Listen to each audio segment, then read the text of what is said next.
Never gonna stop me, never gonna stop. What's going on, guys? Is it gonna happen? Are we gonna see him? Are we gonna see Adam Edge, aka Adam Copeland, aka Edge, is what I'm trying to get out of my mouth. Are we gonna see him tonight? What's up, guys? Happy WrestleDream Sunday. The 0 hour has been going on for the last 49 minutes. We got 11 minutes until the main card starts, and I'm kind of ready for this one, guys. I ain't gonna lie. This pay-per-view looks really fun on paper. I think it kind of snuck up on us with the way they announced it for October 1st with All In, All Out, Grand Slam. Attendance, ticket sales for this event wasn't great leading up to this, but it sounds like despite all of that, they have a lot of big things planned tonight. The card looks tremendous, and as we know, we may have quite the surprise at the end of the show, and I hope that we do. We talked about it yesterday on the podcast, by the way. I am feeling better, really under the weather with the sniffles and a head cold yesterday. Slept a lot of that off, still have a little lingering cough, but this should be completely out of my system in the next day or so. So I feel ready to rock. Even opened up a frosty cold beverage for today as we watch WrestleDream together. So yeah, hope you guys are having a great day. Thank you for being here. Anybody that's hanging out, waiting already in the chat, I'm hoping for a good one. If for any reason you're not ordering this on pay-per-view, I will do my best to describe the action that's going on. I did see Claudio beat Josh Barnett in the earlier match. I didn't see what match happened prior to that.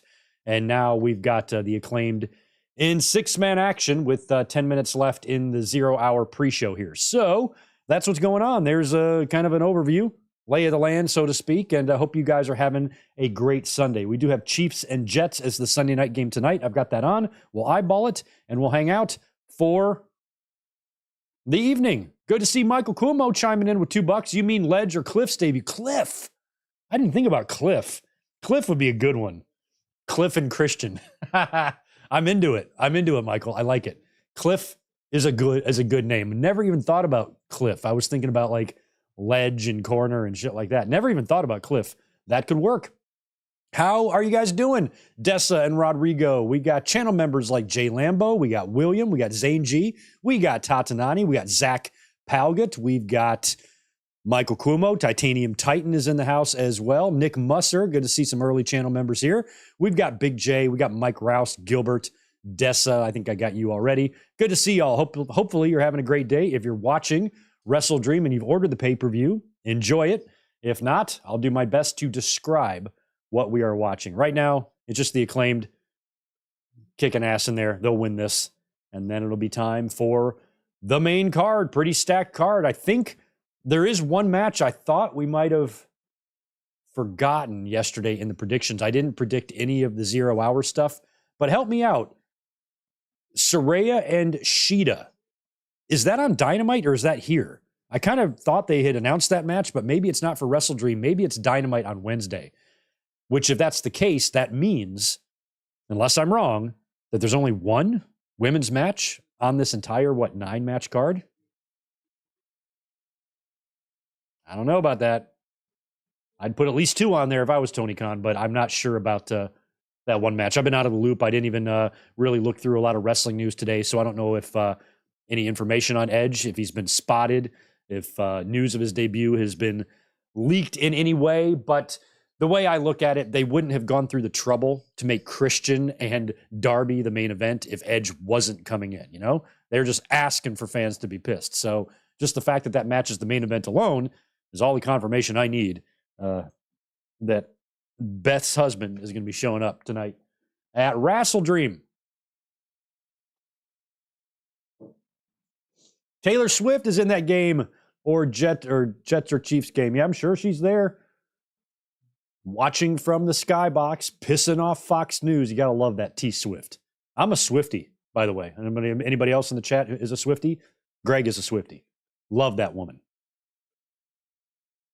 She's going to be conservatives' worst nightmare.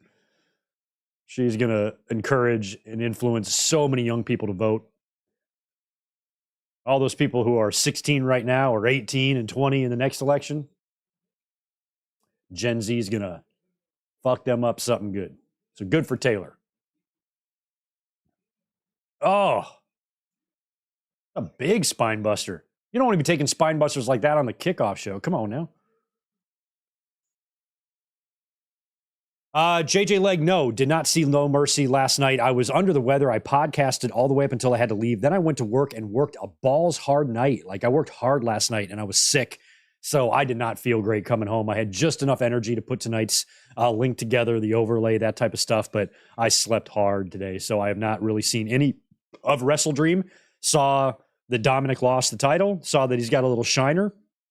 Saw that Becky retained. I saw the swanton from the top rope onto the table that Tiffany delivered. Was it a swanton or a moonsault? Whatever she did was pretty spectacular. And from all accounts, No Mercy was good last night, right? I saw pretty good reviews from everybody that I listened to, but I haven't really seen any of the show yet. Just haven't had time.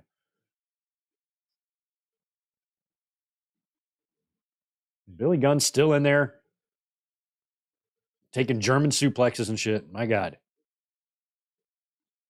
Can Taylor turn Tennessee blue? I don't know about that. Never say never. Georgia was blue last time around, but when I lived in North Carolina in 08, North Carolina went blue for Obama, but I think it went red the last two elections. Oh, nice. Missing some good six-man action here.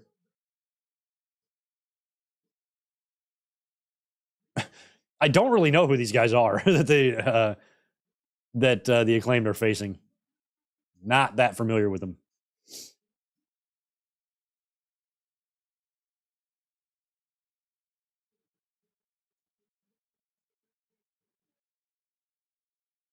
Famouser. You think Punk is going to NXT? The only way I could see Punk going to NXT is if he had some personal vendetta. Like, because imagine NXT's been doing pretty good numbers. They're not as high as Dynamite, but they're almost there.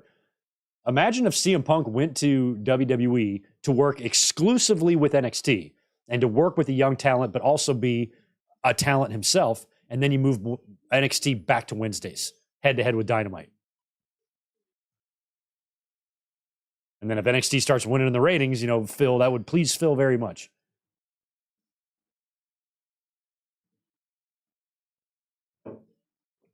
Why are you doing that? I mean, I get it's scissors, but Jesus. A non-wrestling fan watching this right now would be like, what the fuck are they doing? Chris Ludek is in the house. Appreciate the 5 from you, my friend.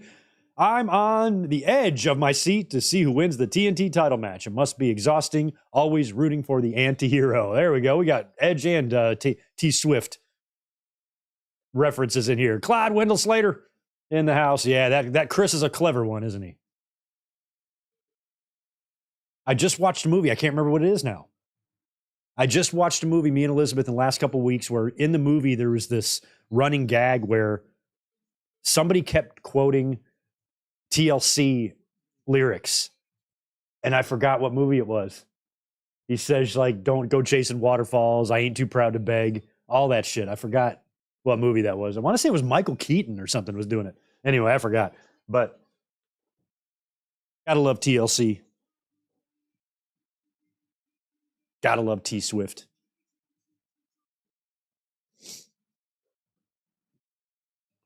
Rodrigo, based on what I know of Denise, I am not surprised at all that she is a Taylor Swift fan. If you were to look up what a typical Taylor Swift fan looks like, acts like, and sounds like in the dictionary, I'm pretty sure Denise would fly out of the page. She is the exact type of girl I would expect to like Taylor Swift. The exact epitome of it. So, nope, not surprised. Other guys, maybe, okay, that's the one with cops. Yeah. Okay. We watched it like 2 weeks ago. Wahlberg and Will Ferrell, right? And then Sam Jackson and Rock die. They jump off the building and splatter on the ground and just die. Yeah, that's what it was.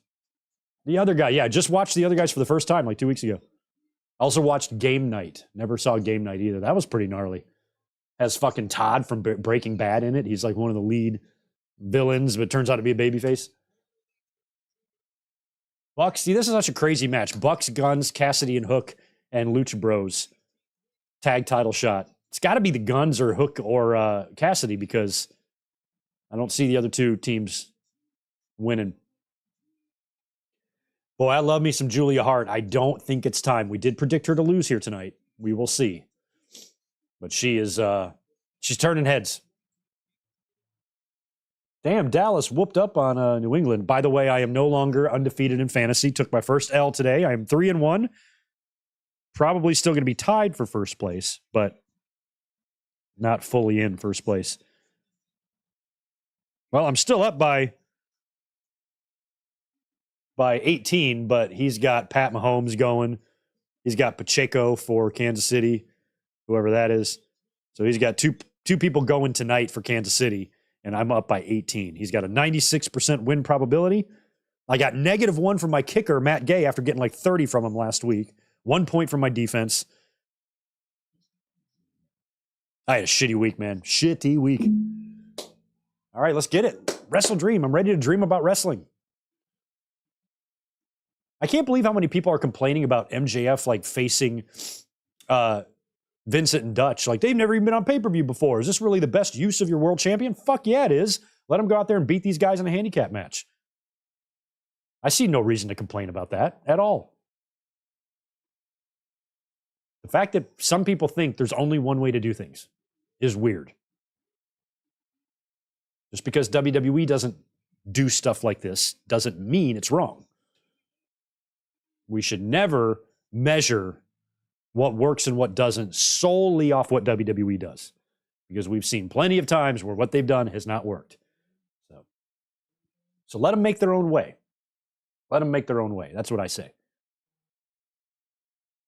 Tony Khan wants to put his world champion in a handicap match on pay-per-view against two guys never been on pay-per-view before? Sure. Why would I complain about that? How empty would my life have to be to complain about that? Like, do whatever you want, Tony Khan. Your pay-per-views are always good. I trust you. Could do better with your women, though. I'm not going to lie. One women's match tonight is a little weak.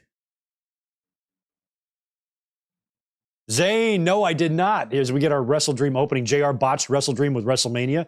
Not surprising.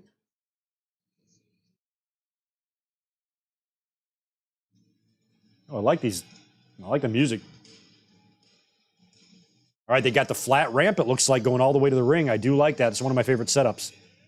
I always loved it when WCW did it. Oh, maybe not. The ramp does slope, I think.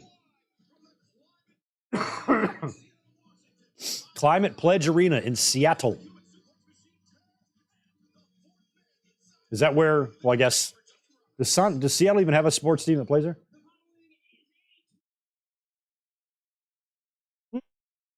Right on. We're going to open with this. We're going to get a kangaroo kick in the opening match, just like we got at All In.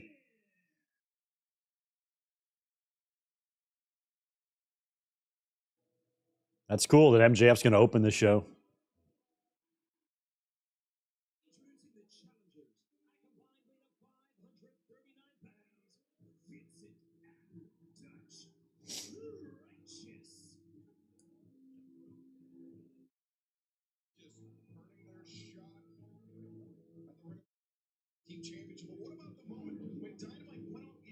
They're kind of like a...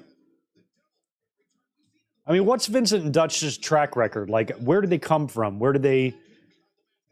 Like, when did they start getting big? That's what I meant. I know where they came from, but I'm saying, like, when did they start gaining popularity? Because they kind of seem like a hybrid of, like, Wyatt family and Briscoes. Do I have that right? Like, that's kind of what the vibe they give off to me.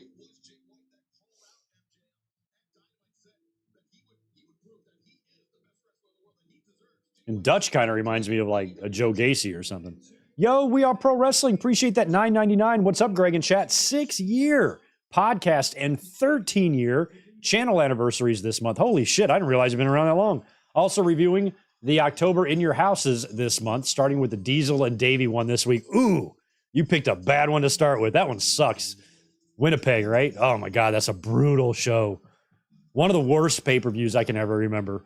That's the night that Sean got beat up and he had to give the title to Dean Douglas, and Brett was on commentary for the Diesel Davey match. That ended in a mess. Look at all those belts MJF has. But man, congrats on the 6-year podcast and 13-year anniversary of the channel. So you started, what, 6 months after I did? Holy shit. Back in those days, I wasn't even really that consistent. You were probably more consistent than I was.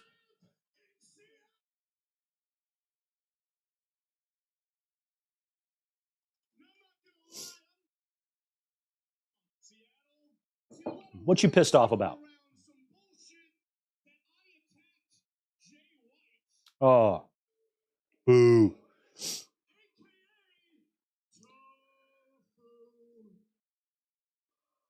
Tofu chant. Tofu chant in Seattle. I don't like tofu. I've tried it a million different ways. I've tried to put it in the restaurant a few times.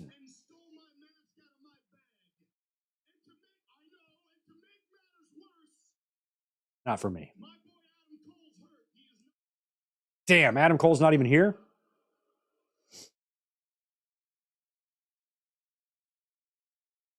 Adam Cole. Adam Cole.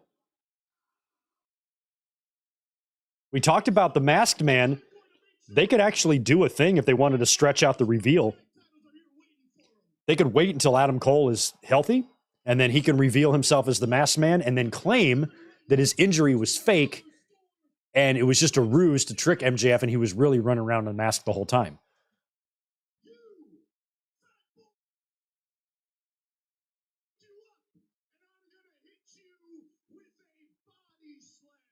I would never tell someone twice my size, call someone twice my size a fat boy. I wouldn't do that because I don't want the fat boy to kick my ass.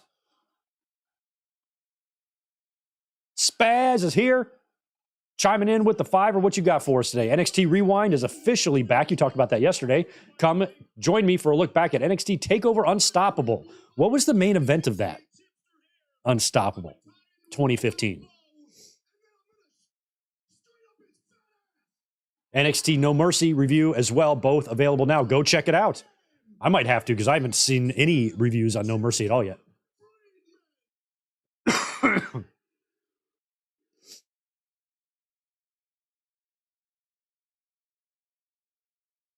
like his jacket. I like Adam Cole and MJF's jackets. Like if they sold that on AEW Shop, they might.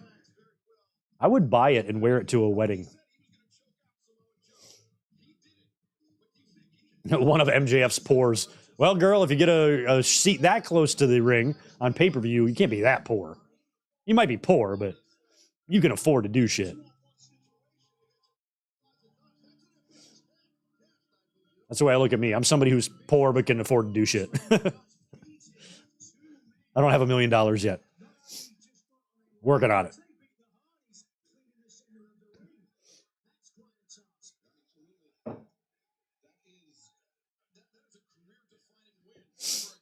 What's up, Yuchiro? Good to see you. Clyde, I don't know, man. I mean, I think they probably are building up a lot for Edge here at the end, but surprises or swerves based on the match lineup. I don't see a lot of opportunity for crazy shit to go down, but you never know, man. I mean, other than the main event where I think some crazy stuff is going to happen, I'm not sure about these other matches really swerving us. But I think Tony Khan's got more than one trick up his sleeve tonight.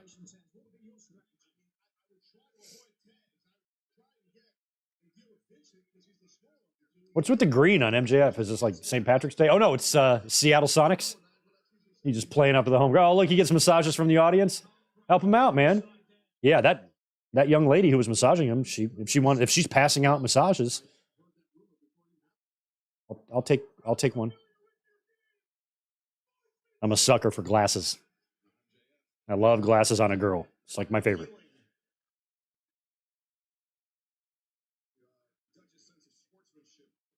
Oh, cool, Spaz. Thank you for that. Unstoppable main event with Sasha and Becky. Oh, yeah, that's the Owens and Zayn one. Okay, the surprise debut of Joe. Gotcha. Hell yeah. Sasha and Becky.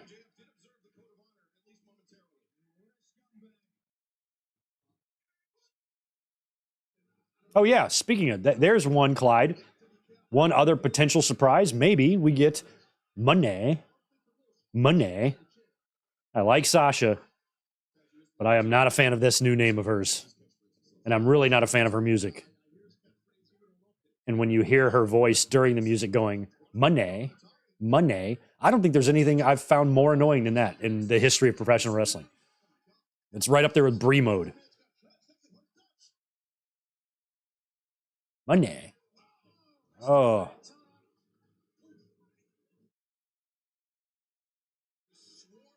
Swarm. Come on, MJF. You're the champ.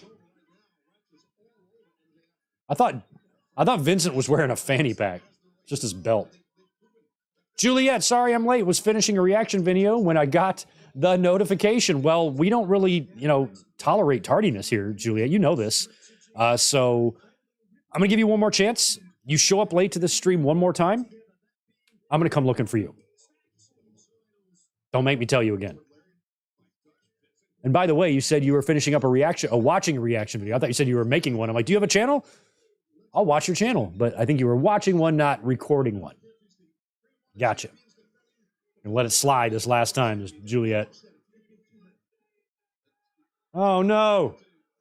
Remember when we thought he was Hunkle Howdy?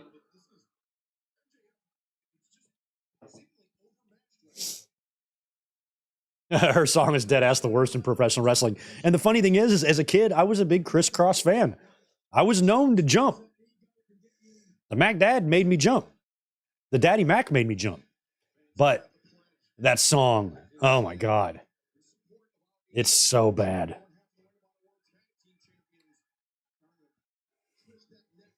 It was pretty funny at WrestleCon. We passed each other in the hallway. And she walked right past, and she didn't even have it was clearly her, she was all there in all her glory, but she actually didn't have a string of people follow. She just kind of walked by. I'm like, does nobody notice that Mercedes Moné is just right here? And she was going into her room for her big private meet and greet because she couldn't be fraternizing with the peasants like the Bret Harts and the $1 Million Mans and the Dean Malenkos. Can't hang out with them. You got to go to the big time room. Needless to say, I did not get a picture with her. I did not need one. I'd rather talk to Molly Holly.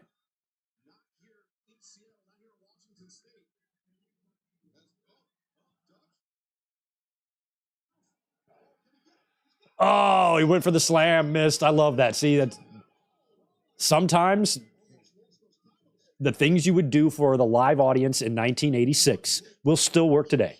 And that makes me happy. Nice.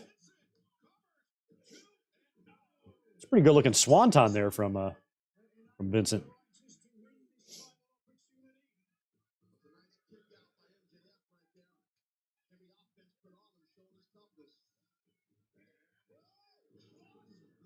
I had a friend that looked a lot like Vincent back in my North Carolina days. He would stay at my house all the time, crash on my couch, and his dreads would always leave this odor on my couch. It's a good thing he was my boy because that would have been hard to tolerate.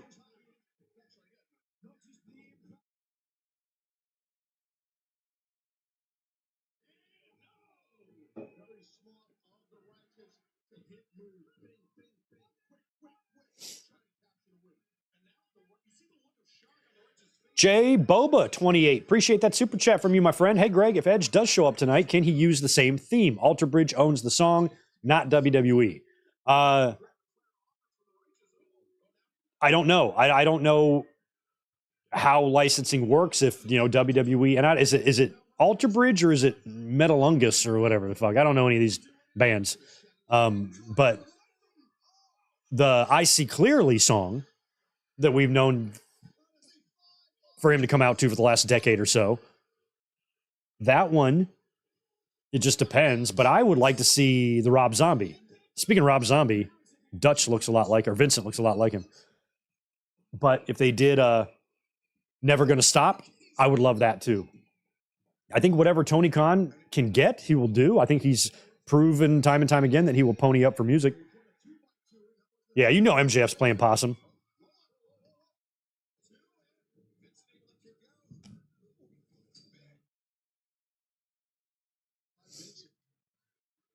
It's going back up to the top again. Oh, okay. The song is Metalingus. The band is Alter Bridge. Thank you. So yeah, I mean, if that song is licensable, if Tony Khan can access it, then absolutely he should come out to that. But I don't know. I think a throwback would be fun too. Rob Van Dam. The same thing. We're bringing him out to his ECW music and stuff. So. Pantera. So going back and doing Rob Zombie for Edge would be awesome. We'll just have to see. I don't know. I don't know why I thought the name of the band was meddling, because I don't listen to that style of rock. It's just not my thing. But a lot of the songs that these bands create that wrestlers use are pretty good. Fits them. I like Judgment Day's song.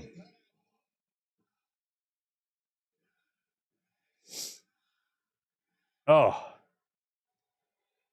Like I'd much rather listen to Bob Seger than just some fully tattooed guy screaming into a microphone. I don't get the screaming rock. I don't get that. Just something I've never understood. Oh, bite him.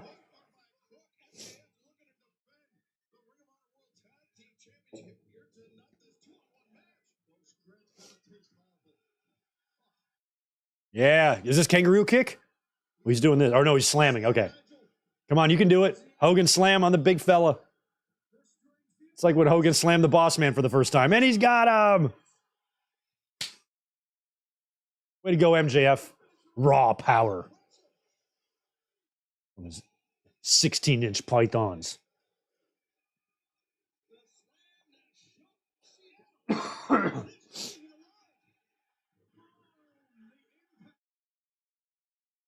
Thanks for 5 more. Spaz WWE quietly collecting some AEW names. Nathan Frazier in NXT. Pillman Jr. was teased on NXT and at No Mercy.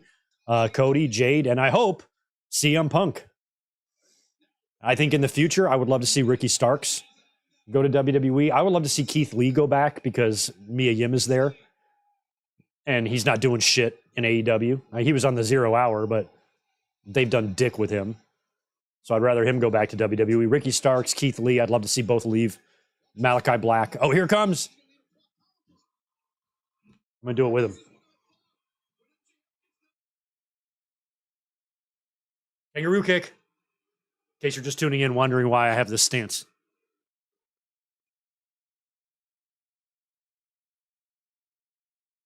That's how you do it right there. Now he's doing, oh, yeah. I feel like I'm in the action. Oh, big pile driver. Yeah, with his feet on the ropes. That's how you do it. Yeah, I got no problem with AEW utilizing their world champion like that. Why is everybody such little bitches about everything? They've never even been on pay-per-view before. Why did you... Shut up. Just watch the fucking show. This was fun.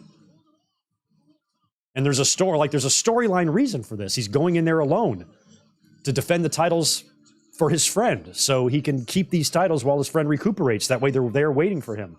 This is all done out of friendship and out of love, and it advances the storyline. I see no negative to that at all. Way to go, MJF. You're a real boy, real homie.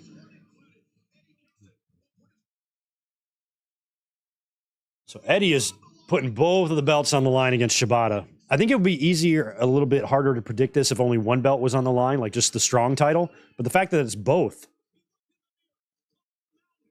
right after he beat Claudio, he's not dropping this yet.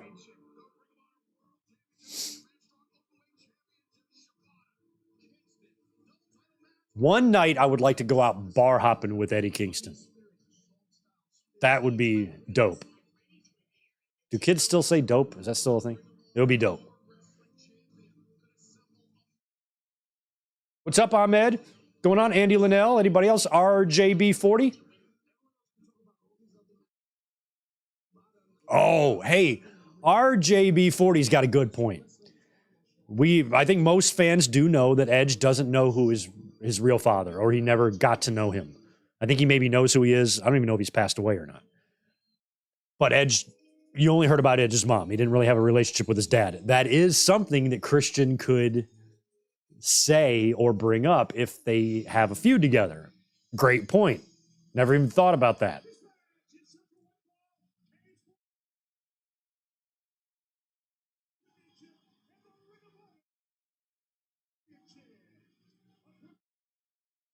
Oh, I was like, what the hell is Shibata? He's the pure champion.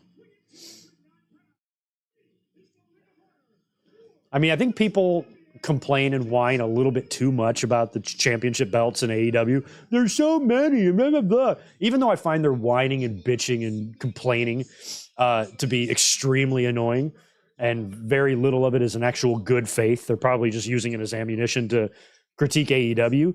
But at the end of the day, they're not wrong. I mean, Jesus Christ, man. Every match consists of multiple belts. We had 3 championship belts in the previous match. We have 3 championship belts in this match. So far we've had 4 men wrestle with 6 championship belts being featured in 2 different matches. So basically we've had 2 singles matches that have both featured 6 total championship belts. That's too much. Tony Khan, that's too much.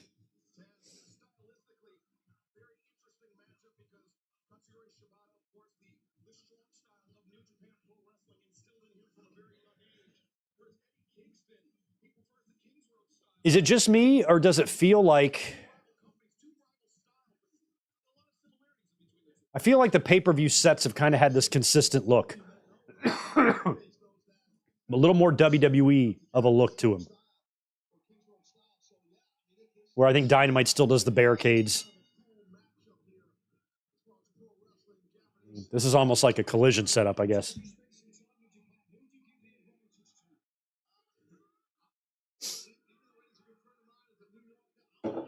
For those just tuning in, we have Katsuyori Shibata and Eddie Kingston just kicking things off here. Bell just rang.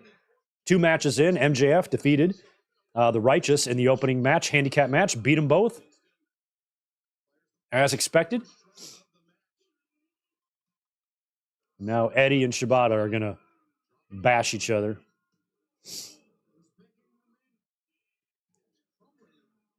Ladies in the chat, try to compose yourselves. Eddie Kingston, in all of his machismo, is in the ring right now. I know he's dreamy, but you just gotta stay in control.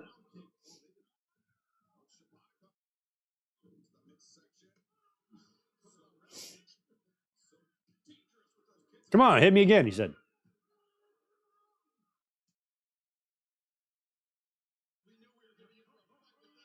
Huh. This is a first.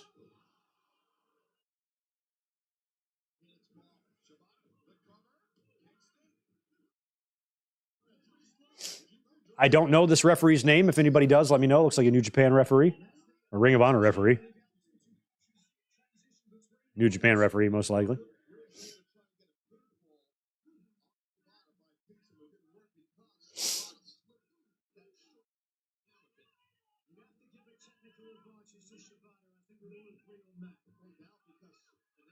Yeah, no, there's only 2 titles on the line, just Eddie's belts.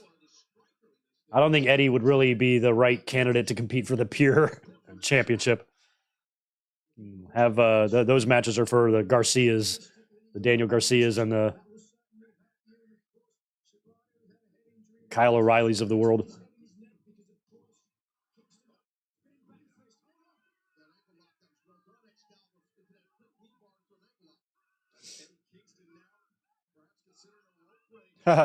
Yeah, Foley kind of mentioned something like that way back in the day. That we had lots of championships floating around. But it's like gone berserk in AEW. The one thing to try to keep in mind, though, is that a lot of these titles technically aren't AEW titles. They're just being featured on AEW TV. So it's not like AEW itself has got all like 2 different sets of trios, 2 tags. It's technically 2 separate promotions. But it does come off as excessive a lot. Greg Zerline is still kicking? Jesus. About to kick off Jets and Chiefs here. Supposed to be Aaron Rodgers versus Pat Mahomes, but it is not.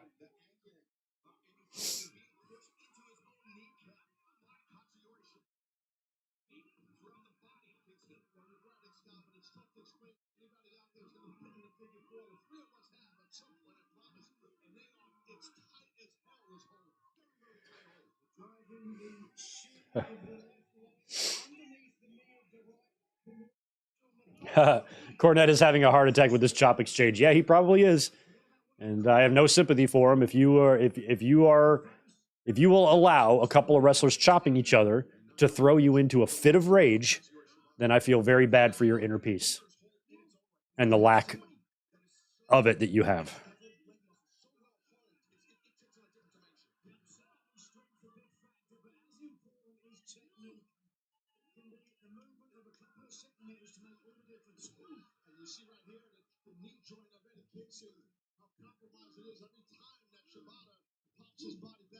Wow. Bow and arrow on Eddie.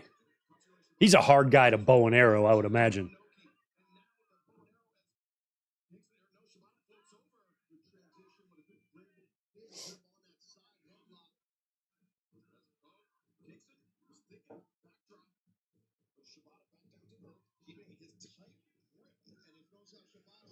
Nice.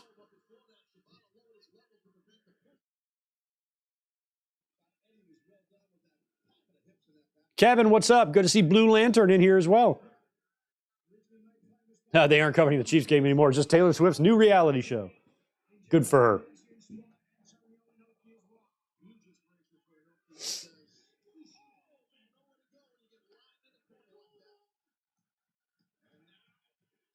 It's like how the media chooses to cover Taylor Swift isn't Taylor Swift's fault. She's just going to the game, hanging out with her man.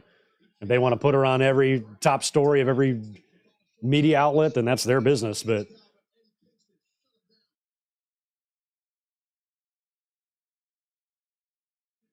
it's like all that attention LeBron got when he left Cleveland and went to Miami, and he had that like summer tour of deciding where he wanted to go. You know, every day it was like LeBron watch. Where is he today? Where is he today? Following him to Chicago, following him to New York, following him to LA, Miami, all these teams he's meeting with. What's he doing today? When's he eating lunch? When's he taking a shit?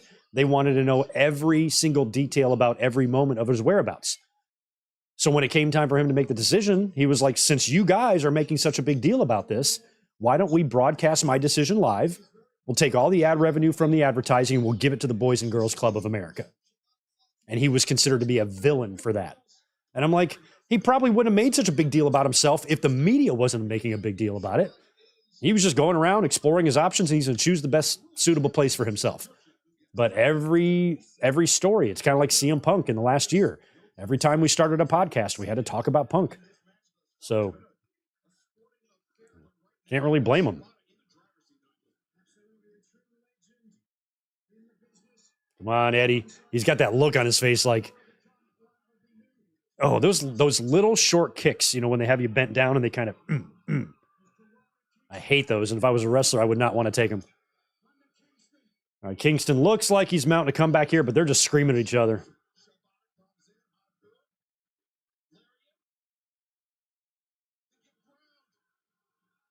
Oh. Oh, Eddie's down to a knee.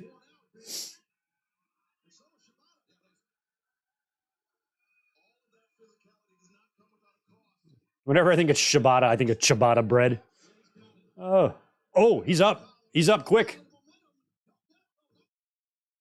It's kind of like a T-bone suplex that Shibata no-sold. Spaz with 5 more. How's this for a trade? Nakamura and Styles to AEW for MJF and Sammy to WWE. Sammy Guevara. I don't know. I would have liked to see AJ in AEW, but it's just too late. He's too old. I'd be fine with that. Nakamura would be fun in AEW. But I think all of those guys, those are 4 guys that I all see staying put. I don't see MJF or Sammy jumping to WWE, and I don't see Nakamura and Styles leaving for AEW. But if that trade were to happen, and it happened, I would certainly be interested in it because I love it when people jump ship. Love it. Regardless of which side it's happening on. Don't care. I just like it.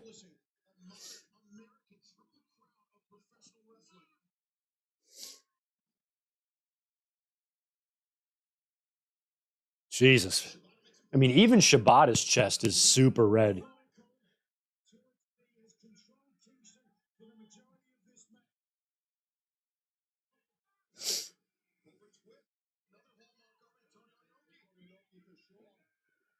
Oh, yeah, Doug. I'd do anything for an AJ and Kenny match. For sure.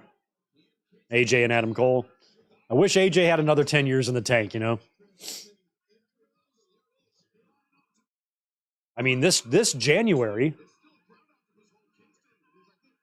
will be what? 5 years since he's been in the company?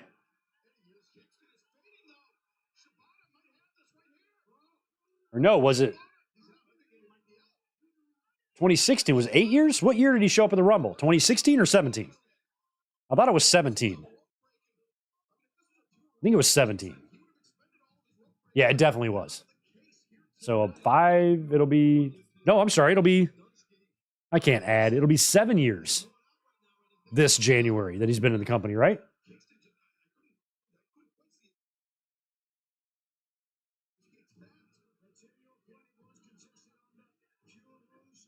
Oh! I can't believe Shibata didn't go down from that backhand by Eddie Kingston. He hit him with 2.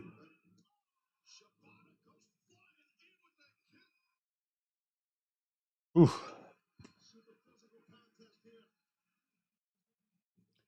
Yes, Andy, Julia is challenging for the TBS title. She faces Statty.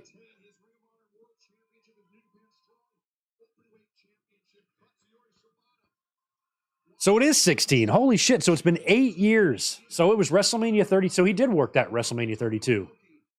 That would have been the one against like Jericho or something, right? Wow.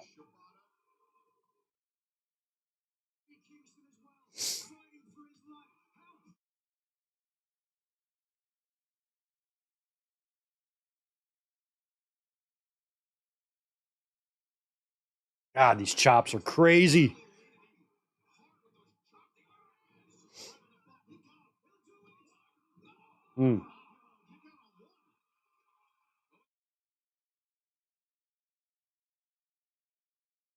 Northern Lights bomb. Shibata out again. All right, this is Act 3 here. We're coming into the finish. Oh, that might have been it right there. Power bomb. This will be it if he hits it. That's the finish. All right, Eddie retains. Not surprising there.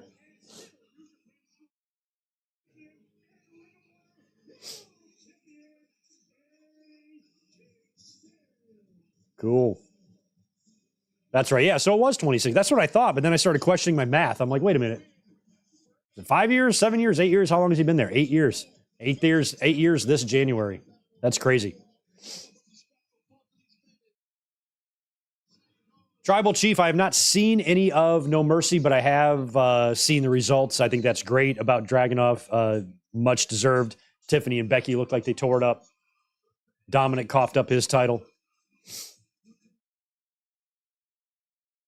Ichiro, I'm in love with Julia too. Oh, you mean her moonsault? Okay, yeah, that too.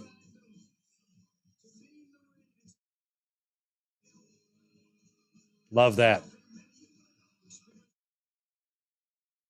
Good for Eddie. I just feel like Eddie is living his boyhood dream out in front of all of us. And that's really special.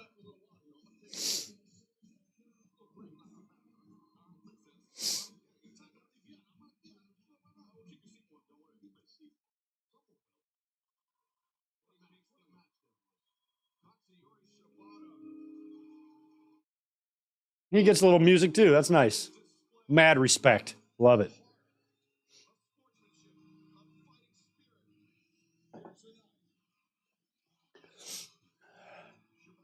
I don't often wear a black shirt on the stream, but it looks okay. It usually fucks up with my lighting, but it looks pretty good.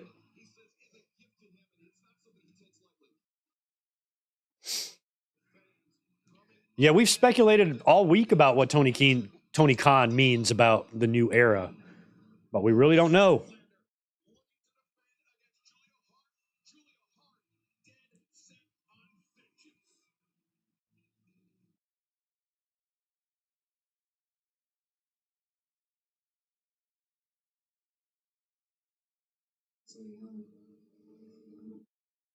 How old is little Julia? Like, is she 22 or something? Like, that's just.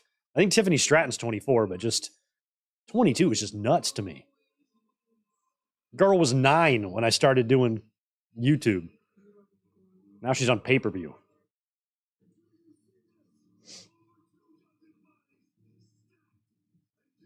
I like how Brody King is kind of doing a lot of talking for her.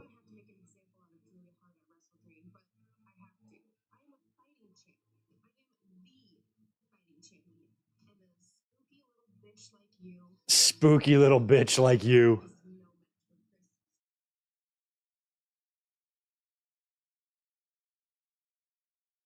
Tribal Chief, appreciate the $2. Where I like to see Dolph and Riddle in AEW. Dolph for sure.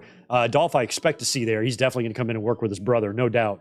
Riddle, that's up to Tony Khan. If I'm any promoter, I'm not touching Riddle. I'm just not. Too much bullshit, too much baggage. A focused, clean, sober, happy, healthy, and Riddle free of bullshit and problems, then yeah, I'm signing him in a second. But I'm not sure if that's the Riddle we currently have. So.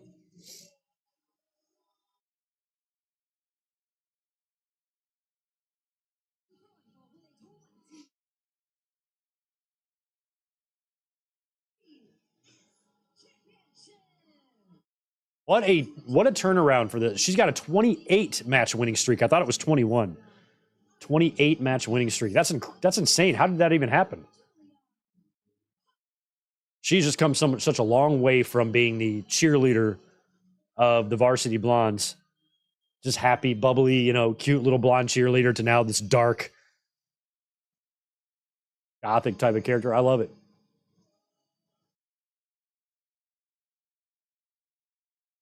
Very trippy, these lights.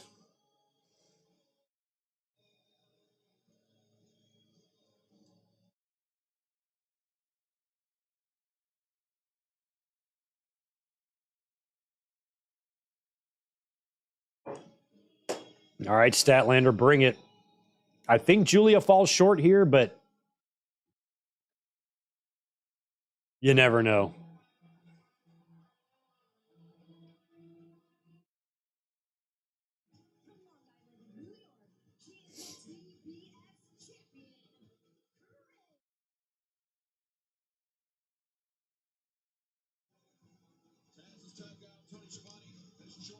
All right, Chris, let's do it. Spaz has got 5 more for us. Natty, Bianca, Raquel, and Jax to AEW. Statlander, Rosa, Julia, and Willow to WWE. That would work. I would never, ever trade Bianca. Bianca is untradeable. The rest of them, who cares? But not Bianca. Bianca's my ace. I would not let her go. Willow in WWE, I think, would be great. I do. Know how the other ones would fare there. I think Willow's marketable more than the others. And so is Julia, but she's also very young and has a lot more to learn still.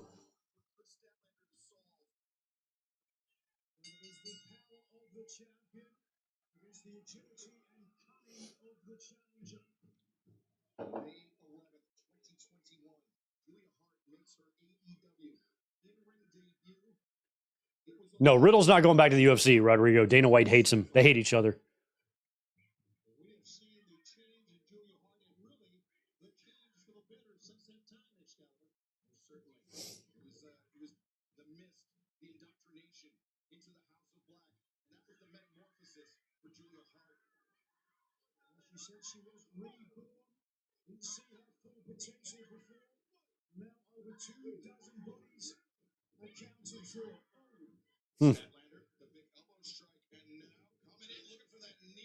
Big knee. Julia got out of there.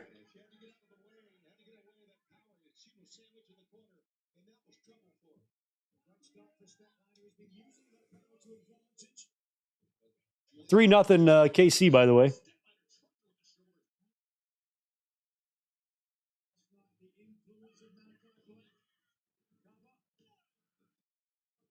I cannot believe I only scored 60 points this week.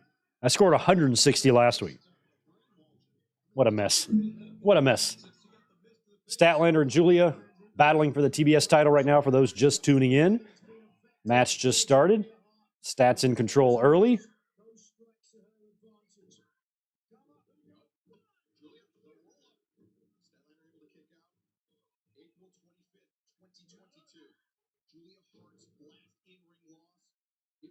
Damn.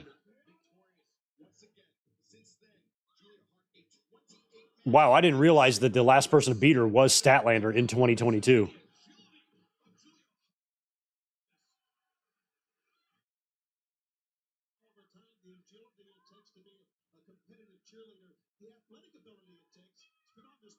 Wow, Statlander's so strong.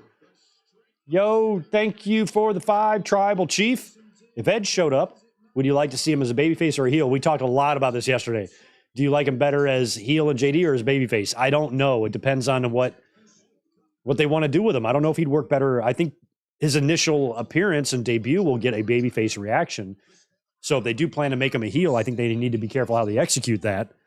But I don't know. It just depends. I don't know what the Edge can play both roles really well. He's been a great heel in his life. So if that's what he's coming here to do, then I'm into it. Oh.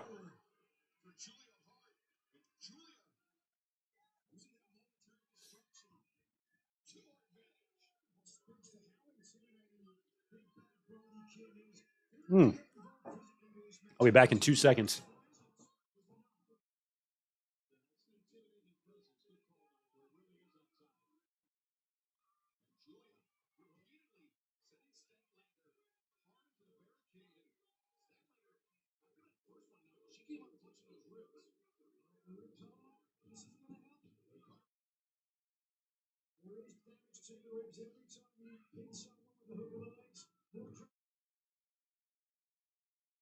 All right, we're back. Sorry about that. Statlander's head was getting bounced on the mat while I was gone.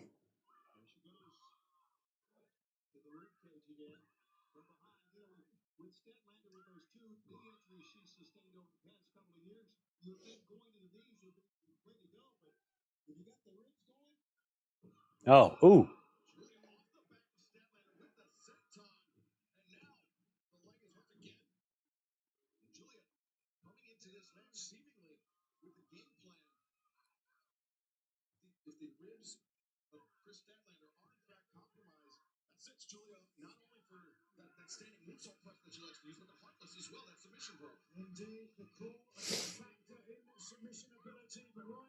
Abdominal stretch applied by Julia to the very much larger Statlander. Look at her hitting the elbows and the ribs. Somebody's been training this girl.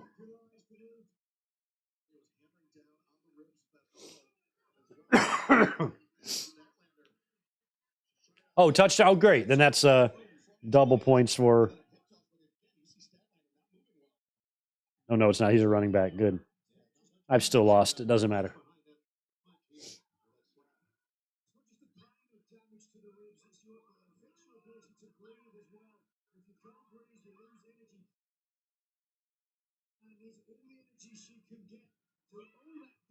Oof.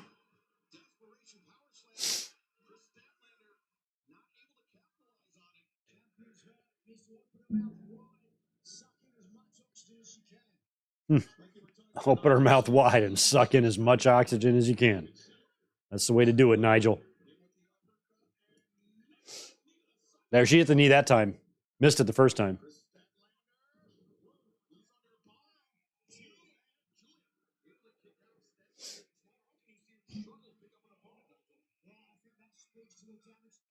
Hugh Jackman and Ryan Reynolds are sitting with Taylor in the suite. Great. That's awesome. More anger for Fox News. Yeah, you love to see it.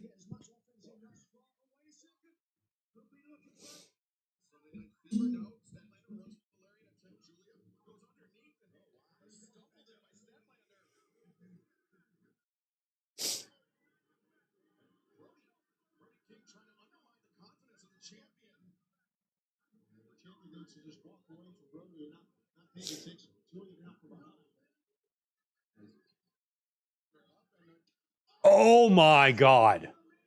Did she go for the mist? It looked like mist flew out of her face when she got bitch slapped. Ooh, that might be a finish. Nope. Julia kicked out 1.5 there.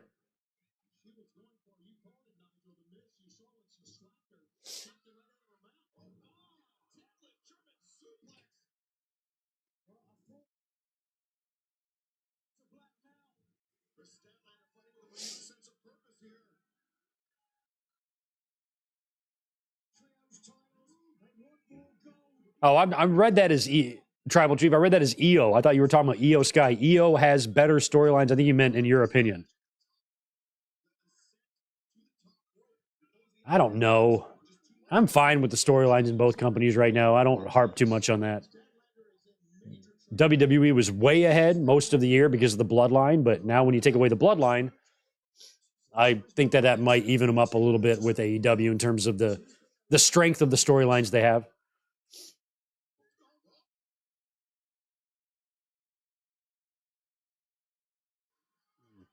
Oh, wow, look at her. She going for the moonsault? She is. Statlander rolled into position. Nope, she's getting up.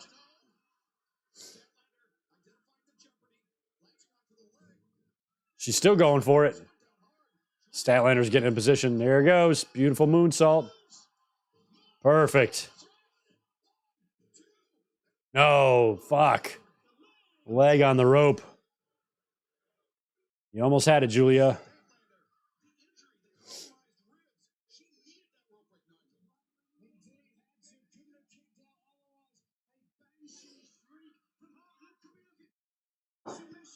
Oh, wow. Fans are giving a "this is awesome" chant to Julia and Statlander.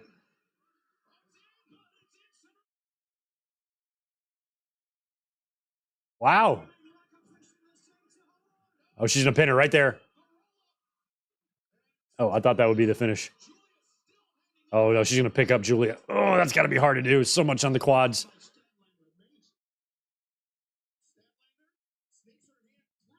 Wow. Strength. That's ball game. Tombs. She can go for another one. A second tombstone. Oh, no. That's definitely ball game. That was a good match. Way to go, ladies.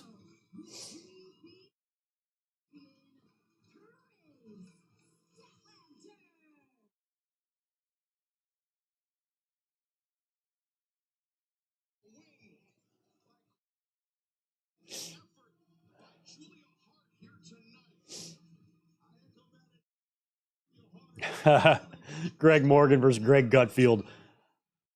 I don't even know if like a bigger uncool douchebag exists other than him. His just demeanor and his just arrogance and the way he talks. He's the type of person that if I met in real life, I would slap the shit out of. And all this masculinity talk, I'd turn him into a quivering, crying little bitch in 2 seconds. Fuck him.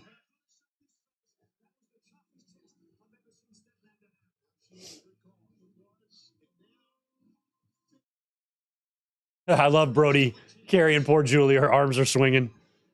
That's awesome.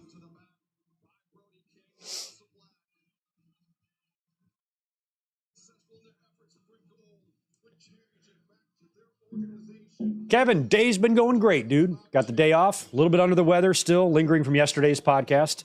Hopefully, I'll have it all out of my system by tomorrow because we will probably be up here talking about Raw and talking about the fallout from this.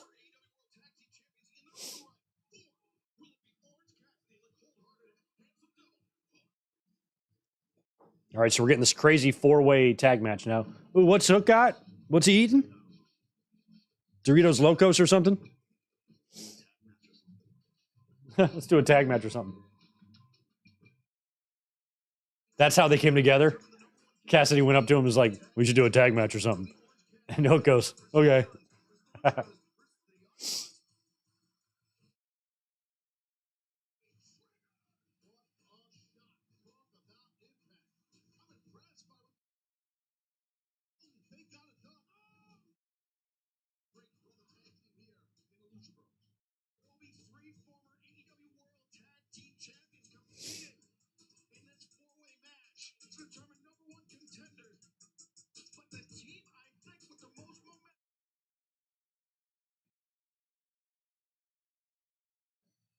And Hook. All right.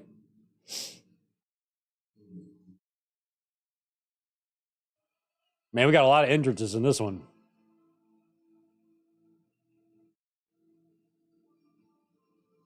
Who the hell is this? Lucha Brothers? Oh, Guns.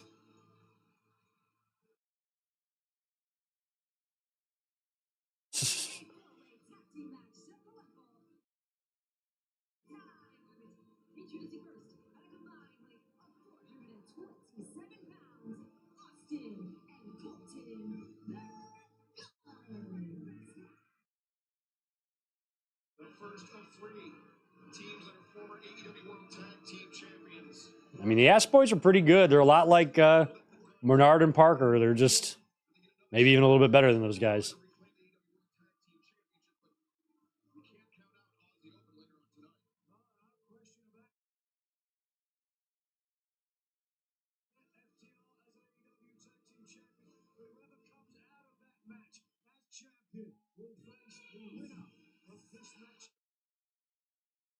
I mean, I'd like to see the Luchas win, but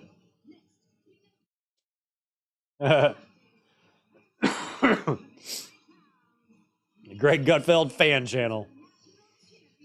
The people that find Greg Gutfeld funny or smart are the worst type of people in the world.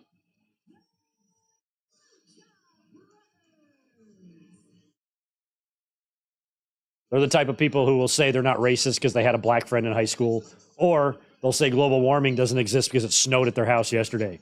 That is Greg's audience. Those are the people that he's going to attract.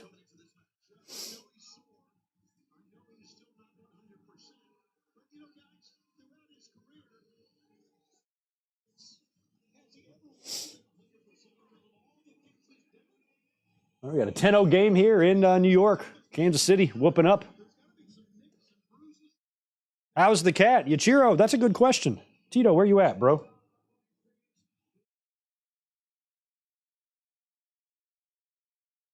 I actually don't know where he is.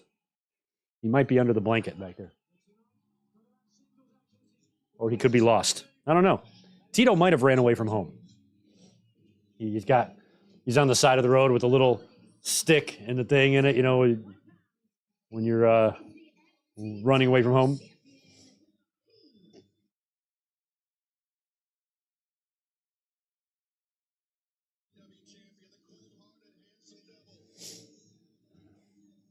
Cold-hearted, handsome devil. Tony Khan contacted me a couple years ago. It was like, you know that nickname that all your friends give you, Greg, the cold-hearted, handsome devil? I was wondering if I could buy that from you because I would like to use it for Hook.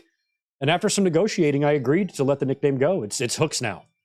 Belongs to Hook.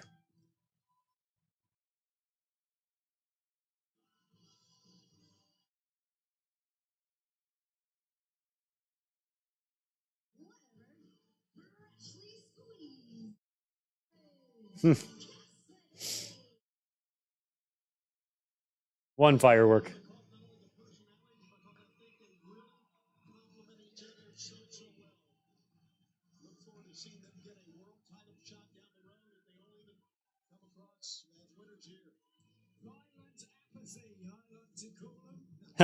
No, Blue Lantern, I'm not. Gutfield is. I got no hatred. I'm happy. I hate douchebags like him, but other than that, I don't really care. Watch that channel. They're the ones screaming and yelling. They're the one all pissed off that Taylor Swift has a boyfriend. So don't look at me for hatred. If you want hatred, go to that channel. You'll find it 24/7, round the clock.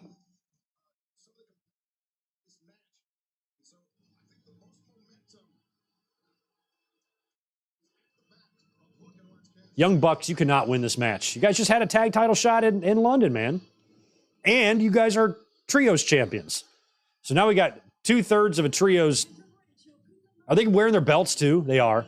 So we got 2/3 of the Ring of Honor trios champions in a tag title contender match.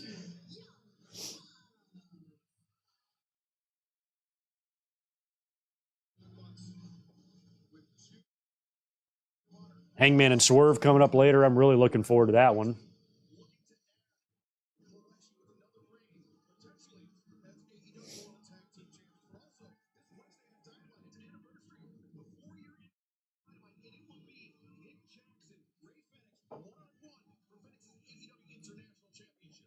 Oh, yeah, that's right. That's this week. 4-year anniversary of Dynamite. I cannot believe it's been 4 years. That is so crazy to me.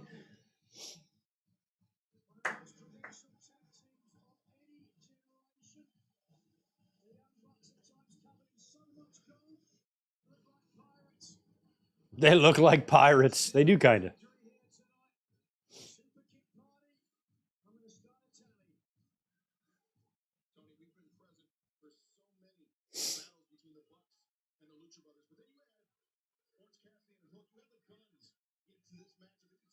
Okay, so this is going to be a tough match for Turner to officiate here.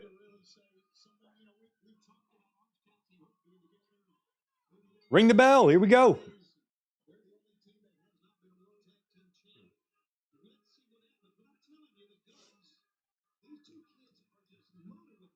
By the way, if anybody's in the chat right now and you're not subscribed, hook me up. Subscribe to the channel. We're trying to get to 40,000. Should be there pretty soon. Smash that thumbs up button for me, too, if you don't mind. It would be helpful.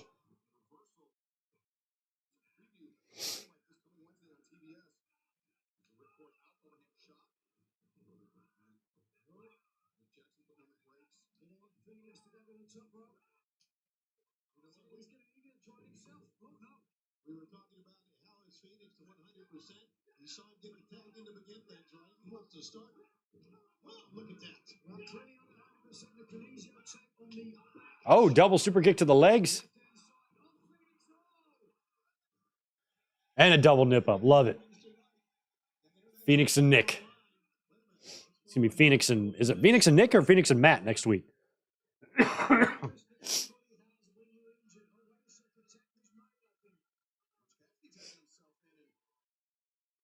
He's in.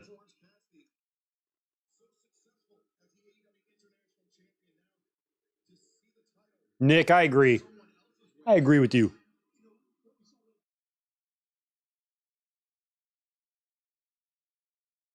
Oh, I wasn't even aware the Bucks had a pay-per-view streak. Have they worked every one?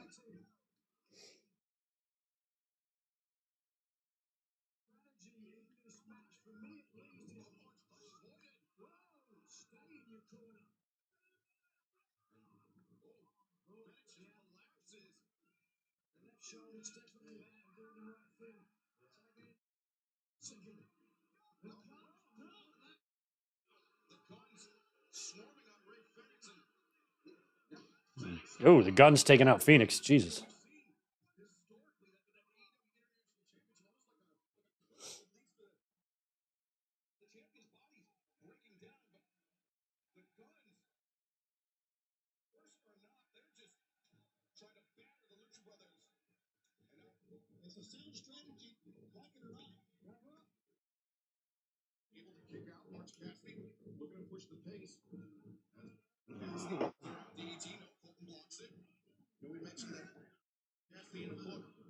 I mean, these guns, Colton especially, he's a good athlete. He's tall. He's got good agility. He's got a little Randy Orton vibes to him.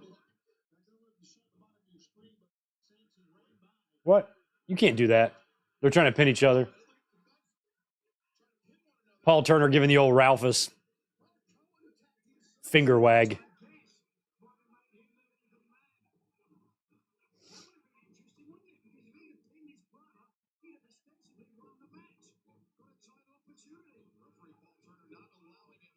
Oh. Wow. Double soupies. Oh. Ooh, that was a nice by Matt. Nice somersault stunner type of thing.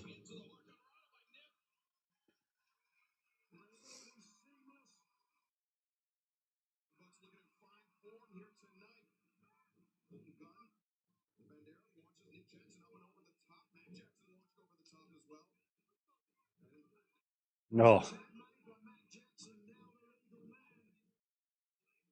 See you later.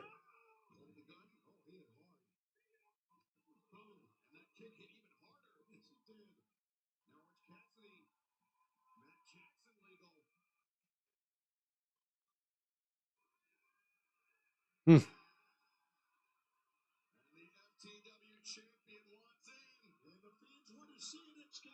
How is Orange Cassidy as old as he is and he does not have like a dad bod? He is so small. Like he's got the skinniness of like a 21-year-old kid who hasn't got the dad gut yet.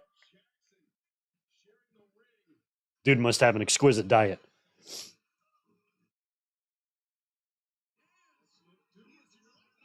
Damn, go Hook.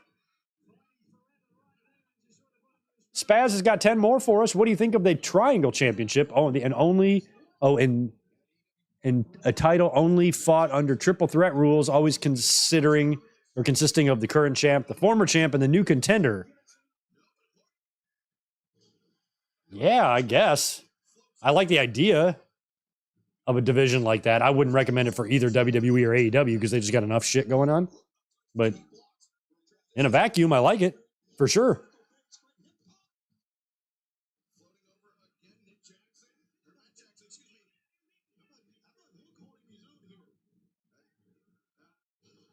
Double Northern Lights.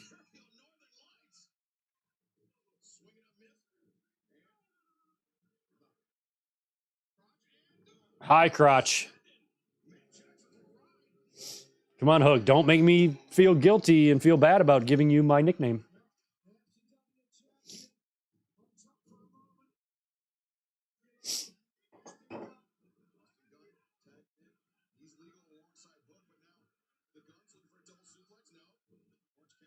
Up, double the other way. Hook and Cassidy just delivered a double suplex to the Ass Boys. Ass Boys are who I picked in the predictions yesterday. But I think Hook and Orange Cassidy has a chance. I think it'll be one of those two teams. Can't see it being the Bucks or the Luchas at this point. Not with Phoenix being the international champion. So again, here we are again. This is our fourth match.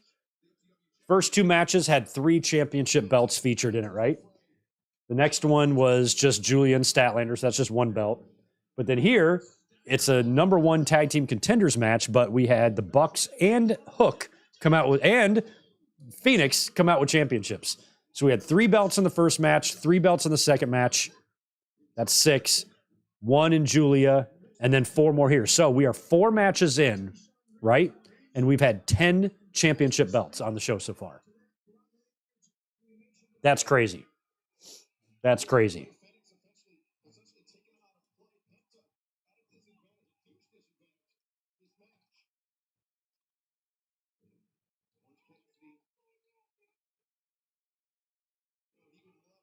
I'm not forgetting a match, right?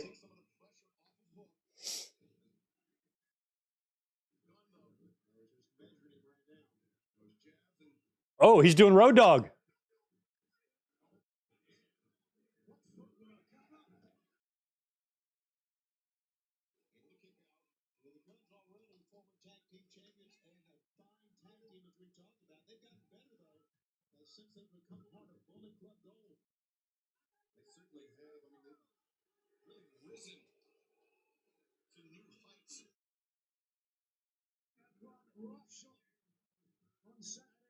No, I guess it'll be 11 championship belts, right? 3 in the opener, 3 in the next one, 6, then 7, and then 4 more here. 11 championship belts. That's crazy.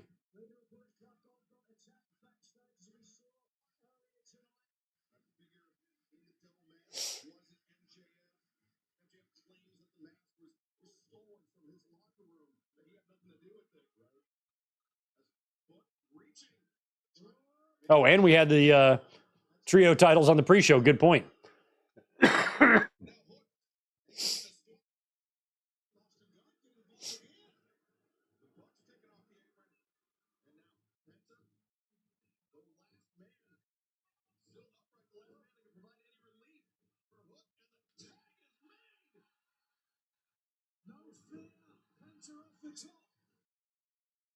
No, Yachiro, I'm not even counting the championships on the pre-show. Just in these 4 matches, the 4 main card matches, we've seen 11 championship belts make an appearance. 3 belts in the first 2 matches each, 1 in Statlander and Chris, or Statlander and Julia, and then 4 more belts here. With the Hook's title, Phoenix's title, and the Bucks trios.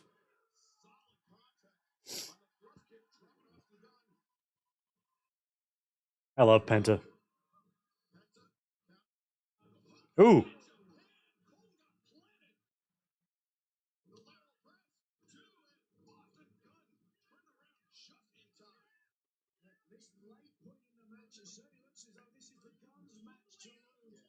Hmm.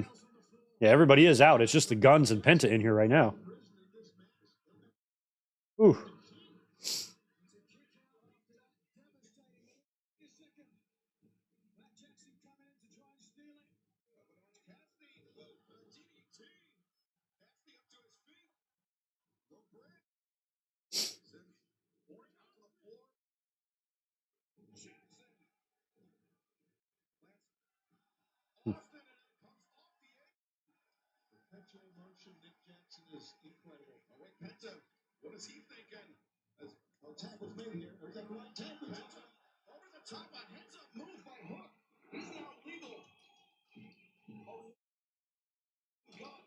I forgot, since I got the blue check, I can edit my tweets. Red rum? No way.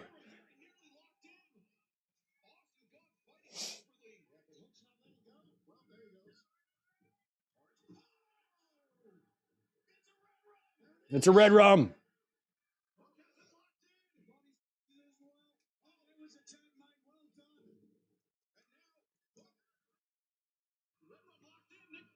Big. Wow. He hit the red rum on. No. Okay, I was about to say, that was actually a good 450 on the hook. And who was that? Wait a second. Oh, he had the gun. I was like, who did he have? Oh, he had, I guess, Austin. I still don't know the Ass Boys apart. I think Colton's the tall one.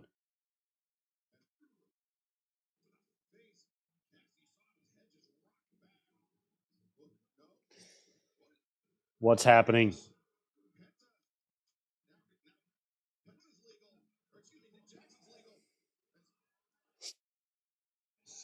Oh, wow.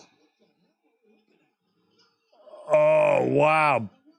Big package. To the women in the chat, like Ichiro and the Juliet, who's the most handsome person in this match? Is it Hook? Is it Hook or is it one of the Guns? Or is it like Matt Jackson? What do you think? Who's the hottest one? Greg wants to know. Nick fucked up. Nick botched.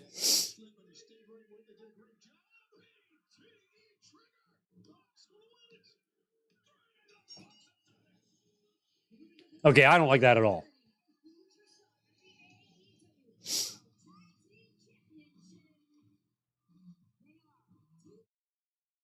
They are 2/3. So now what are they going to go for? The trios and the tag team titles? Are they going to win the AEW tag team titles while they're trios champions? Because Greg would have an issue with that. I would say let's not do that.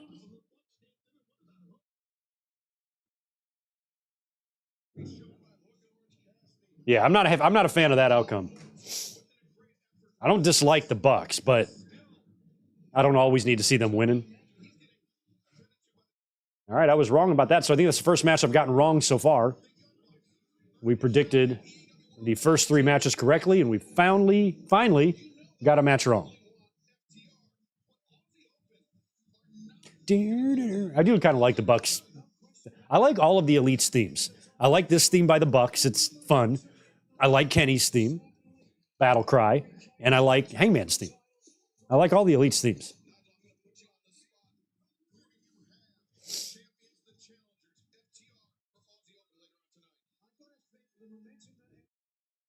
I love it. It's fun. It's a fun song. It's fun stuff.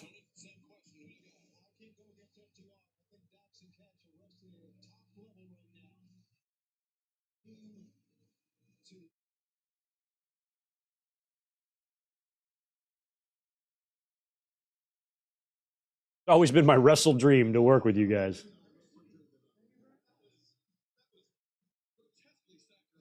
That was grotesquely saccharine. Oh my God.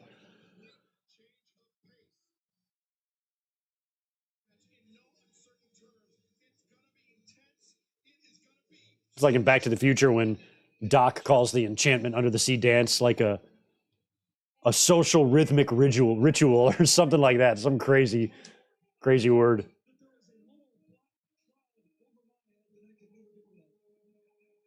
I didn't catch that. Did Phoenix appear to be hurt on his shoulder?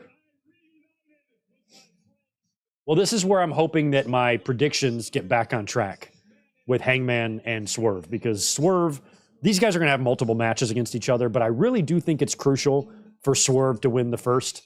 They can trade victories, I don't care. But this one, I'd put over Swerve in this situation.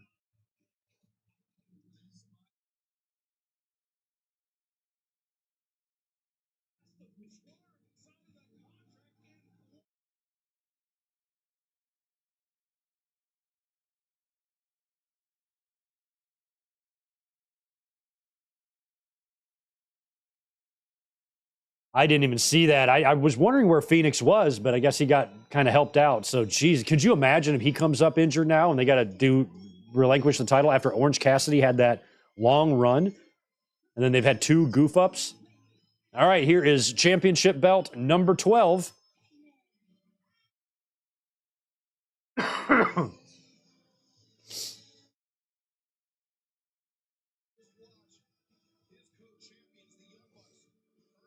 All right, we got entrances coming, so I'm going to go get another 805. I'll be right back.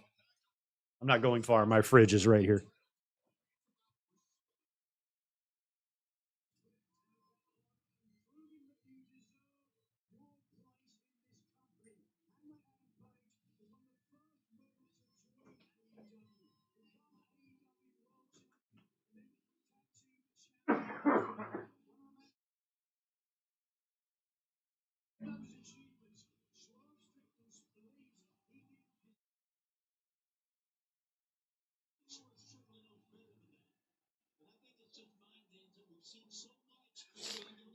Those who asked where Tito was, I said that plaid blanket back there, he's under there.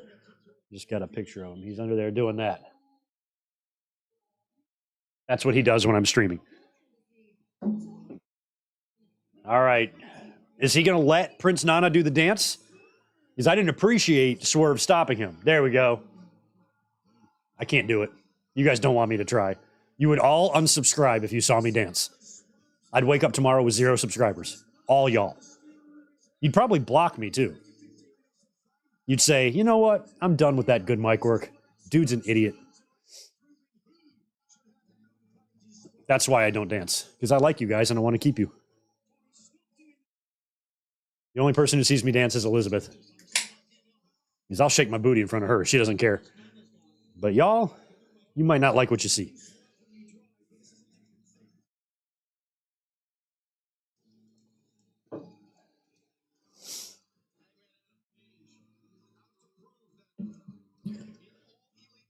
I'm so glad that Prince Nana is getting his flowers, so to speak. A lot of people loving him, showing him respect. Signs for him in the crowd. He's getting over. He's great.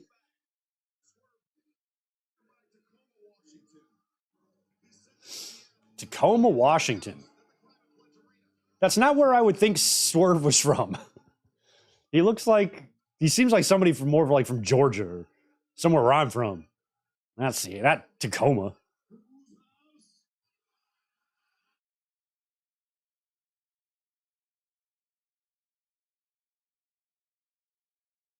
Swerve's house. I would be very pleased if Swerve can get himself elevated to a main event position. Like a permanent, not just have a main event match or work with a main eventer on a pay-per-view, but actually be in the main event picture consistently. He deserves it.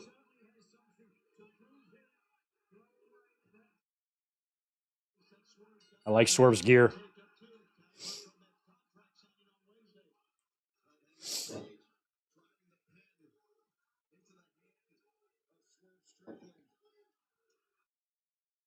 Swerve and Nana too. They both have a lot of fan support here,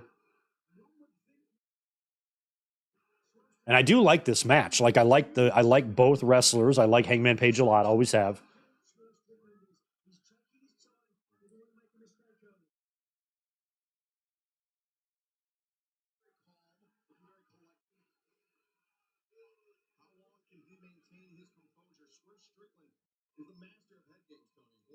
The master of head games. Ha! Nicole Lansing, appreciate that, my friend. Thank you for the super chat. Is Hangman Page wearing the HBK Survivor Series 2002 pants? No, but they're close. Sean's were way worse than this. Sean's were even more shit brown than this one is.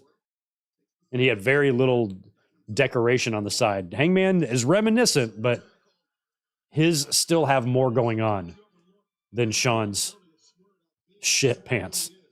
I still don't know what that was about. Like, you looked at that, put that on and said, this looks good, I'm going to wear this? Like, that's a conversation you had with yourself in your head?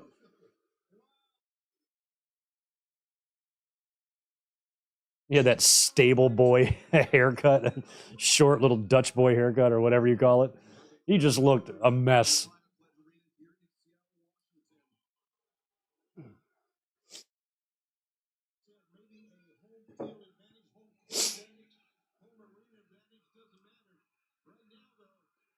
I've seen Hangman use some variations of different gear. That last pay-per-view, didn't he come out all in black? Who did he wrestle on that one? Came out to the special music. When was that? Was that Double or Nothing? Forgot when that was. I forgot who he even worked with.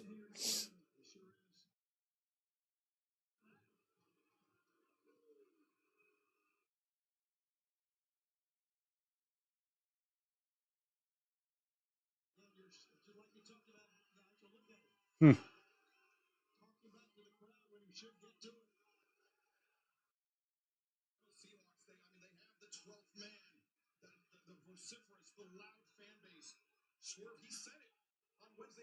Did Seattle play today? What did Seattle do? Is this a happy Seattle crowd or are they a sad Seattle crowd? I didn't even catch half the NFL scores today. I looked at my fantasy, but I didn't look at like literally anything else.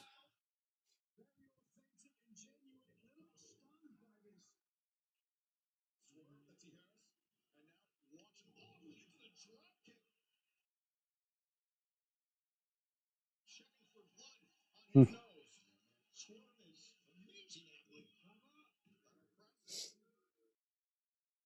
I love that coffin match at All In. That was such good stuff. So that performance alone makes me want to see Swerve.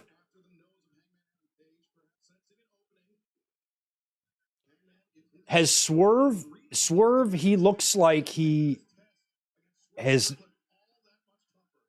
gotten a little bit bigger, physically bigger since his NXT days. I'm not. I'm not imagining that, right? Is his physique a little bit bigger? His face looks a little not as skinny. He's added some size to him, which I think is good. Oh yeah.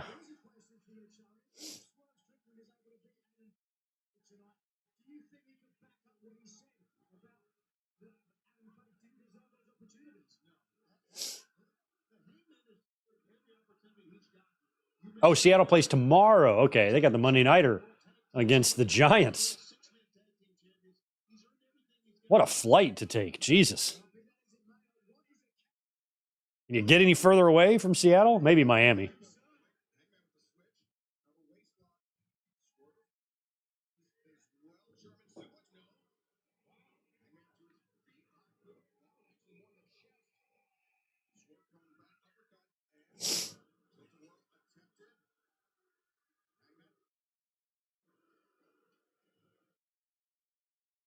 Ooh.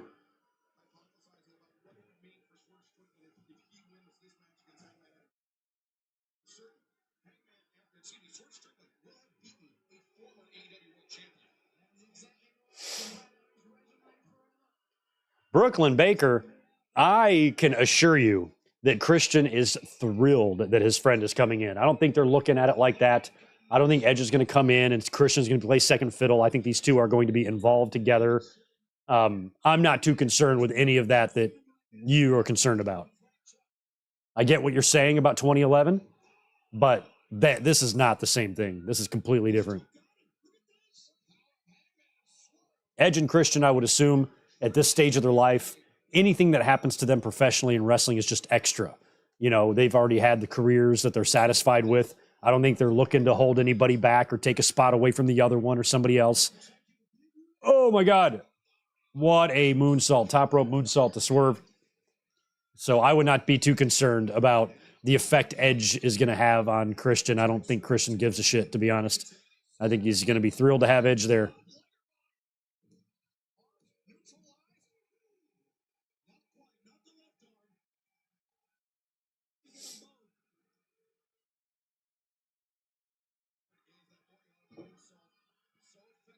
And plus, Edge, does Edge strike you as the type of person personally that says, you know what I'm going to do? I'm going to sign with AEW, go into that company and take all the glory away from my brother. Does he seem like that type of guy? No.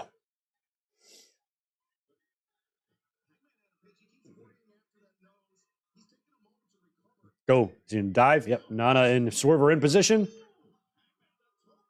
Thought he was going for a top rope dive. Guess not. Hangman is getting the booze. Swerve seems to be the babyface in this match. Let's hear it for the farmers of the world. I don't think they got a lot of farms in Seattle. They got some good wine in Washington, though, but some vineyards.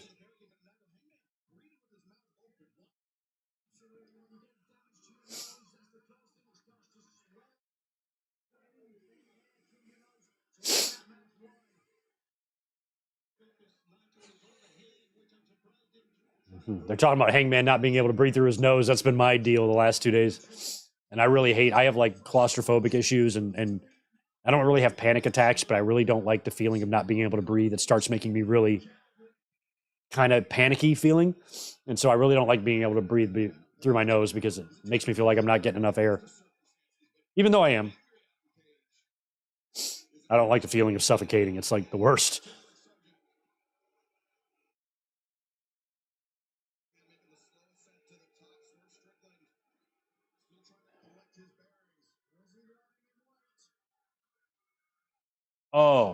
Oh yeah, Brooklyn. I get that. Yeah, I get what you're saying. You know, that's where, you know, Christian was always considered the Genetti, but Christian also has his own set of skills and talent that's very useful, very valuable, very good.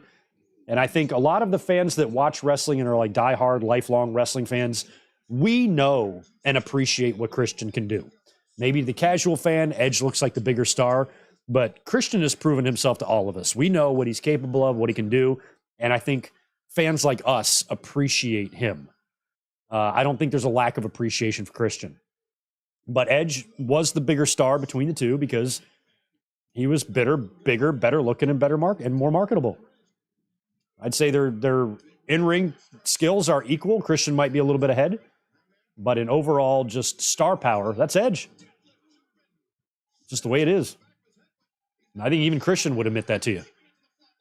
Wow, look, God, look at that, so smooth. Incredibly light on his feet with those float overs. Swerve is so good.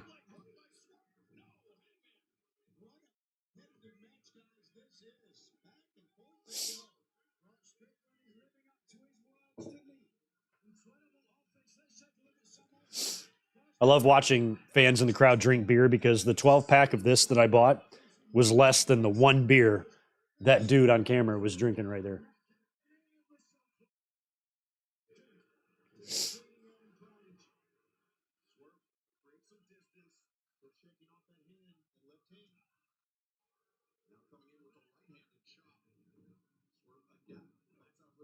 Oh, I see what you're saying, Marcus. That is a good idea. Why didn't I do that? I mean, I can still do it now. If you want me to.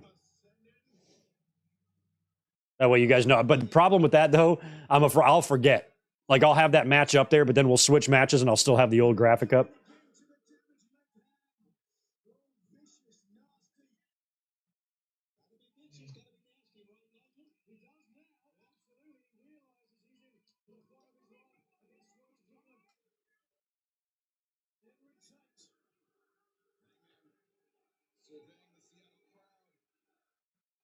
Swerve, swerve, swerve, swerve.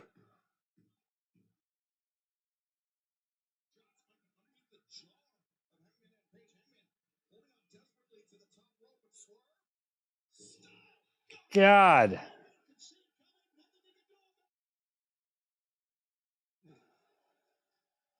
So you mean something like this, right? Just like when the match is on, have which one we're watching, you know, somewhere on the screen here. Yeah, I can do that. I should start doing that for these. I don't have time to put all that together now, but I see what you're saying.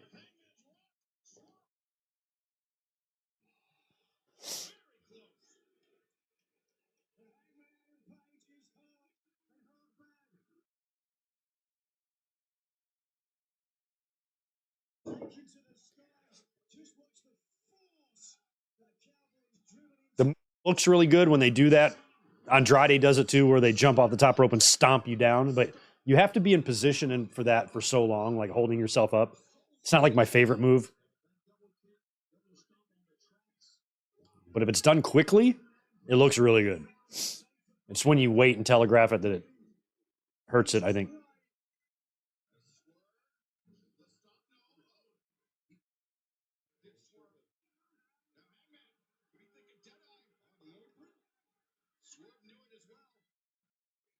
The Hangman, oh, it feels like Hangman hits a dead eye on the apron in every pay-per-view match he has. So Swerve avoided that one.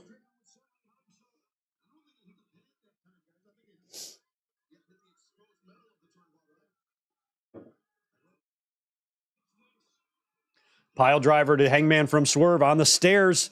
No way. He's way out of position. It's going to be a because if he dropped straight down, he'd fall off the stairs. Oh, now a dead eye on the stairs. Oh, God. Oh. Dead eye to Swerve on the steel steps. Hangman really hearing the boos from the crowd. He's a heel in this one. Crowd very much behind Swerve. Well, he's in his hometown, so makes sense. How the hell did the Jets score 5? Oh, they just scored a touchdown now. Must have been a safety in there somewhere. Well, they got a safety on Kansas City in there somewhere? Interesting.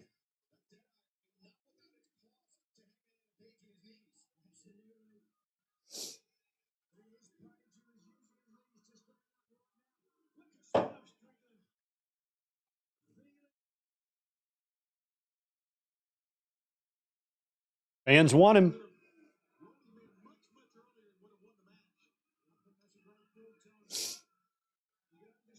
He's going for the buckshot right here. Buckshotty.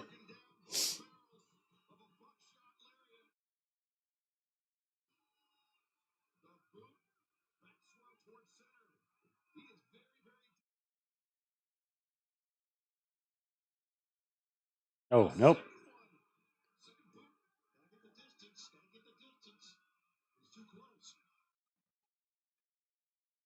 Oof.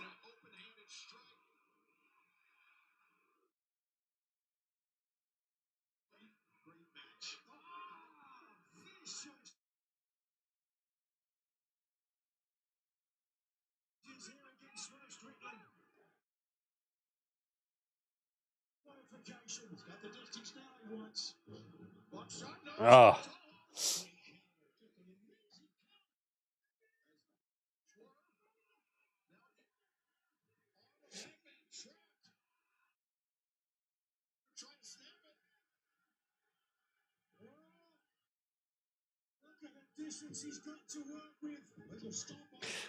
Oh, oh. Did you hear that? I don't know if he did a thigh slap, but they made some sort of sound effect that made it sound like Hangman just broke his arm. Or that Swerve broke Hangman's arm. Samson's out there. He kind of had it wishbone sort of in his arm, and then he went, and Swerve just kind of went, Urgh. And then you hear this like snap. Oh, look at he's going to the top. Holy shit. Doctors are attending to Hangman. Swerve's going to stomp his arm or stomp his face. Swerve stomp on the apron to an injured, broken-armed Adam Page. Yeah. I can't do it, but Nana, I love it. Put him away. This is it. Ball game for Hangman. Put him away. He's gonna stomp his arm. 450 onto the shoulder. Come on, cover him. I feel like he might kick out. Nope. Yeah, he will. Come on, just keep the pressure on. There you go. Tap his ass out.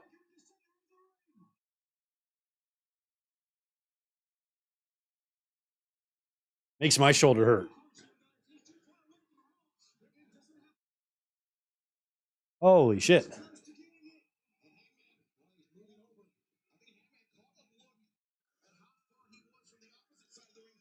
Oh, they got a safety on a holding call in the end zone. What a bunch of shit. What a cheap way to get 2 points. Oh, my God.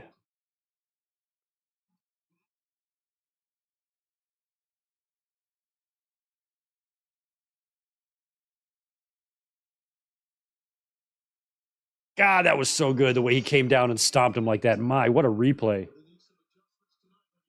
How many of you in the chat are actually watching this, or are you just watching my play-by-play? Do some of you in the chat, have you ordered this?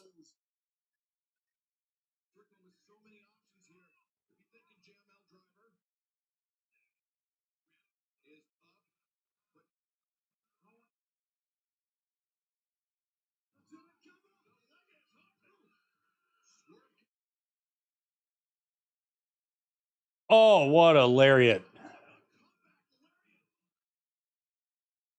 Okay, I feel like the finish is going to be like a... here's another Deadeye.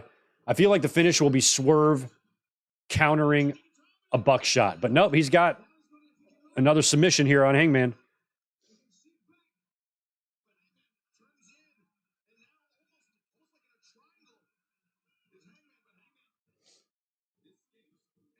What's up, Al Ramos? Well, I'll do my best to give you the play-by-play. 2:30 UK time. Sorry to hear about that, Ahmed. It's 6:30 p.m. It's dinner time here. The sun is still out, kind of.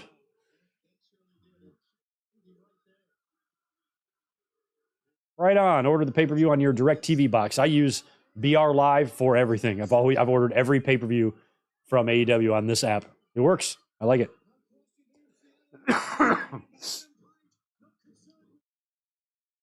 Nice. Snap German. Going for the stomp again. I feel like we need a buckshot lariat counter into the finish. Unless Swerve just straight stomps him here. Nope, move. Now, look, now he's going out for the buckshot. Watch. Here it is, just like I predicted. Oh, he hit it.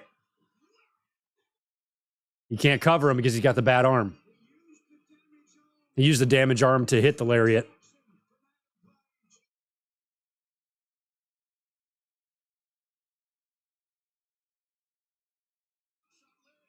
No way. Swerve's getting out of that. Nana's got the leg.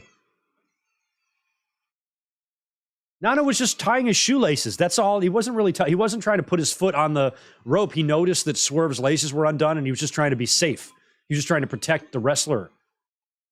Paul Turner should reward Nana, not throw him out. Geez, sorry, referee, for just trying to be responsible. It's a travesty what's happening with Nana right now. I don't want no problems. Hangman's telling him to leave. Okay, now maybe he'll come back in, see how Hangman's on the outside of the ring here. Maybe he'll come back and try to do the buckshot like I've been talking about. You see, he's going for it again. Watch. Now this will be where the finish is. $100. $100. Here comes the buckshot again. He'll counter it. Boom!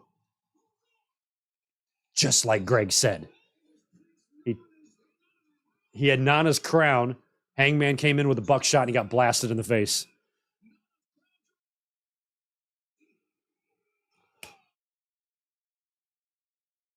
Motherfucker. Hangman kicked out. Now you put him away.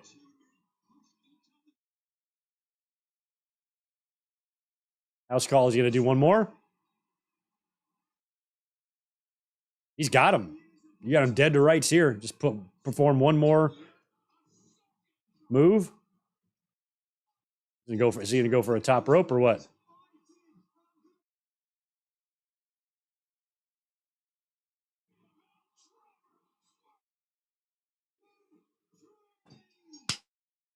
Great match. Wicked fun. Right man emerged victorious. Loved all of that.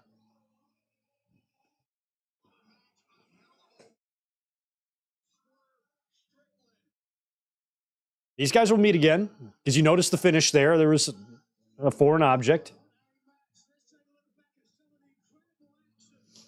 But I had that called out. I'm like, the finish is going to be some sort of buckshot lariat counter. And that was very close. What a bloody match.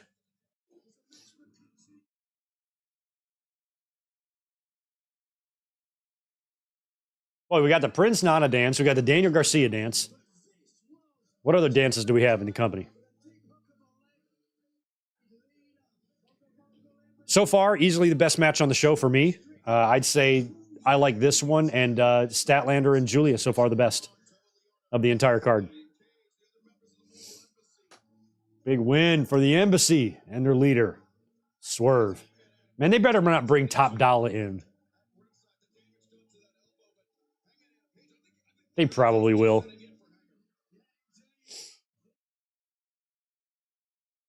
I always liked it when Swerve would like suck on a lollipop. I always wanted to be that cool. I wanted to look cool sucking on a lollipop. And the only person that can really do it is Swerve.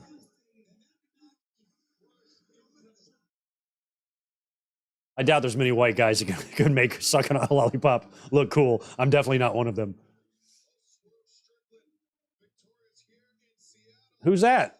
Hey, who is that? That's Sean Kemp? Sean Kemp. Oh, how much I love Sean Kemp. I was a big fan of his. I was a big NBA fan in like the 80s and early 90s and mid 90s. Looks a little older, but that's definitely Sean Kemp. When I used to play NBA Jam, like on Sega Genesis or Super Nintendo, I would often play with Seattle because they had like Sean Kemp and I think like either Xavier McDaniel or like Detlef Shrimp. Or not, I think it's Detlef. And it was just, they just performed really well. I would always use that team. And I usually run with Detlef and Sean and fucking kill it.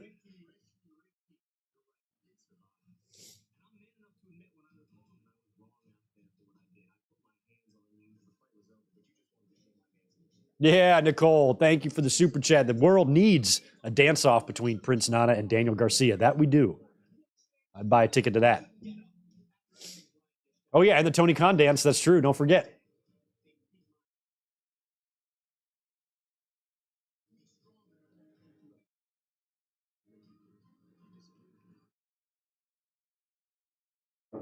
Oh, yeah, Gary Payton. That might have been the other one. Gary Payton.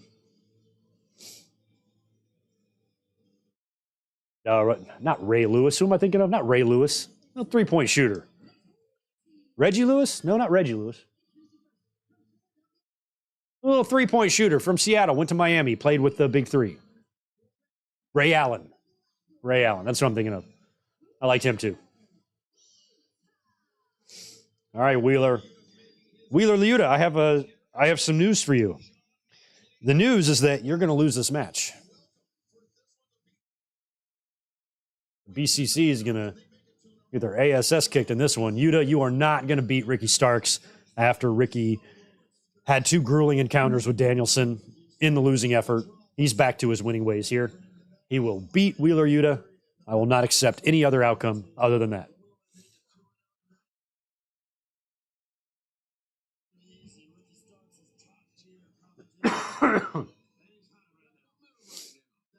I did watch the Claudio Josh Barnett match. I thought that was really good. We'll show respect after. I like that a lot.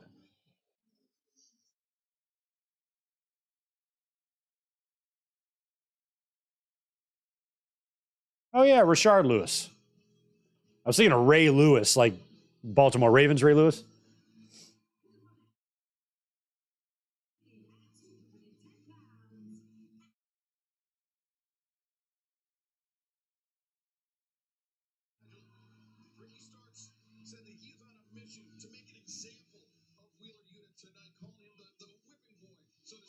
The whipping boy of the BCC.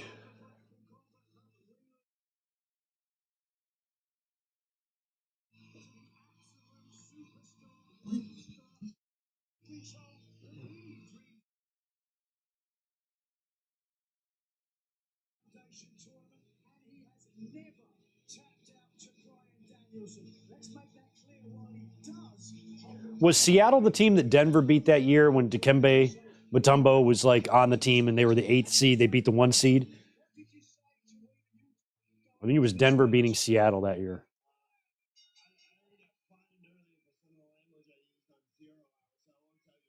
Oh, John Moxley claiming he got fined for his 0-hour language.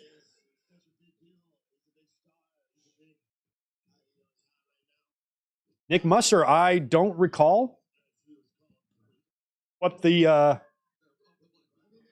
what the timetable was. I thought that it was well over a year before he could appear on camera again, but I'm not sure. Sometime next year, apparently. All right. Be right back. I got to go clean out my sickness. Be right back.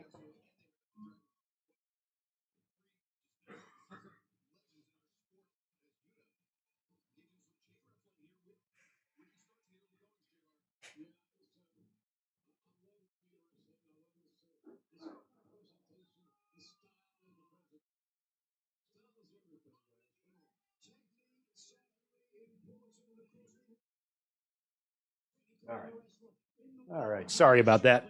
It's one of the reasons why I don't think I planned on not doing like a review of the show tonight after the live reaction, because I just don't think I can handle it with my sickness. I'd rather sleep it off one more night tomorrow night after Raw. We'll do a Raw review and we will elaborate on a lot of what we saw here. I think all I got in me tonight is a live reaction. I am just too much under the weather.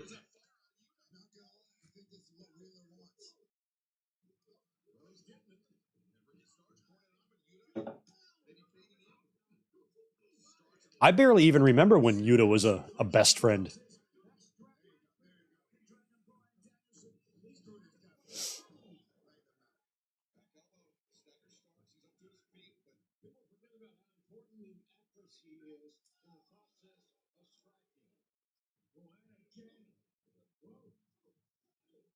But yeah, JR back out there.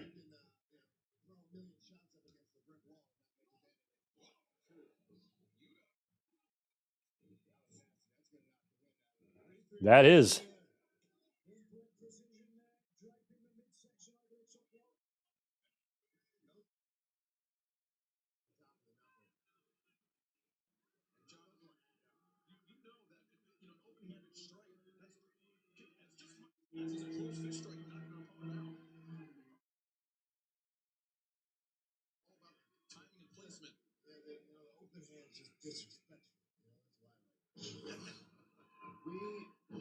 Ooh. Yeah, whatever I have hit me pretty quick. It was on a Friday night. No, I think it was Thursday night. Coming home from work, I noticed I wasn't feeling good. Scratchy throat. I haven't even enjoyed any of my green gimmick because I don't want it in my throat.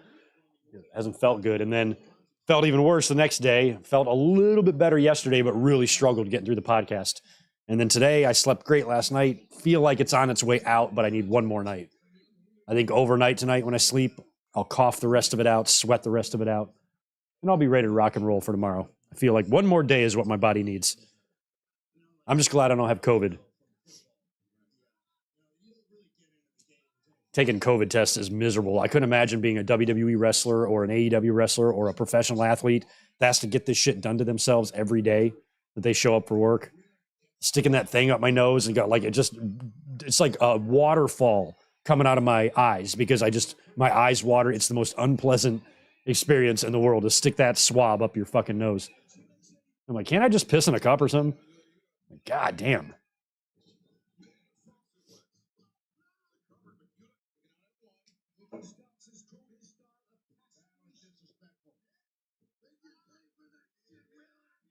Make him pay for that. At least Moxley's covering his microphone there.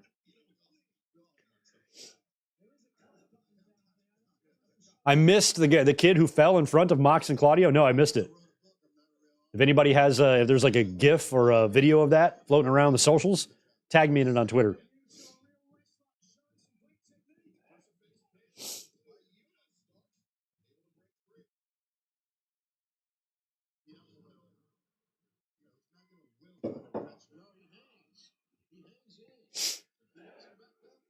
Yeah, Ricky Stark's definitely on that move when old school, Ben.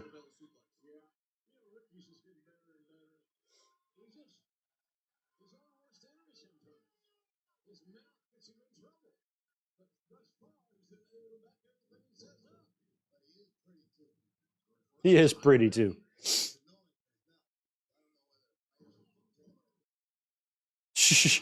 Moxley says with Ricky, he goes, I don't know if I should fight him or take him on a date.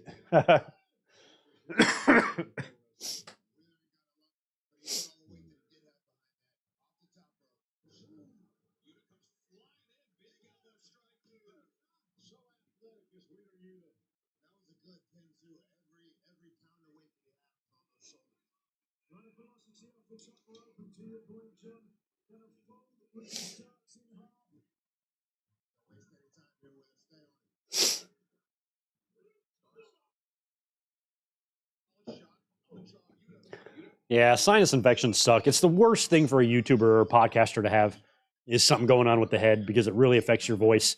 I didn't even push yesterday's podcast out to the audio feed because I'm just sniffing too much. And I can't hit the mute button on the mic every time I sniffle or whatever. So just annoying. It's not good for a content creator to have shit wrong with your voice. It sucks. And as many years I've been doing this, I've had lots of times, like every year, about 2 or 3 videos per year on my channel are affected by some sort of shit going on. I remember when I did my saddest one was when I did a sponsored review. Somebody paid me to talk about Cesaro in WWE. And I always regretted how my voice sounded in that because I had such a sinus thing happening.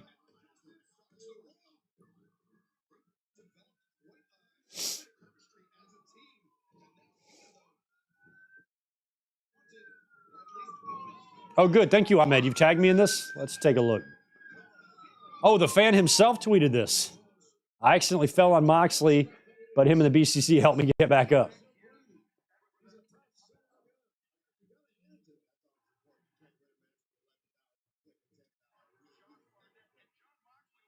Where are they?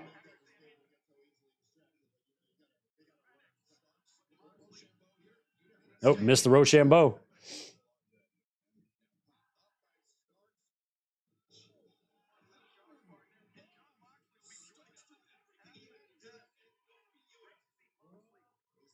Yeah, I can't even see it on that one video. Here we go.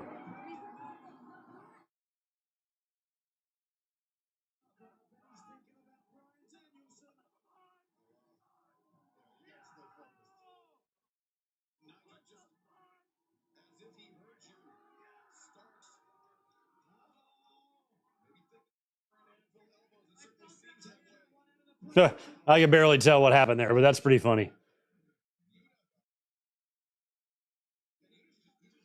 The fan was drunk.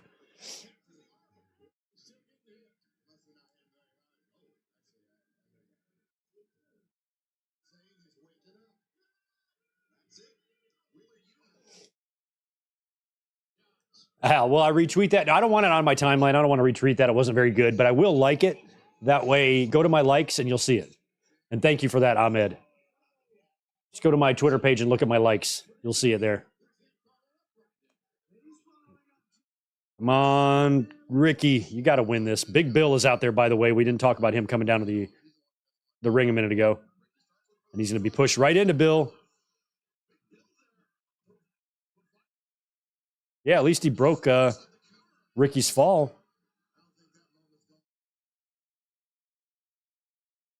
He's going after Big Bill.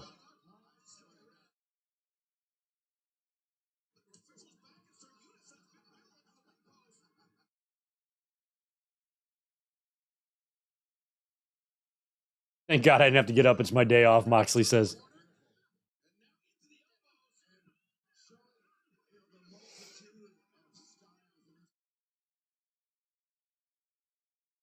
Alan J., you have a question? Yes, I am a model, if you were wondering.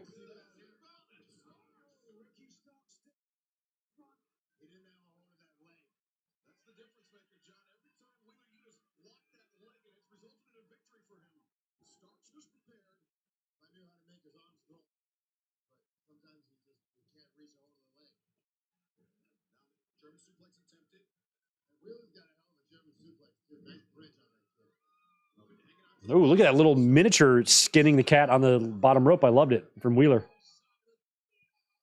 Is he a Rochambeau him here? He is. That should be it. Do not kick out of this, Wheeler. No. All right. So far, the only match we've gotten wrong in our predictions is that 4-way tag shit with the Bucks winning. All right. While Ricky is celebrating, we wait for our next match. I'm going to go over here and say goodbye to Elizabeth because she's leaving, and I'll be right back, okay? Stay tuned or something.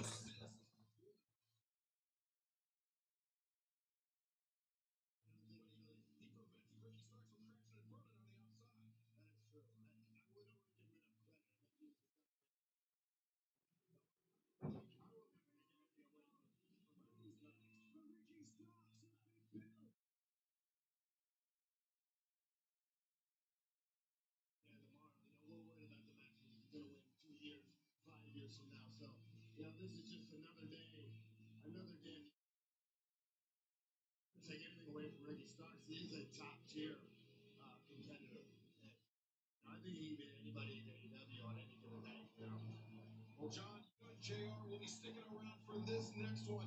And it is almost assuredly going to be a technical wrestling masterpiece. The American Dragon, Bryan Danielson, representing the Blackpool Combat Club versus Sabre Jr., representing TMDK.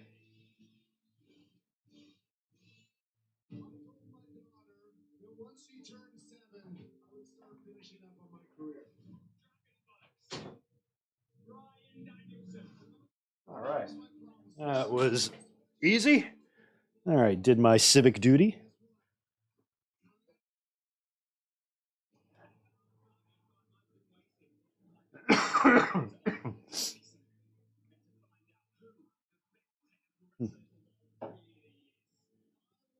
That's funny, Zach. When I was watching that video that I was tagged in, I kept hearing the dude being like, "What the fuck? What the fuck?"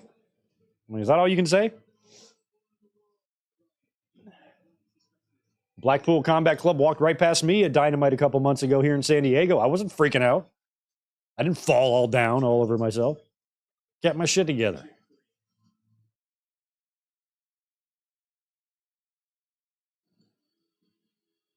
All right, here we go.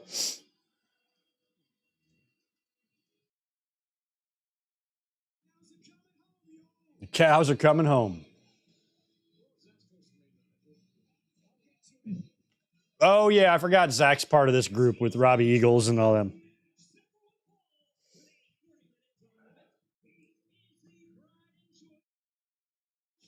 This is a match I've wanted to see for a long time, but I'm actually kind of glad it's not the main event. Toro Hill, I'm working on it, man. I feel better than yesterday, but I'm one more day away from resuming normal life. I need to sleep it out tonight. I apologize for my sniffling yesterday on the podcast.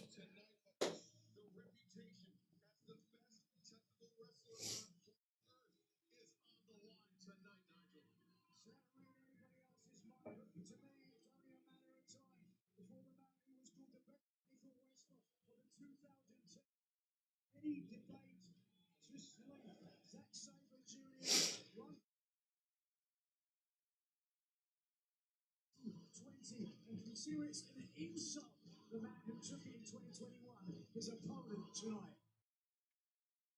Nigel, the cows are coming home. The chickens are coming home to roost. That couldn't be any. The chickens are coming home to roost.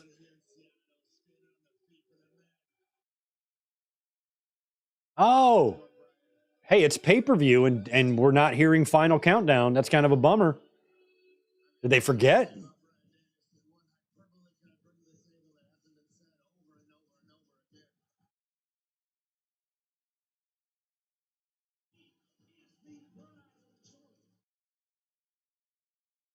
Good to see the hometown boy back home too. In his little Seattle shorts. So who have we had? We've had Swerve, Nick Wayne, and Danielson so far, all from this area. That's crazy.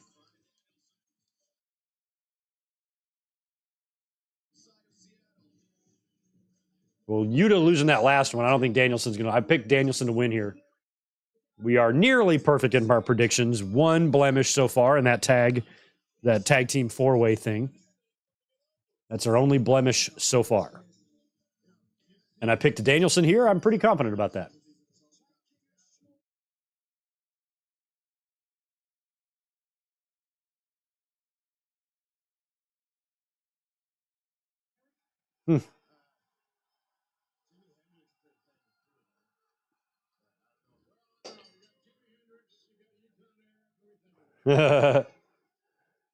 I love it. TK saved his budget for Metallica. Yeah.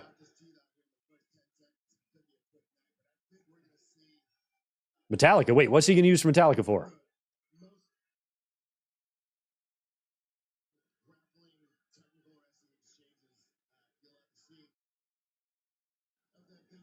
They did use Tony Khan did buy the Sting Metallica theme, right? That they used it All In or whatever. I saw a funny tweet after that from Bixen Span. I guess that Woodstock 99 concert that they did years ago in 99, Metallica performed that song. That is the song that WCW used. They used the live version of it from Woodstock. That version is cheaper than the one that Tony Khan purchased and used for Sting at the pay-per-view, which is kind of funny. Should have done his research on that. He could have saved himself a few bucks.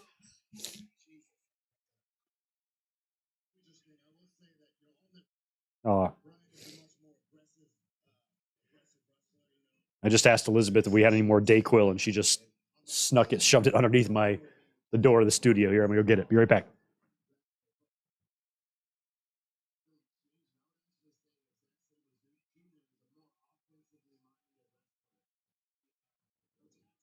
All right. She takes care of me. I'm like, babe, I need some medicine. She goes, I got you covered. I can take this with beer, right? What's the worst that can happen? I keel over right here on stream. If that happens, y'all phone the police for me, okay? Say we got a passed out streamer. We got an ODing streamer. I can't open it because I'm fucking 5 years old. Here we go. Is this the same? This gear. I've seen Danielson wear this shit before. Has he worn it in WWE or something similar to it? These colors.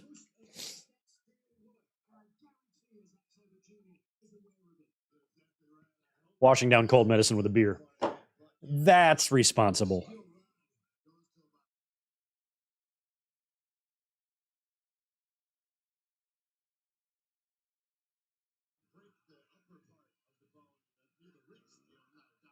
What is T? What the fuck does it even say? TMDK? What does that mean? Totally massive dick kickers?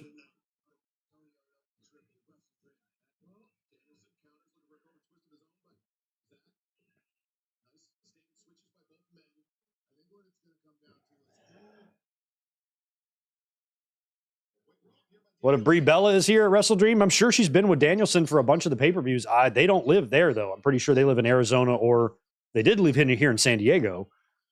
Or at least Nikki did.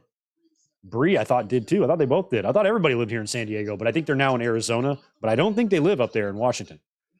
But I'm sure Brie has been backstage at AEW a few times. Certainly, right?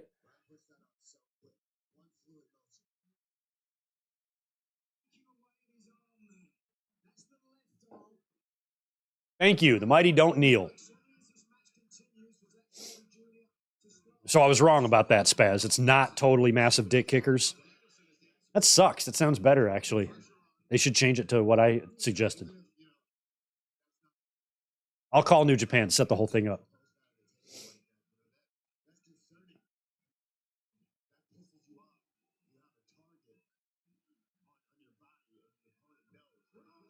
The mighty don't kneel.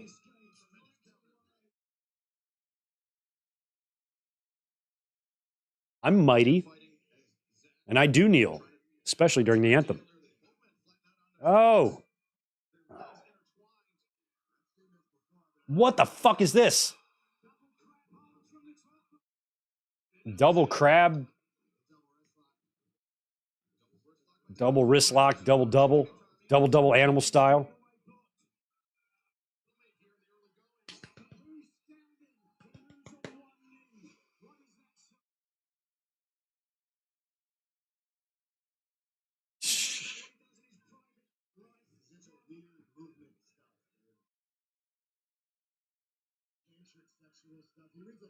SummerSlam 18. I know I've seen him wear this shit before with the Seattle themed stuff. I like it.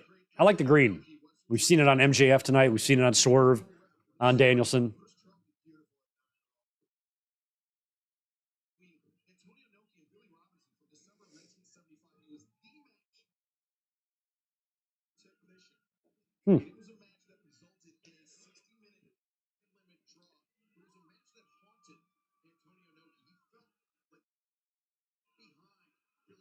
Yeah, that's cool. Excalibur's talking about the Antonio Inoki, Billy Robinson, Broadway. Oh, my God. Oh. Surfboard.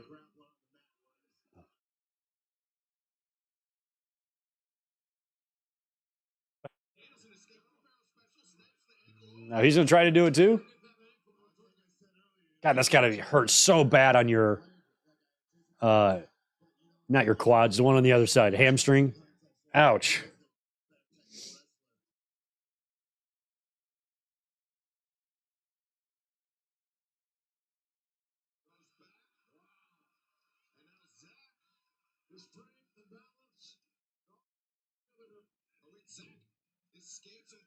Oh, we got to do the chin thing, pull him back.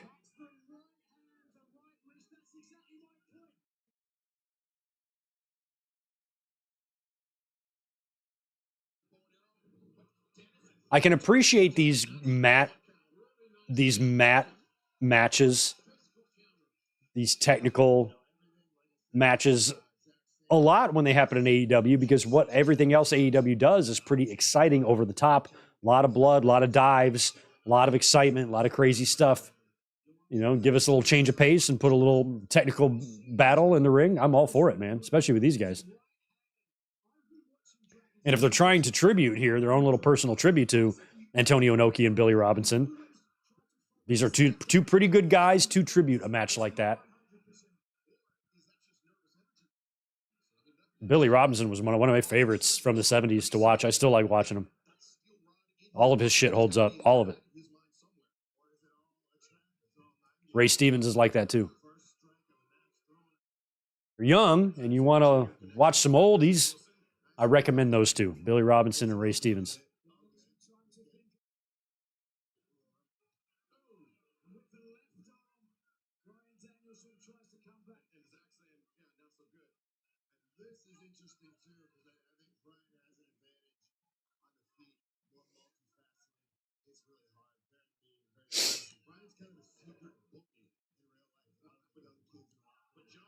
Brian's a secret bully in real life. I love it.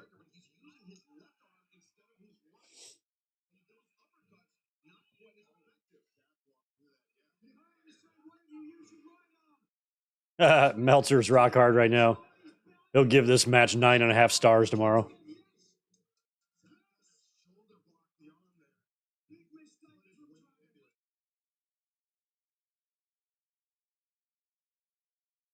God, I hate that move.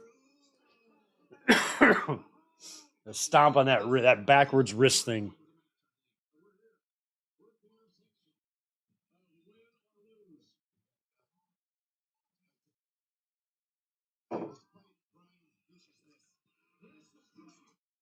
Oh my God. I'm not a video game player, but I don't hear good things about Fight for the Fallen.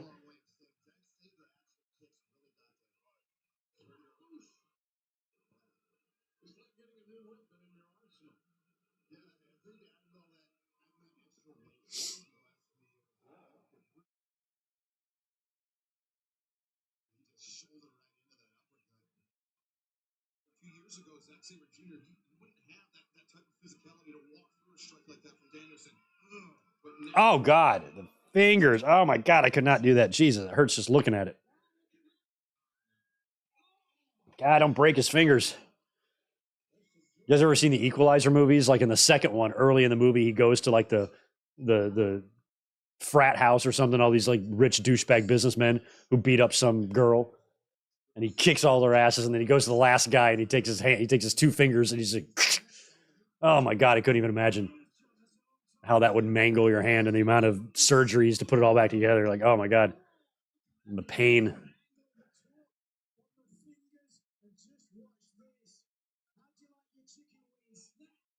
God. I mean, that wasn't joint manipulation. That was joint destruction.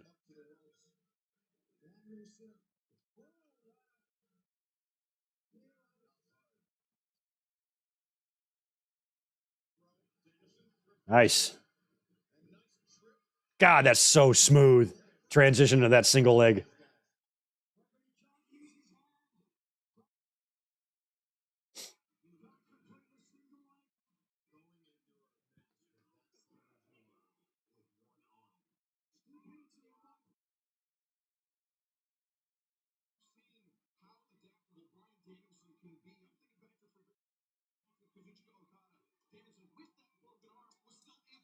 Oh, yeah, that sucks, Ahmed.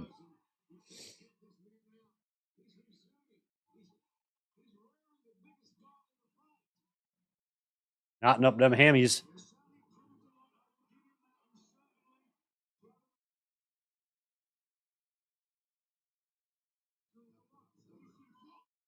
Oh, my God. That might have been a little too hard on that leg wrench there. Yikes. Yeah.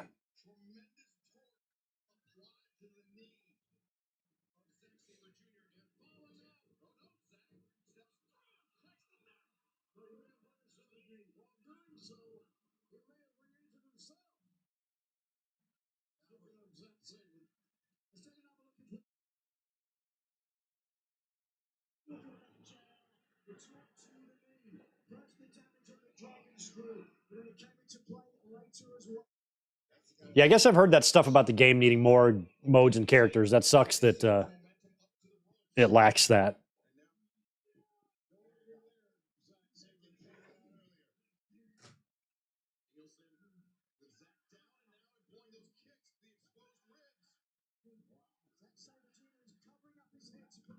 Oh, that kick was.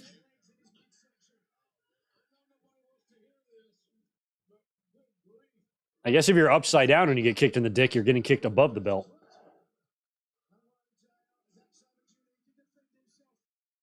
A reverse, no. Is he a reverse suplex from the top?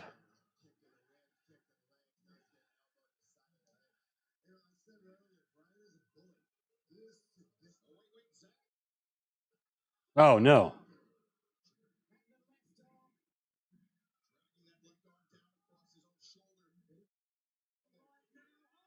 Oh, God.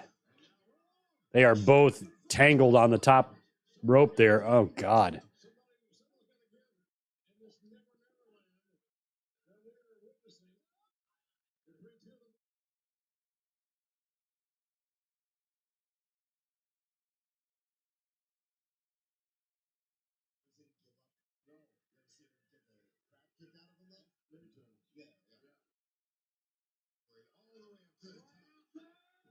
Oh.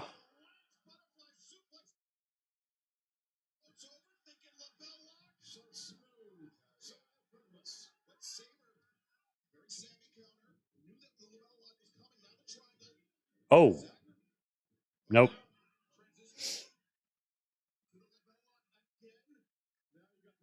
This whole thing almost has been on the mat. I don't. How many times have they gone outside so far in this match? Have they even been on the outside of the ring?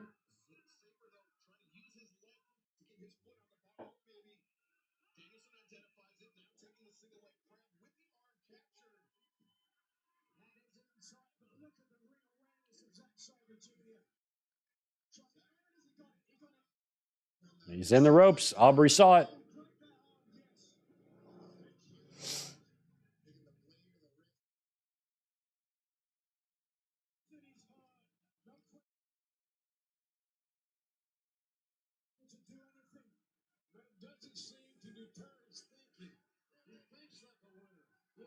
He thinks like a winner. Oh, kicks. Oh, man.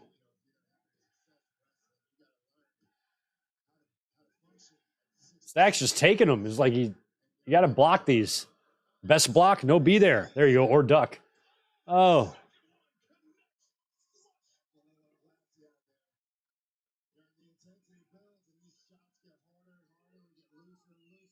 Looser and looser, harder and harder, according to Moxley.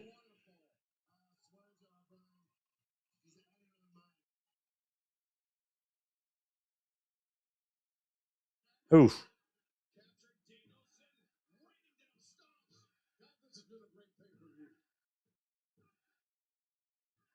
Damn.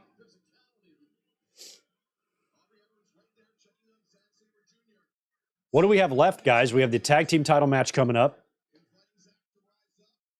We got FTR and Aussie Open. Am I missing anything? Wow.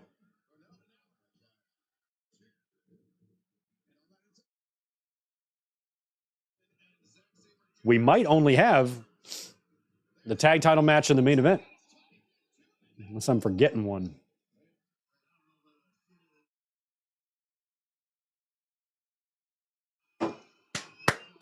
Good match.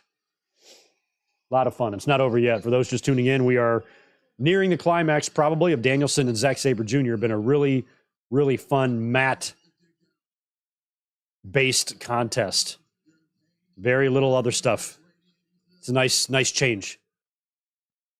No table bumps. Top rope moonsaults into the fourth row. 16 gallons of blood. I think if they're trying to tribute Inoki and Billy Robinson, they're doing a pretty good job.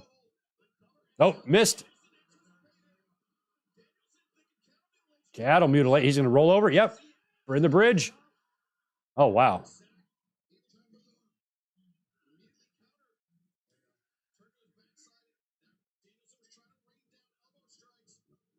Lots of rolling around.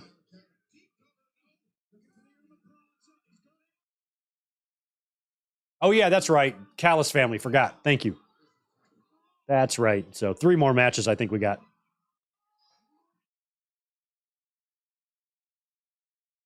Wow.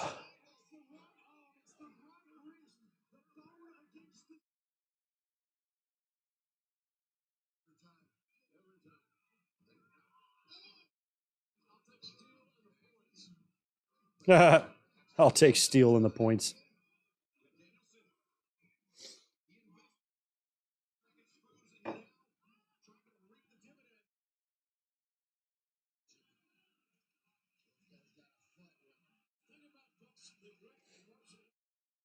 Submission, guys. He beat your ass in the blink of an eye.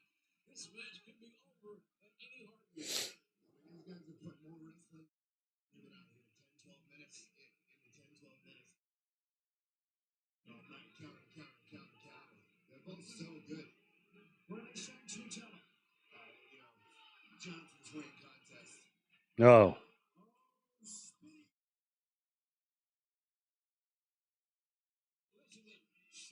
I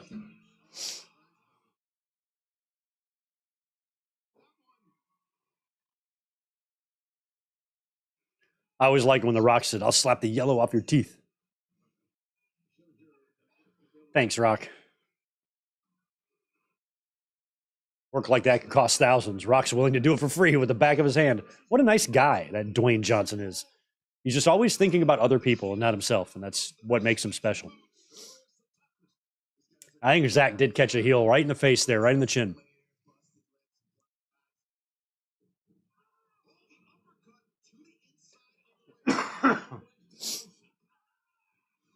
Ah.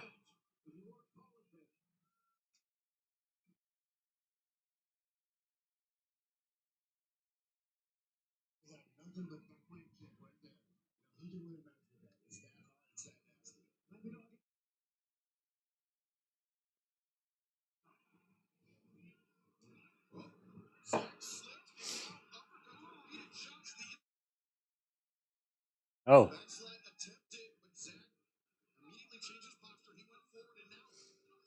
Yeah, I'm pretty sure Wheeler Yuta and Ricky Starks is the only match to not feature a championship belt in some way, right? It's the only match that we haven't seen one.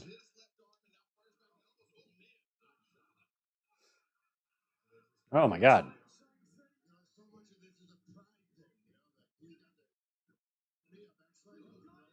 You can backslide me, I'll backslide you.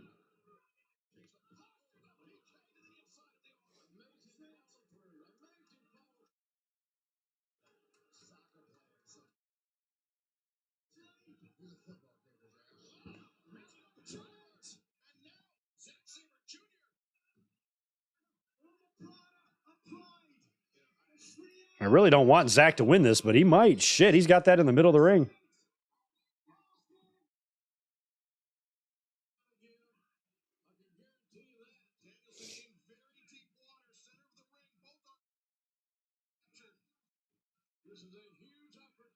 Come on. Oh. Ugh. This is about your wife. Retire now. Nigel hates Danielson.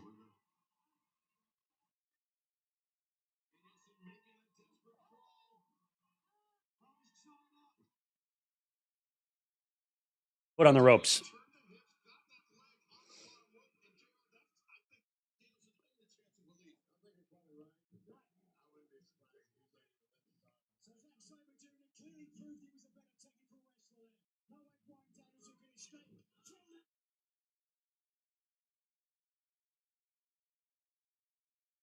Ha! Mox.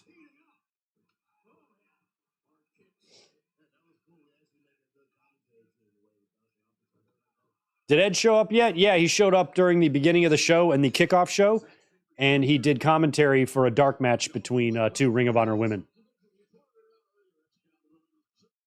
I didn't catch their names.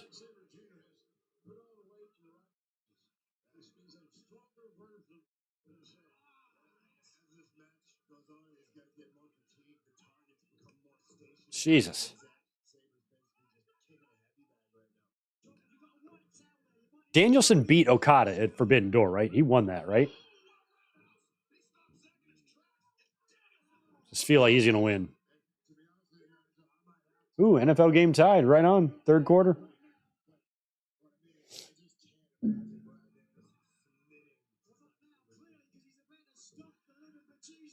Stomp the living bejesus. Oh. Mm.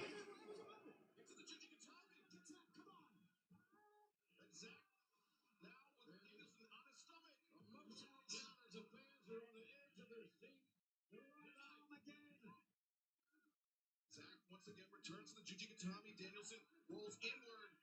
Trying to escape to get out of it. Oh.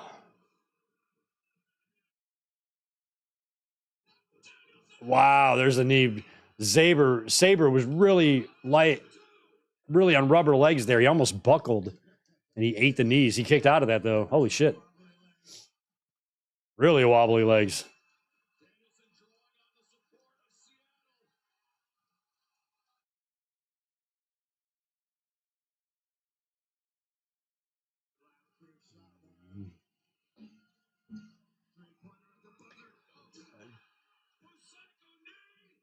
That's got to be it.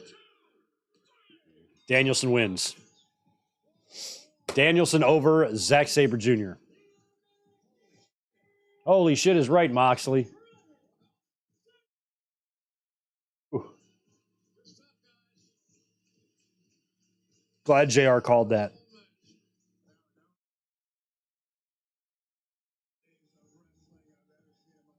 Yeah, it really was.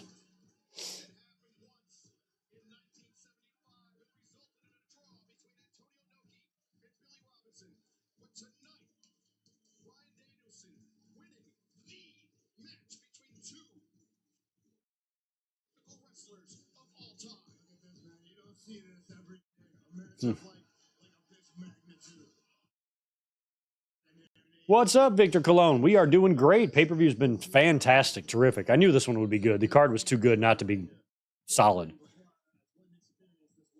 You get the handshake here from Zach?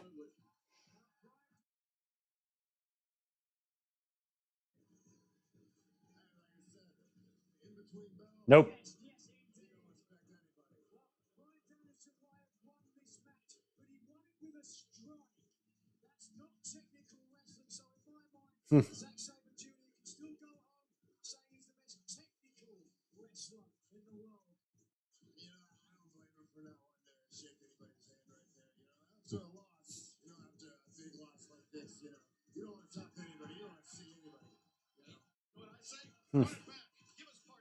Yeah, run it back. Give us part two. Danielson with the love to Aubrey. Oh, and a hug. I love that he hugged her. I mean, Danielson said this is his last year, you know. One flyweight world champion, Demetrius Johnson. Never heard of you.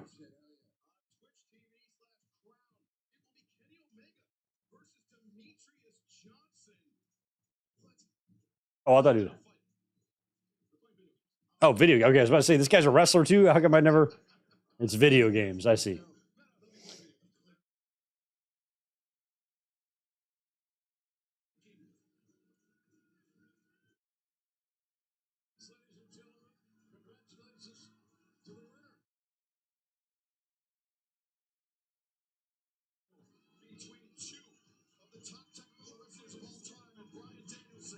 So I love being in Seattle.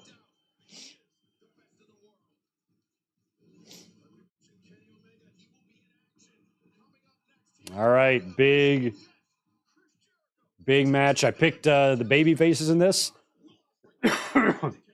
based on Takeshita's back-to-back victories over Kenny and Ospreay beating Jericho.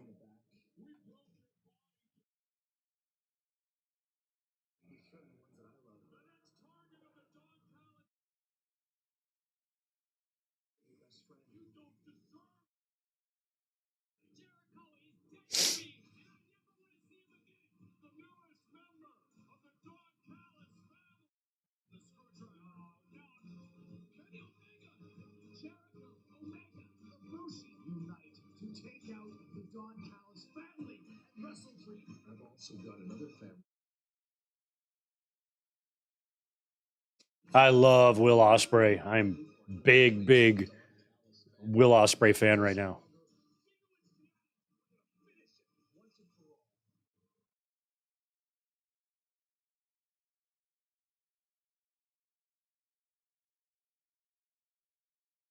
Here comes Judas.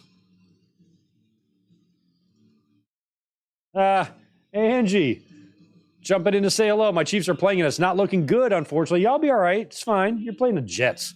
Playing the Jets. You'll be okay. They'll win this. There's like a whole half left.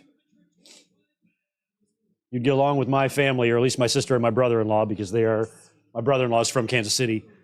And he's been married to my sister they've been together a long time. So she has by default become a very big Chiefs fan.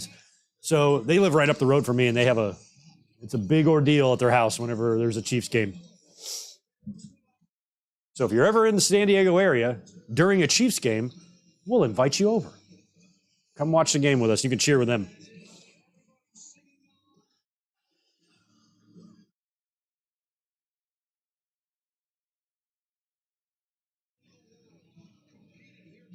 I like the blonde in the front row.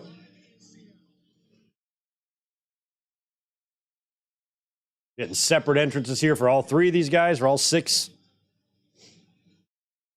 The Chiefs just need to shake it off. They will. It's so crazy now, the people that are like so butthurt about Taylor Swift, they're going to like watch. If the Chiefs lose this, you're going to see like celebrations on Fox News. Oh, she's a distraction. You just wait. They are as predictable as gravity. Forever butthurt. All right.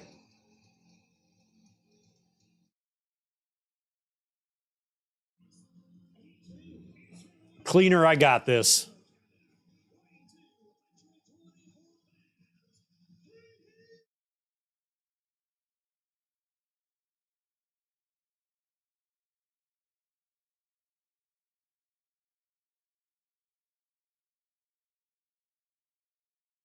Hey, we didn't even get the big, long introduction from Justin Roberts for Kenny. What's that all about? I wanted to hear the North Carolina.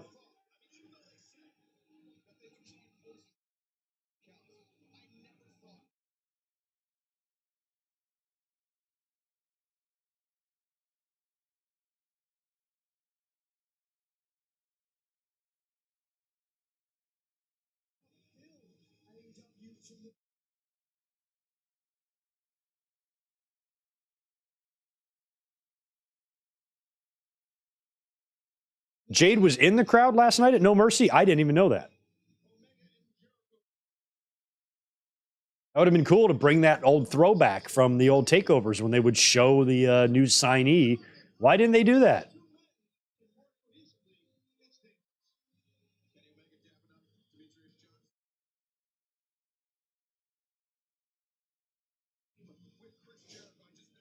Yeah, most people you would think would just want the Chiefs to lose because they're not their favorite. Not because they're mad that Taylor Swift is going to get a whole bunch of young people to vote and fuck them up in the next election. That's why they're mad, is they know their chances of winning go down with each and every new registered voter. They know this. That's why they're mad. It's very American, isn't it? Wishing people didn't vote because that's the only chance you have to actually win. What a world. What a country we got here, I'll tell you.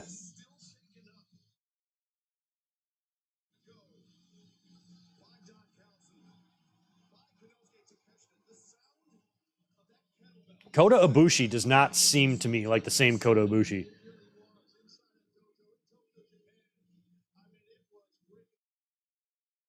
Kettlebell. When I saw the footage of the attack the first time, I didn't realize that Kota got hit with a kettlebell. I thought it was something else, and I didn't think it looked good. I was looking at it on my phone, and I'm like, that looked like shit. But then I hear the announcers putting over how devastating it looked, and then I'm like, oh, it's one of those things. Okay. I was thinking it was like I couldn't tell what he had in his hand. And I didn't think the shot to the head looked good. But now that I know what it was, it actually did look good.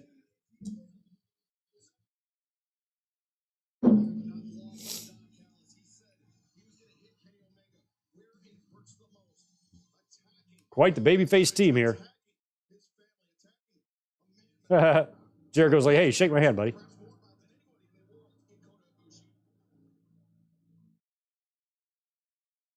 I love this Last Supper mural. Don Callis looks like Mikhail Gorbachev with that shit on his head.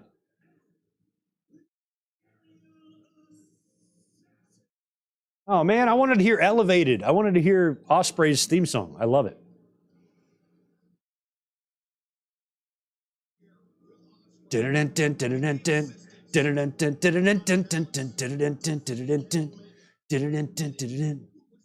Elevated. You know what I mean? I love that. I love it.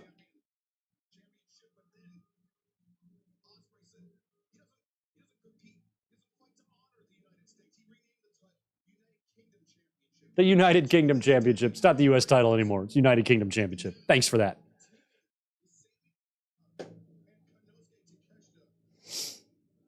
Yeah, I saw that too. Ibushi has admitted that he still has some nagging injuries.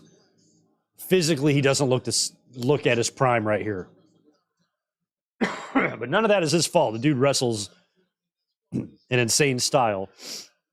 And it's going to be difficult to remain 100% all the time when you wrestle like that. All right, I'm going to go get another beer while before the bell rings.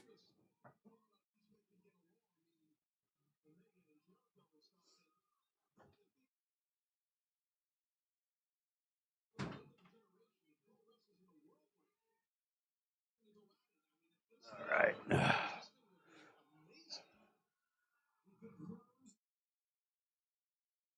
All right.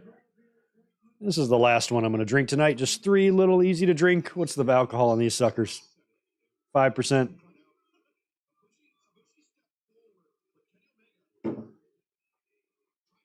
Cleaner, I got this.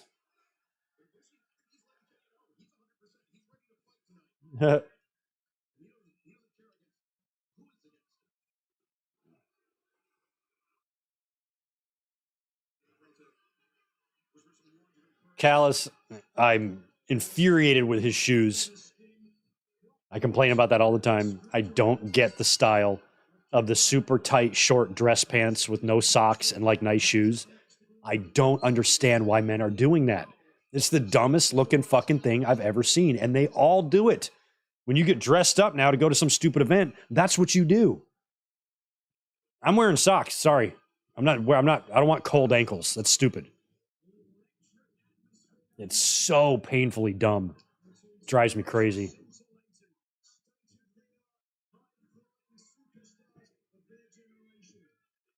I'm like, are women really attracted to that shit?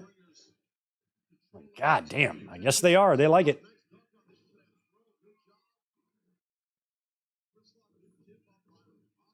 Elizabeth has full permission to beat me with a lead pipe if I ever show up anywhere looking like that.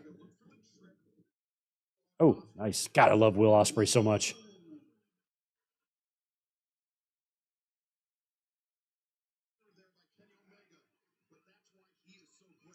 I change who I'm obsessed with about once or twice a year, and right now, Ospreay is my guy.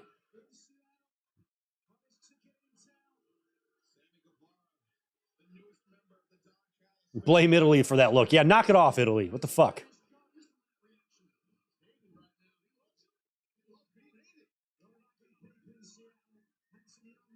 I'm like, I appreciate the lasagna and everything I do, but I don't appreciate other things that you've brought to the table, like that look.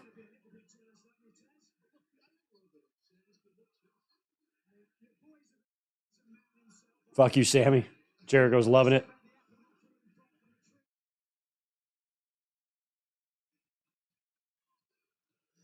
This is Jericho's first run as a babyface, right? In AEW. He's been a heel the first 4 years, right?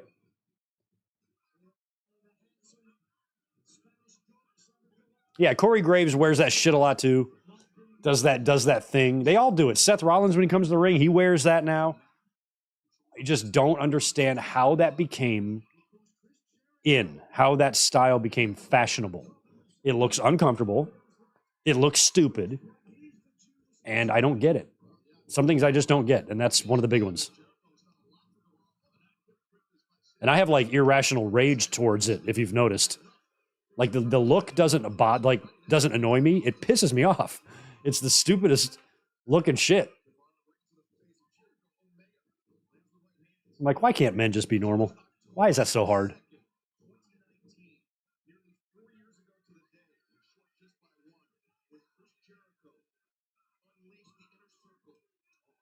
Tag into Kenny. Or I'm sorry, Kenny tagging Chris. And Jericho's in there with Sammy now. Getting his hands on Sammy. Main event, I believe, is up. No, I'm sorry. The tag team title match will be up next. And then the main event will be the main event. Oh, I guess he was faces 2021 with MJF. Oh, yeah, okay. So second run as a babyface. Thank you. Yeah, I completely forgot about Dan Lambert. I forgot the douchebag existed.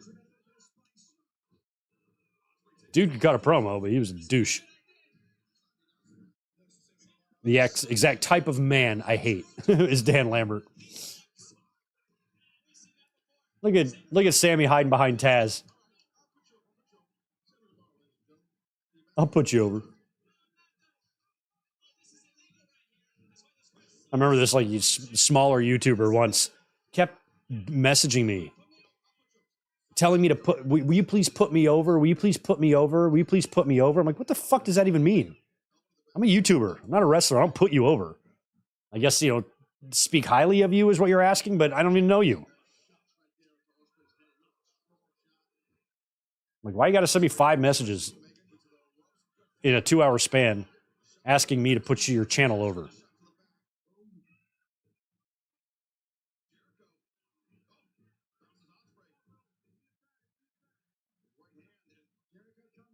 Up, standoff. Standy. Good old Standy. Brawl, all 6 men in the ring. Those just tuning in, where it's Callis family versus Kenny, Jericho, and Ibushi. We got 2 matches left after this.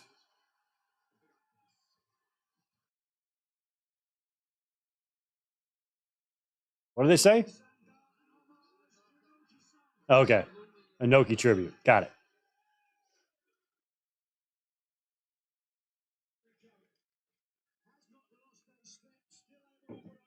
Nigel says, how great is Chris Jericho? He has not lost a step. Nigel. Yes, he has. He's lost lots and lots and lots of steps. He can still work, but if you're saying 2023 Jericho is the same thing as 2001 Jericho, that would be incorrect. That would be a falsity, a fib. He's a fibber.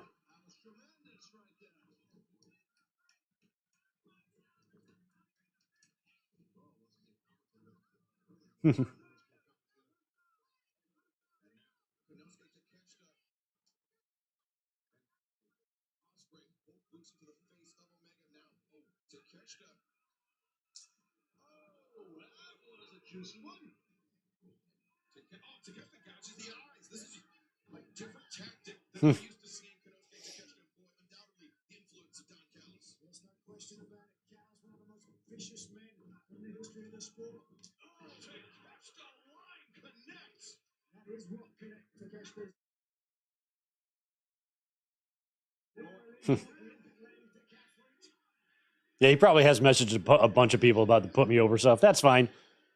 Wrestling fans are nerds. We're all nerds. I'm one. I just try to keep a level on my nerdness. I've seen a guy on YouTube who like dresses in a full suit and sports jacket and calls the matches like he's a like he's a commentator. I'm like, well, to each his own, I guess. I think it would be hard to enjoy the show if I was practicing my commentating skills, but I guess you got to learn somehow, so.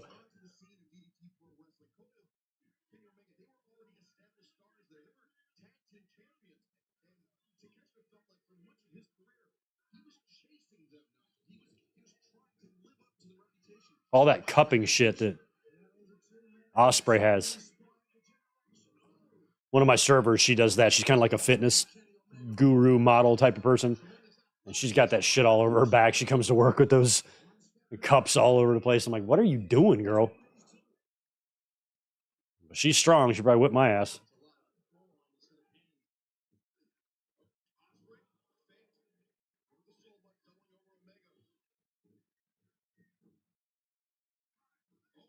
Ooh, wow. Yeah, I don't know if Kenny was going for a big hip toss or what, but Ospreay stopped right in his tracks and hooked an abdomen stretch on him.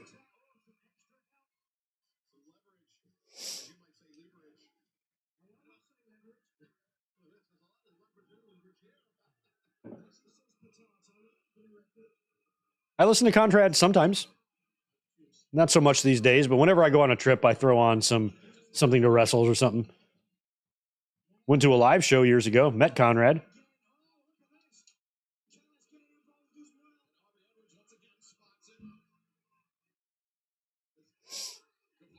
Exchanged a couple DMs with him. Other than that,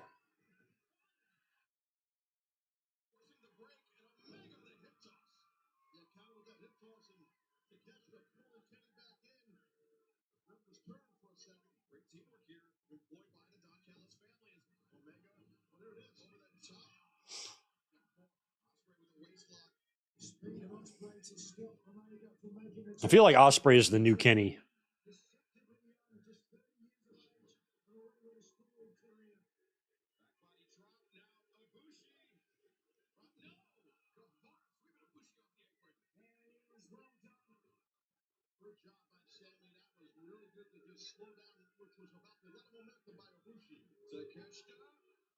Wow, Blue Thunder.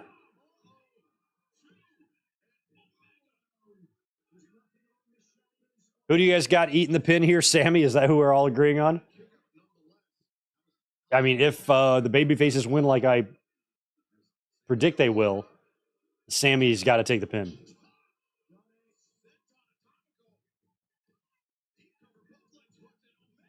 Senton Atomico. I thought that was a Swanton. Maybe it's a Swanton Atomico.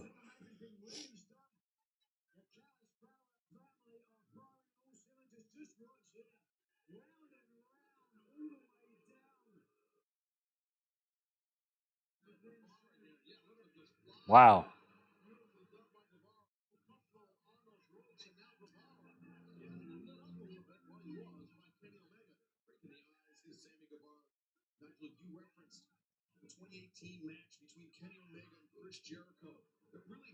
Yeah, 2018 match. I'll never forget. It's one of the first live streams I ever did, staying up late and streaming that first Wrestle Kingdom with Kenny and Jericho. I think I just started streaming like 2 months before then. Or live streaming. Like on camera type of shit.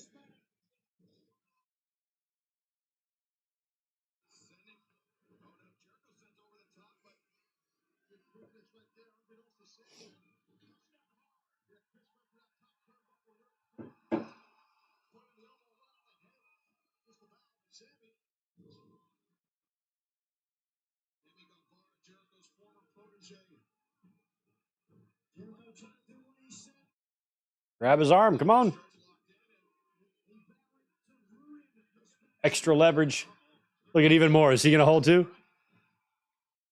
I mean, does that really do anything? If you're all holding hands during a stretch? I never understood that. Like, I'm sure some positions in a move, if you grab the rope, you could get a little extra, but not every time. Sometimes they just think if you have any limb touching the rope, it's going to give you some great advantage. I'm like, not all the time. Third quarter coming to a close. It's still a tie game over here with KC and NY. Taylor very concerned. Oh, there she is. Looking good, girl. Oh, look at there. Oh. Gold, like golden sex gods. Exactly.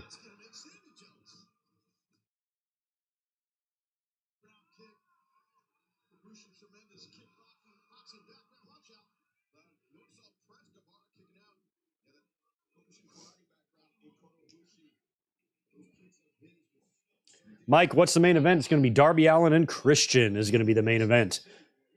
And I think there is a reason why that is the main event. Very specific reason.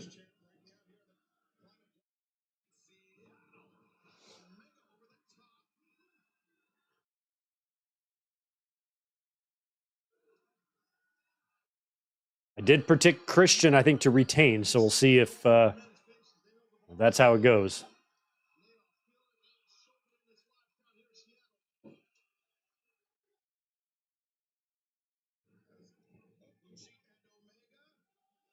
I mean, it's going to be crazy, y'all. If we do see Edge, we are less than an hour away from seeing Edge in AEW. Big lion salt on Sammy? No, he'll kick out. And I'm curious if Edge is in fact here. Is he hidden like WWE brought back the Hardys and Cody and kept him in a trailer all day? Or is he back there hanging out?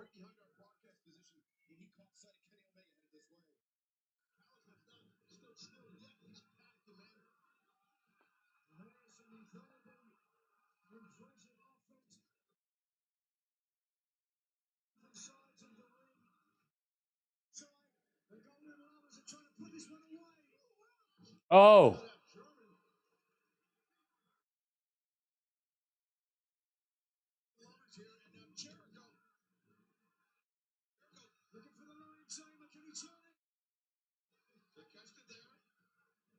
Oh, Takeshita with a big German on Jericho. A big German Jericho. Invented by Jericho's grandfather, Jimmy Jack Jericho.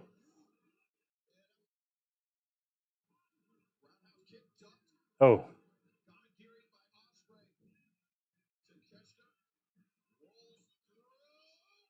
Oh, right on it. Bushi landed right on his head.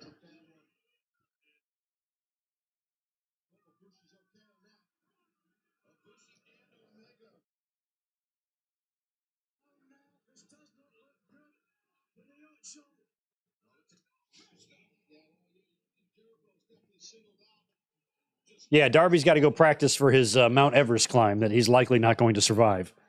So I think he's an idiot for doing that. I would not do it. I think he's too young to understand what he's really getting into. And I respect anybody that wants to do it. I just think it's incredibly fucking stupid to do it. There's plenty of ways you can challenge yourself to extreme degrees. But doing something to where you have a 30% chance of dying or greater is really dumb. And I advise against Darby doing that. But all we can do is hope for the best, hope that he survives.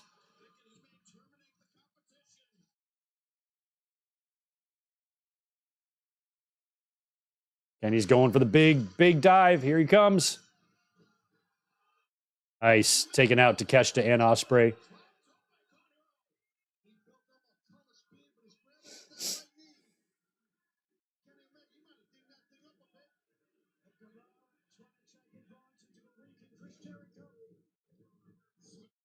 Wow, Spanish fly to Jericho.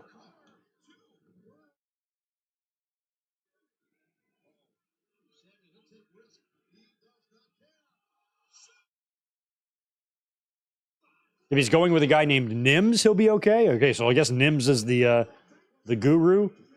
All right. It takes a long time. It's not like you do this shit in a day. You do it in like a matter of weeks, I think. I think it takes a long time to get up there.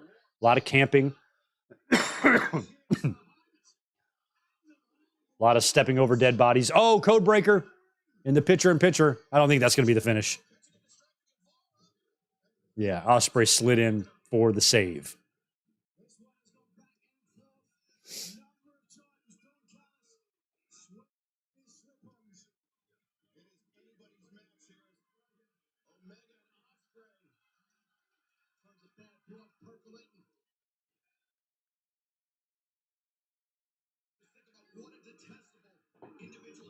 Ugh.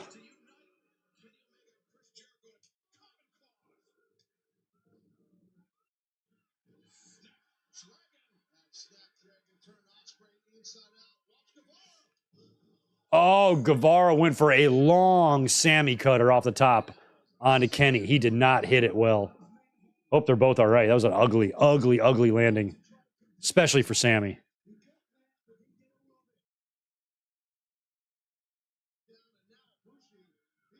Oh, last ride to Ibushi. Oh. Heels are strong right now. Baby faces are in a bad way. Oh, it's the ascent down that's the most dangerous. Either way, the shit's dangerous, and Darby should not be doing it. Ugh. I just don't want to do a video next year tributing a dead Darby Allin. I don't want to. I didn't like doing the Bray Wyatt one. I don't want to do one for Darby.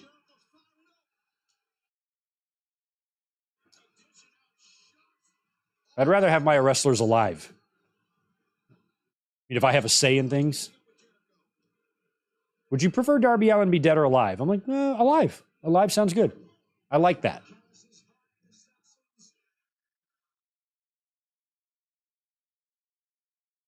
Ibushi slowly.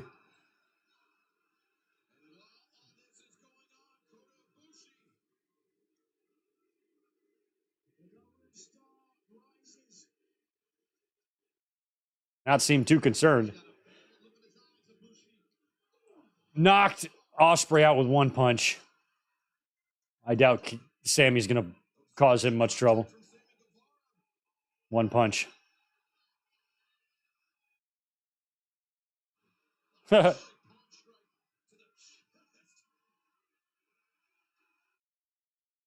Keston Ibushi. Love this. Love this.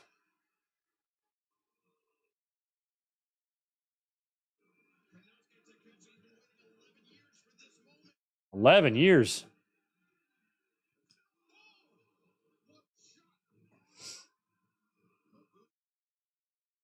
Ugh.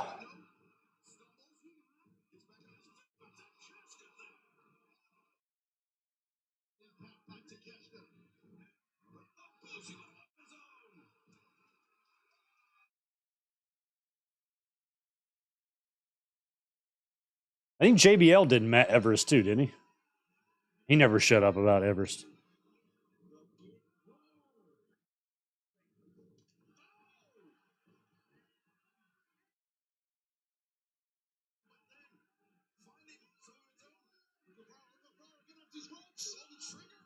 Nope. Aubrey, do you know who's legal? Because I don't. Oh, another kick to the face. God damn. Damn.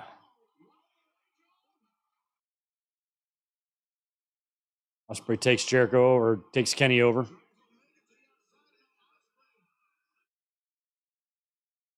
Big moonsault.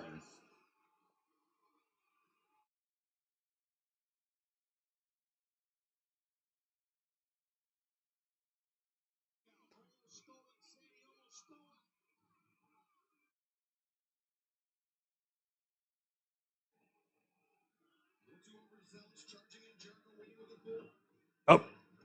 Oh, Ospreay caught a Judas effect. His own guy. Man, I might be wrong about my prediction here.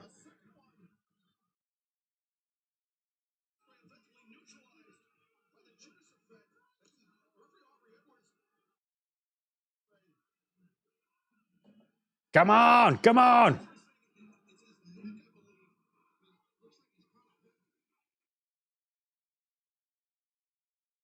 Wow, big top rope Frankensteiner to Sammy.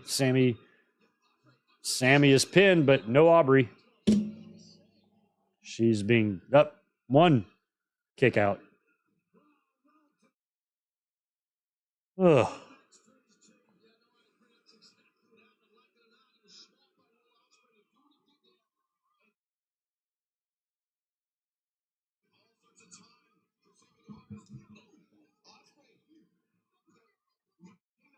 He's got it. He's got the U.S. title in his hand. That is... Oh, GTH countered. Callis. Oh. Callis was in, and he hit him with Floyd. This might be Sammy getting his win back from Grand Slam. I might be wrong about this win, guys. This prediction. 2 matches wrong. Sammy Guevara.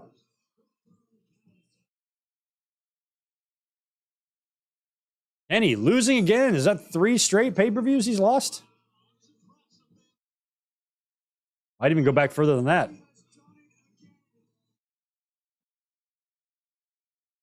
All right. Baby faces lose. All right, only 2 matches left, guys. This is exciting. I'll be back in just a second.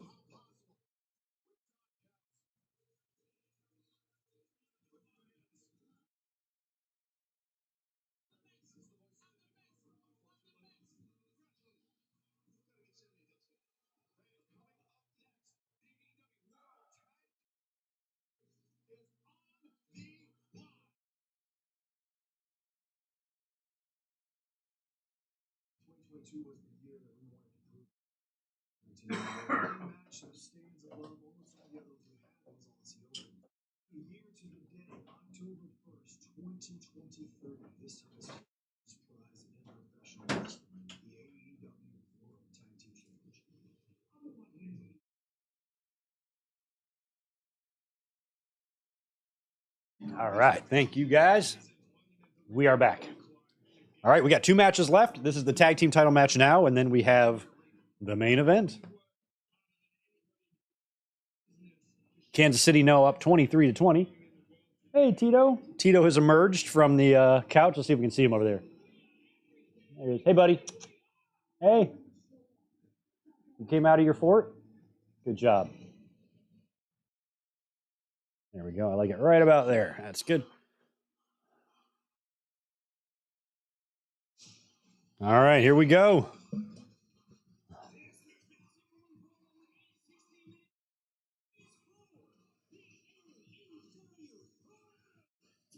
World.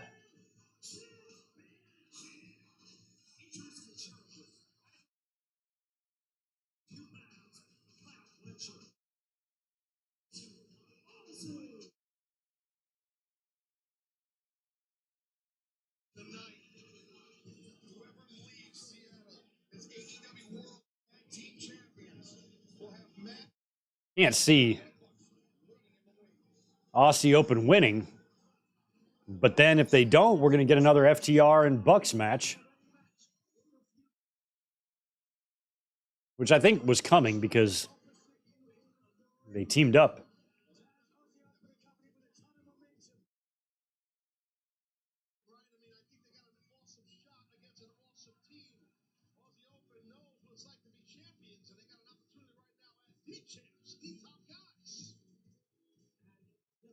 Yeah, that's right. Sammy didn't eat the pin. He did the pinning.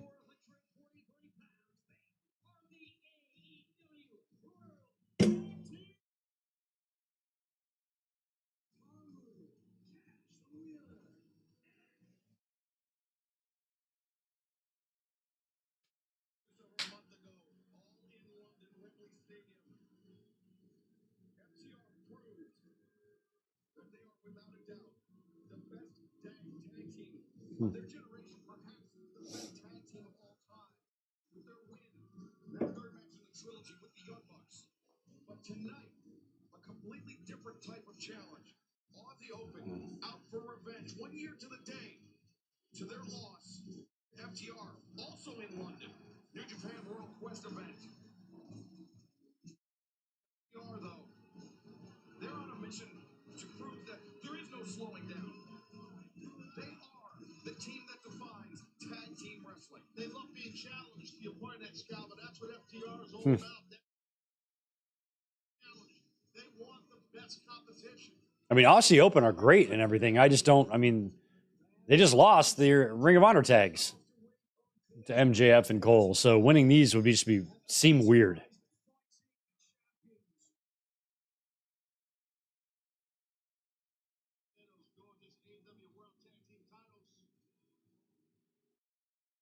All right. You know what a difference a year you can make in a career with professional wrestling. FTR faced 365 days ago. I think that's an excellent point. Davis and Fletcher are not the same athletes, the same tag team. All right, we will see what happens here. Aussie Open is winning, says Marcus. All right, we will see. Well, all the Chiefs are dancing right now. I don't know. Oh, that was a touchdown dance or maybe an interception dance. Might have been an interception dance. I think it was. Or a fumble dance.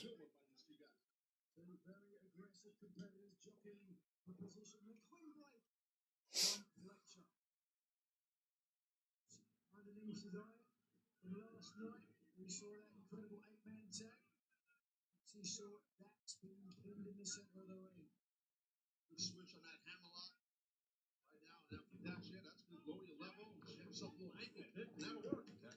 Sits out, picks the ankle, as you said, now into the side headlock, but Fletcher very wisely getting back up to a vertical position. Fletcher broke the grip, right? He broke that grip on that headlock. Fletcher didn't got his own head. What's going on with the gear of FTR? Those look like horror movie faces on the back of their trunks or something. I can't make out what's going on there. All right. I mean, I like this match. I'm interested in it, but I'm to the point now where I'm kind of ready for that main event. So I'm like, let's get to it, man. Let's get to it.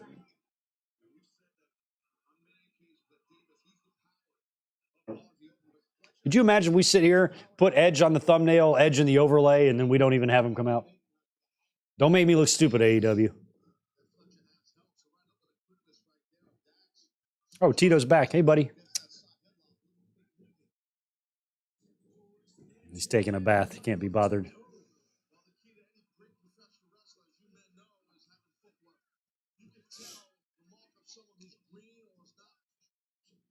you want some beer, buddy?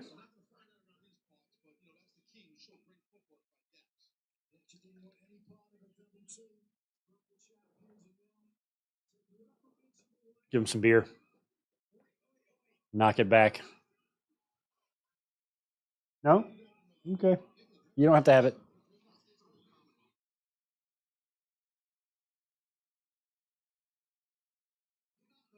Nacho, man. I think I'm ready for Edge.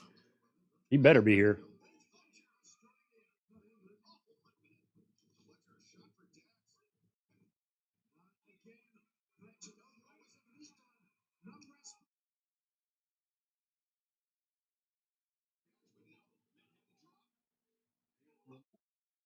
He doesn't want any beer. He's not much of a drinker. Tito is straight edge. Oh, it is? Okay, I thought it looked like Freddie and... What's his face? Freddie and... Wait, who was who? Wait. Oh, Michael Myers and Jason Voorhees. Aren't they the same person? I never watched the Michael Myers movies.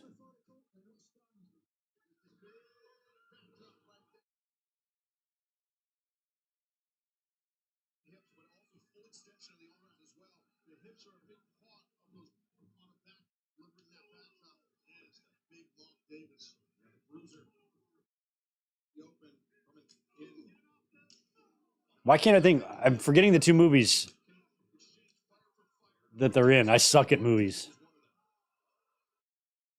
Who's the dude with the claws or the scissor hands?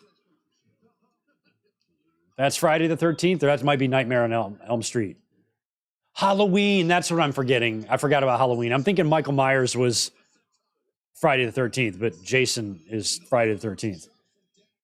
And Freddy is from Nightmare on Elm Street. Okay, I know. I'm not that clueless. But I'm not a fan of the horror movie genre. These things are stupid. Just don't like it.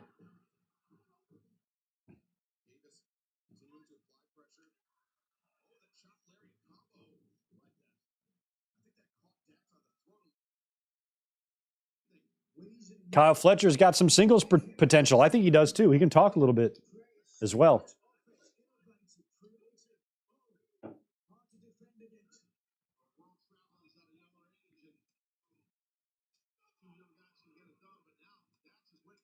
Oof.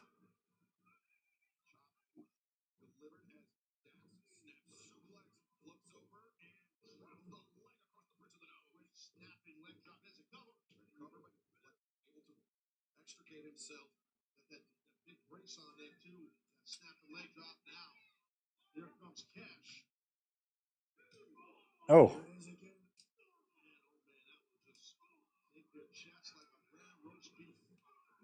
Rare roast beef.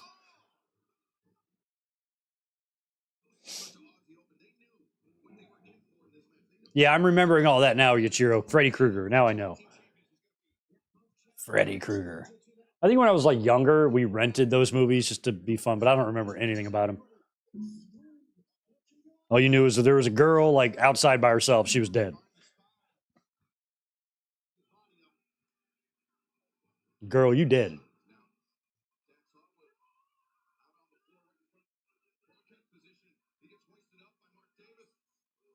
Oh.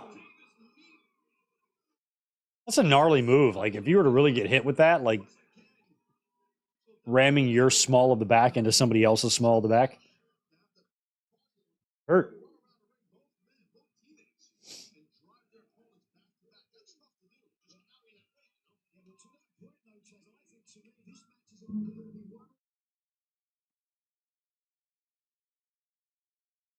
In the match, as the team can find the opportunity and capitalize, because this one just watch here. Oh, wow. I don't know what Aussie Open's game plan is, but it's all in service of the tag team finisher, which does affect an opponent's back. It targets the opponent. Davis. The slam and senton combo. And the kick to the spine. He is impressive, this big man.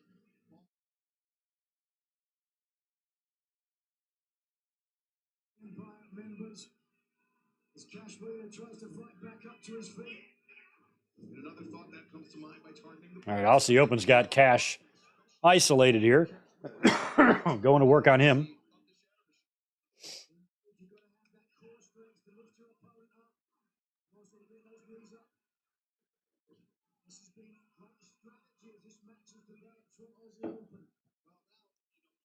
For those just tuning in, it's been a hell of a pay-per-view. Long one, 3 hours in. We got about another, probably a little less than an hour to go. Tag match in the ring now. FTR defending against Aussie Open, and the only match left after this is Darby and Christian. It's been a good show. 2 top matches for me, Swerve and Hangman, and Statlander and Julia Hart. Those have been my 2 favorites so far.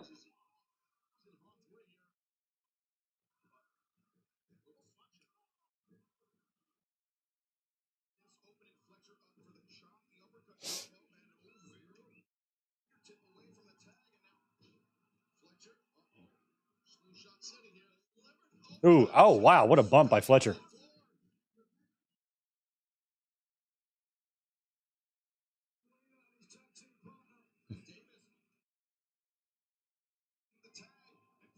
Oh.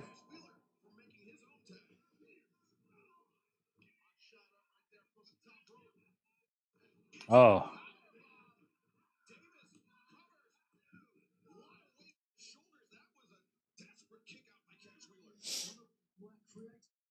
Edge is no doubt watching this match and his Carolina homeboys. Yeah, he's probably watching much closer than where we were. Somebody on Twitter yesterday, like dickishly, told me Edge is not showing up. And you got this information from where? Looking at all the evidence, I'm not saying he definitely is 100%, but to have that definitive of an opinion on it, I'm like, you don't know shit. You don't know if he's gonna be there or not. So why are you gonna act like you do? But I would not look at all the evidence we've seen.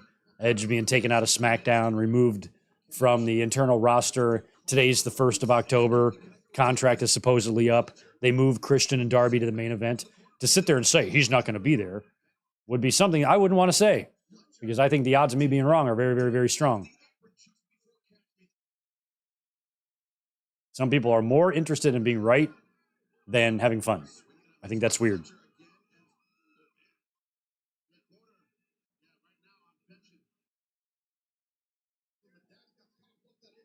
Yo, Barry, what up, man?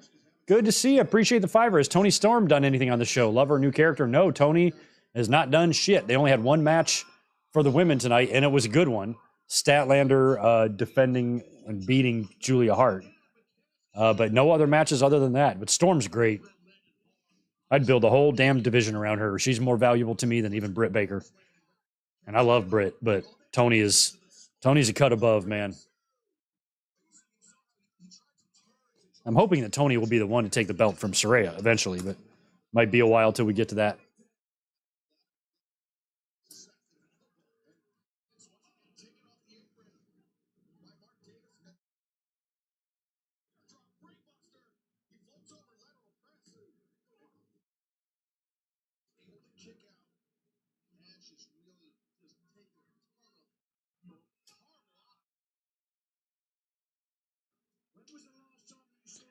I thought Saraya was defending too, but I think it might be on Wednesday. Oh, maybe it is here tonight. She might be right. Am I missing a match?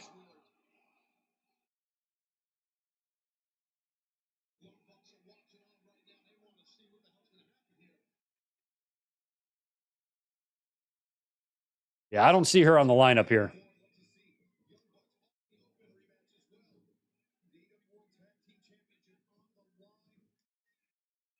Yeah, no, it does not look like she's scheduled for this. That she does have a match with Shida, I think, but I think that's Wednesday.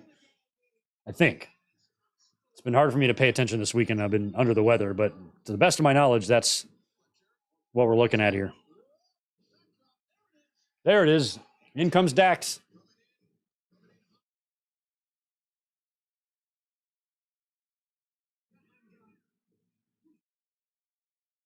Oh, yeah, I forgot about Monet. Monet. Tito, you remember? Did you forget about Monet too? I did.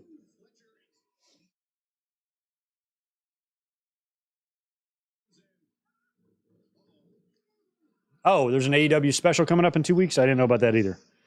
I'll get on the ball with that. We'll talk about it all tomorrow on the podcast. Tomorrow night after Raw. I'll have my ducks in a row by then.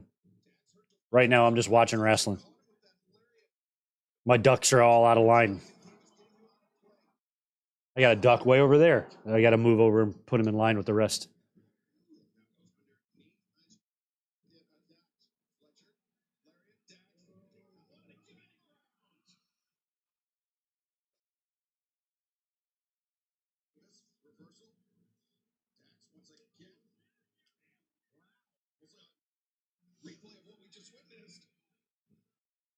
Oh, Mark Davis is kind of like kind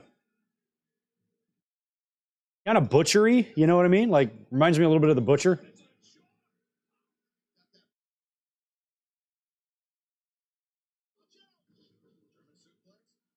Yeah, you sharpen those claws, Tito. Good job.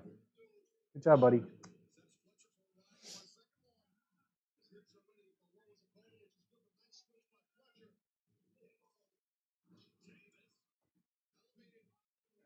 Oh.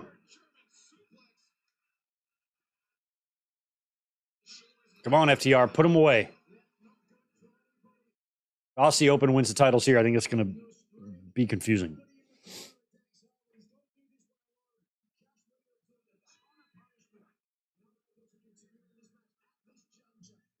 Do you want to say hi to everybody? Tried to run away. Let's say hi to everyone. Tito. Say, my name is Tito. Say, how you doing? Look on camera. What do you think? This is what I do. This is the stream. He looks unhappy. Put your paw on the thing. Okay, I'll let you go. He's like, Dad, you're always abusing me.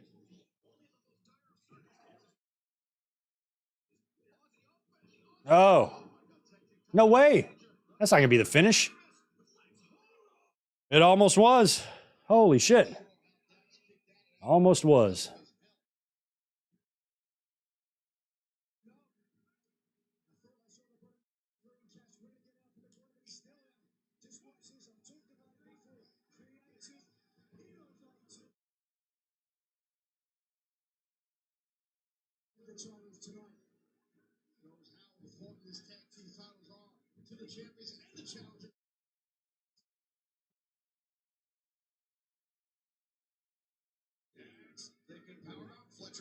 They can escape. Bring counter wrestling on both sides. Oh, slingshot power bombs are my favorite.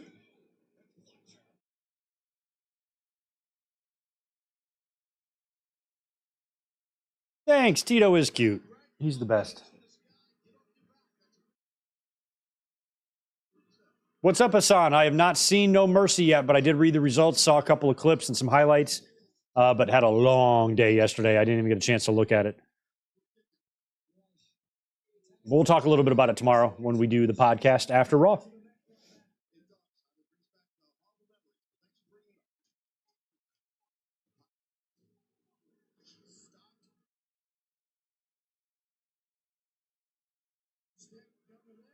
Oh, man. Oh, what a bump by Cash. That was kind of like a doomsday device, but with a kick. Another near fall. Jeez.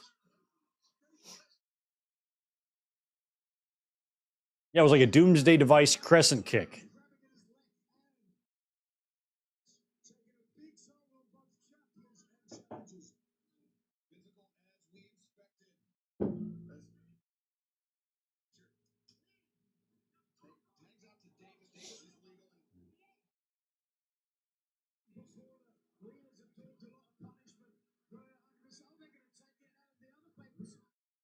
Kansas City setting themselves up to win the game here.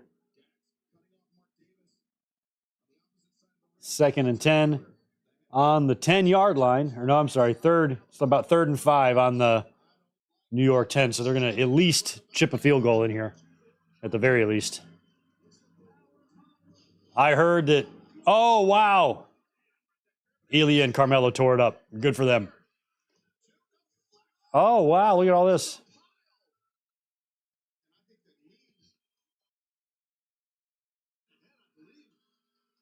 Your cat Tessa doesn't like being on camera either. Yeah, Tito's camera shy. He always thinks he looks fat and everything. I'm like, no, you look good. Don't worry about it. But he's very self-conscious.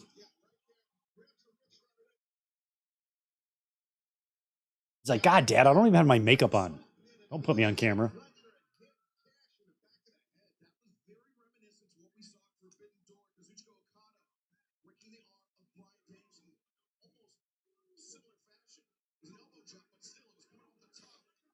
When Bub was alive, I showed him on camera a lot throughout the years. You guys were able to see him too.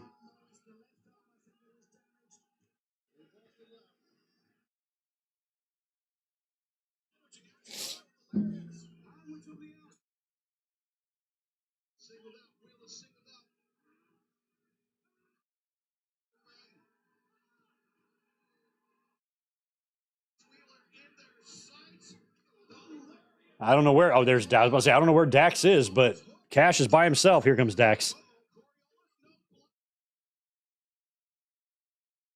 Oh, don't tell me it's not going to end like that.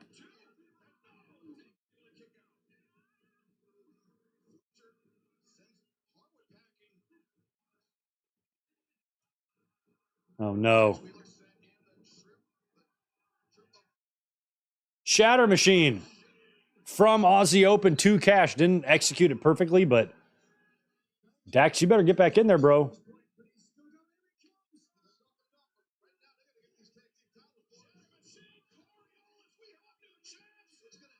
No way. There's Dax. I was about to say, we haven't had a title change on the show, have we? And with my predictions, I didn't predict any because I've got Christian retaining.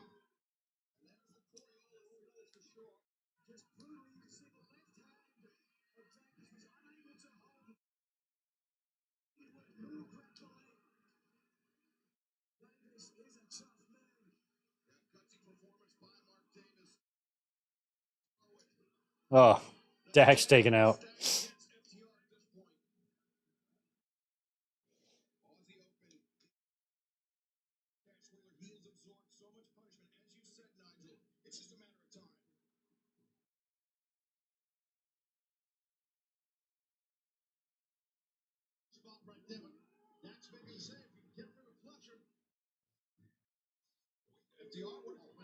Oh, God. Spike on the Spike pile driver on the apron. Jesus. Now you get in there and you take Fletcher out. Well, if he doesn't fly into you.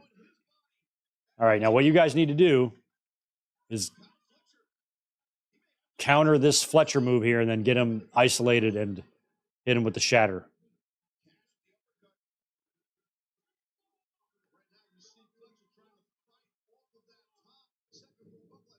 Yeah, I'm about to say he's going to do the thing where they... Wow, top rope shatter machine. That's ball game. All right, FTR retains as Mahomes runs it in for a touchdown. Oh, no, he doesn't. Oh, that's ball. He's just going to slide and get the first down and run the clock out.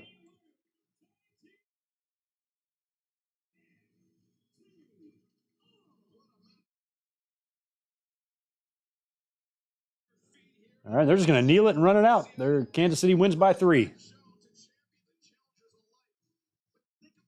Angie's back. Chiefs won. Told you had nothing to worry about, girl. They were going to be fine. They're the Chiefs. They're the Jets. Fucking horse dewormer up the ass boy is sitting in the skybox up there injured, so he can't do anything. All you got to do is beat the Jets. All of us could beat the Jets.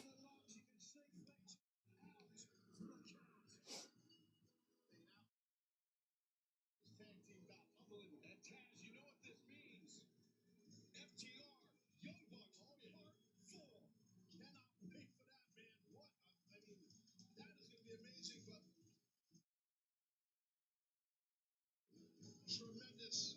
The losing effort, but phenomenal effort by those two young guys. All right. Oh, Ahmed, man, hanging in there. It's becoming early morning hours for you. You said you got to stay up till 5 a.m. to get this done. So, home stretch there, bro. Oh, nice. You're traveling to my home state Friday. Which one, Michigan or North Carolina? Probably more North Carolina, right? If it's North Carolina, where are you going? Here we go. I forgot it was 2 out of 3 falls. I forgot. No wonder we got so much time left.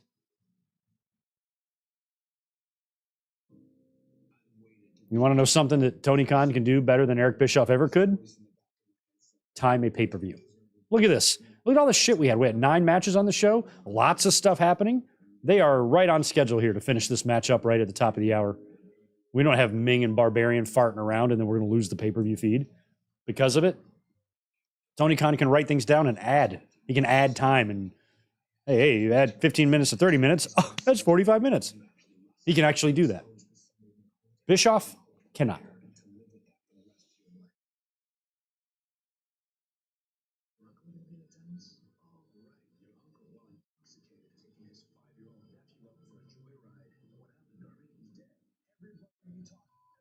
Jesus. I forgot about that. Did that really happen? Darby was a passenger in the car with his uncle and he crashed and he died and the uncle died and Darby lived? Kind of forgot about that. That's dark.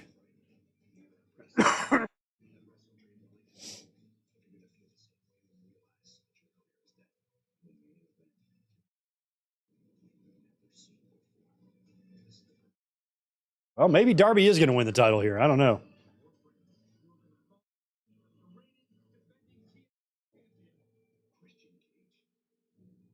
Christian Cage.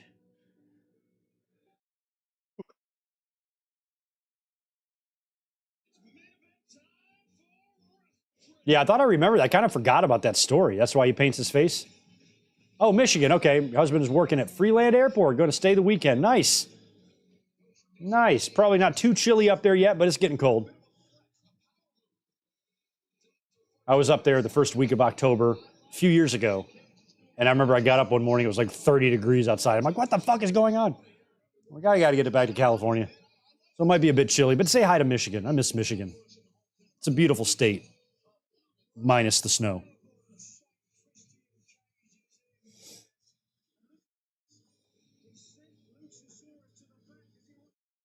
Wow, yeah, he's sending Lucha back.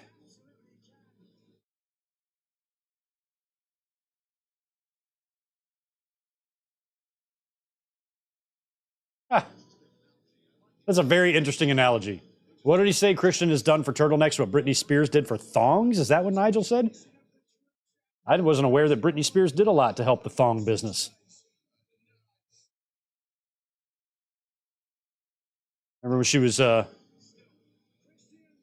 doing the knife dancing?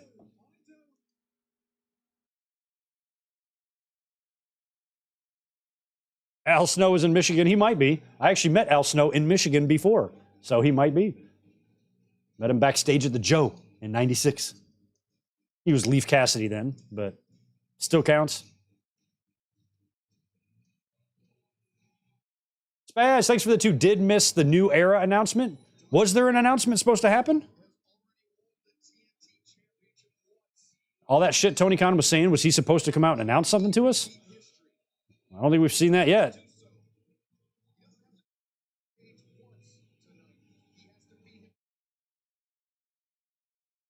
Yeah, we still haven't really gotten any sort of answer about what he meant about a new era, one door closing, another one opening. We don't really know.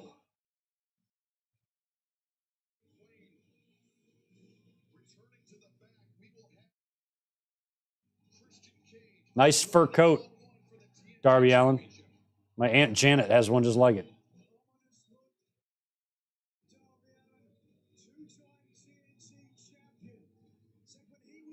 Nacho, I have no idea. Nobody, if you've heard something, I don't know where you've heard it from. Edge Copeland, I'm not sure. I don't know. I mean, if Christian was able to be Christian Cage, but Christian was also Christian Cage before he came to WWE. So that might be part of the reason why he was able to retain the Christian name, where Edge might not be able to. Oh, it's Nick's mom's coat. Okay, it is somebody's mom's jacket. That's what I thought.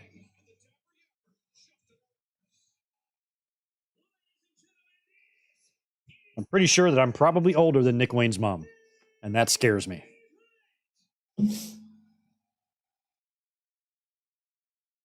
Ooh, look at all that pastrami and pickles. I want some of that. And tomatoes? Yum. All right, here we go. This is it. Final match of the show. Are we going to get the big surprise we're all expecting?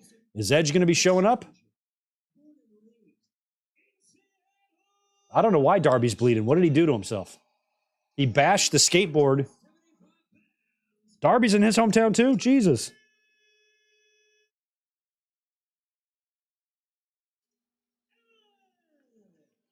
Way to go there, Justin Roberts. Yeah, how did he get that blood coming from his face?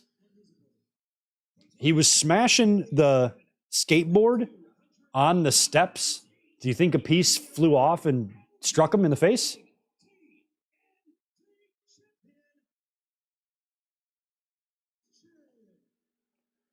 Yeah, there might be some trademarking stuff with Christian too, but I think a big part of it too is the fact that he was Christian Cage before WWE. It would be really shitty if you established a gimmick before you got there, then you get to WWE and they take it away from you.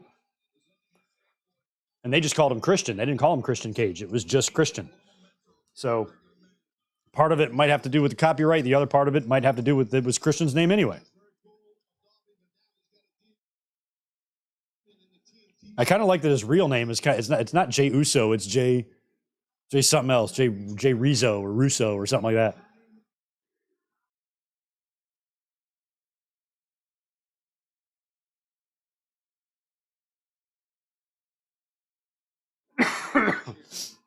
You know, maybe I'll be wrong about this prediction too. Darby might actually pick up the title here. I know he's got the Mount Everest training, but that I don't think would be a real roadblock. If you wanted to put him over here, you could, and still get the belt off of him before he's got to go climb his mountain and die. Unless they want him to be champion when he goes on that trip. Now we've had 2 TNT champions to die on us.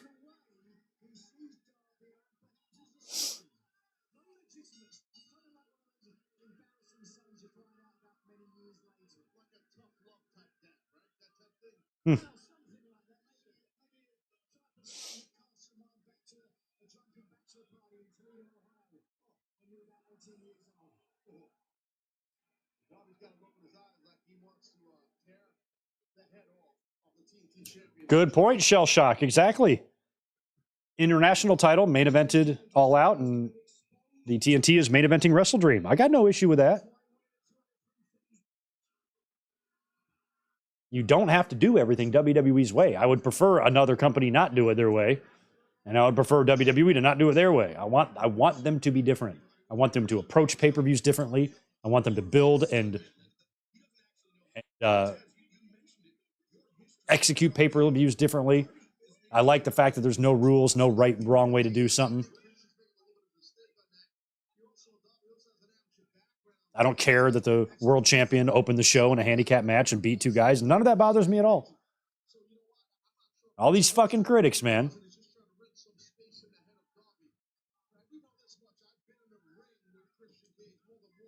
I don't know if that's the best use of my AEW World Champion. Shut up. It's part of the story. Everything he's doing is tying in. It's not a big deal.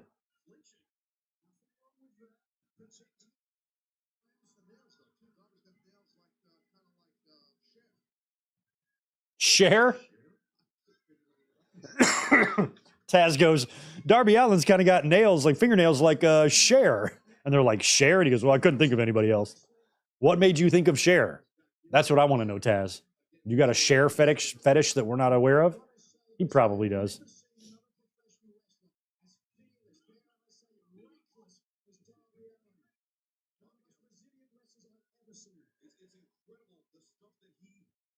I'm curious. So I was looking around, like, I wonder if like Beth Phoenix would just be randomly in the crowd or something.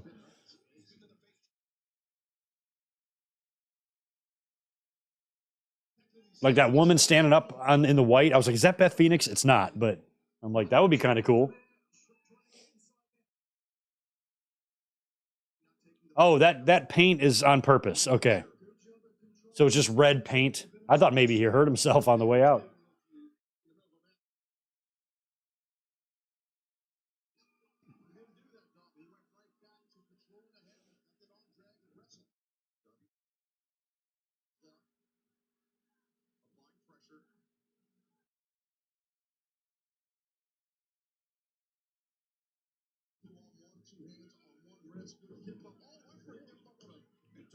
Why does everybody ask that? Rodrigo, I do not give a single solitary fuck in hell what Jim Cornette thinks about anything.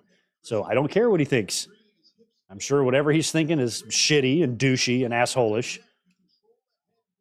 And I don't care.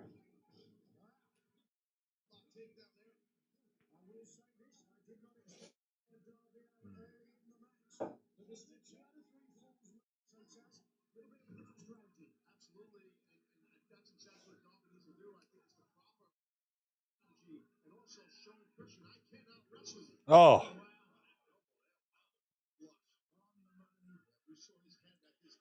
Hopefully, Max, you'll get your wish in the next one. I mean, I would think it's likely that he will main event Full Gear, but really, he main evented All In, you know, and he just wasn't on All Out, right? I don't think he was booked for the following week's pay-per-view.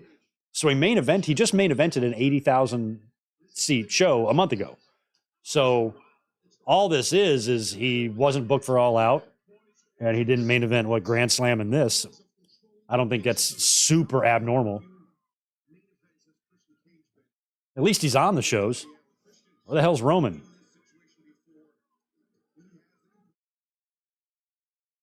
Plus, I'm pretty sure, too, at Fastlane, coming up next week, that Shinsuke Nakamura and Seth Rollins will not be main eventing in that last man standing match. It's probably going to go to LA Knight and John Cena.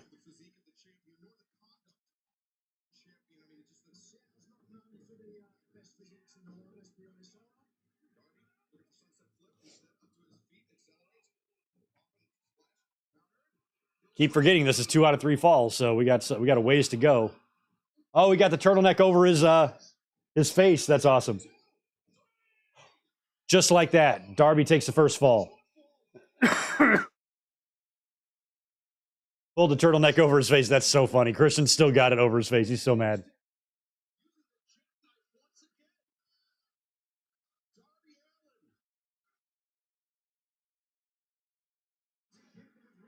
Really smart.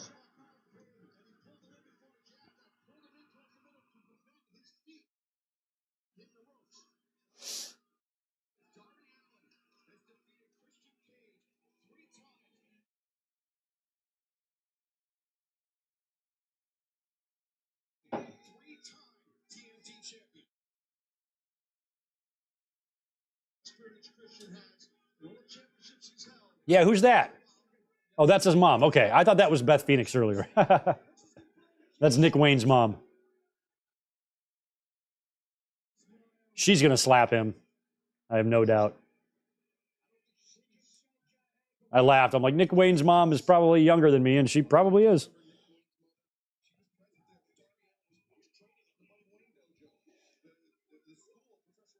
Nick Wayne heel turn could happen as well. He could turn on Darby or something. I'm not sure if there's Shuck Nasty. I don't know if there's room for a Nick Wayne heel turn and a Luchasaurus involvement and Edge coming out, but maybe. I like chaos. Chaos is always really fun to me, so if we see something like that, I'm cool with it.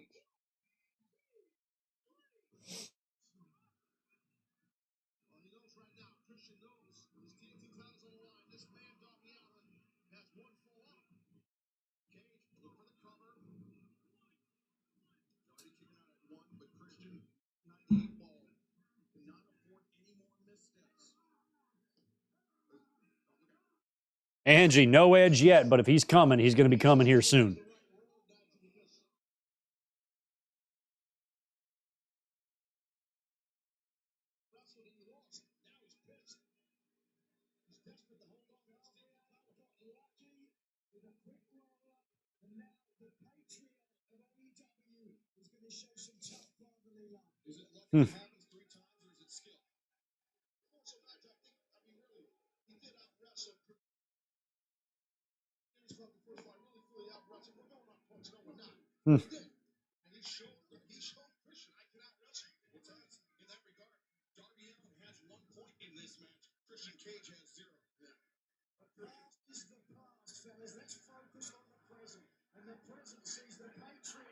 Oh, man.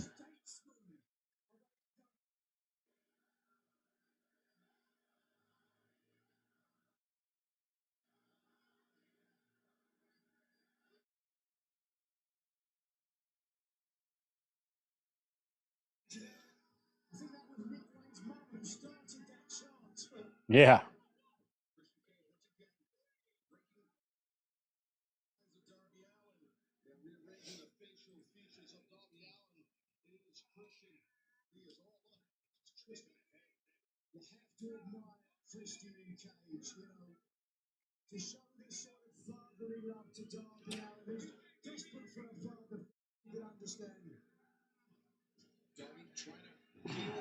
Rodrigo, I do have some wrestling pins. I've been sent a lot to my P.O. box from fans. I've gotten little wrestling pins. I got a whole box of them up here. A couple of really good ones, too.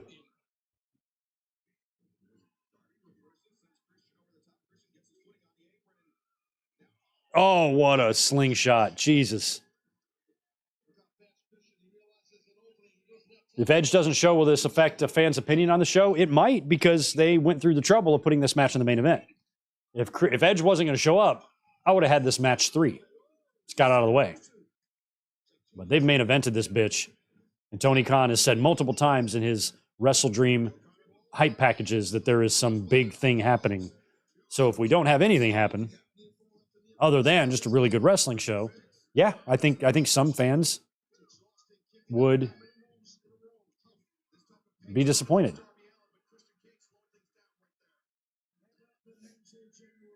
Yeah, Barry kicked them all out. Kicked out of all of them.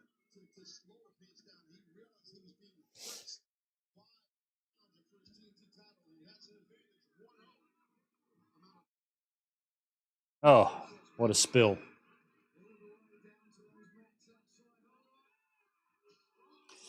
God, the way Darby takes those flying barricade bumps are just ridiculous.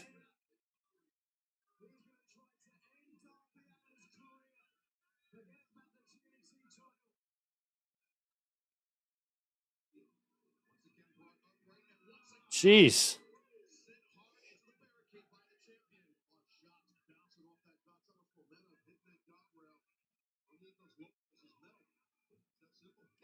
Yeah, that's what I'm hoping to as well, Shuck Nasty. Like that night that we got Cole and Danielson, I'm kind of hoping something like this.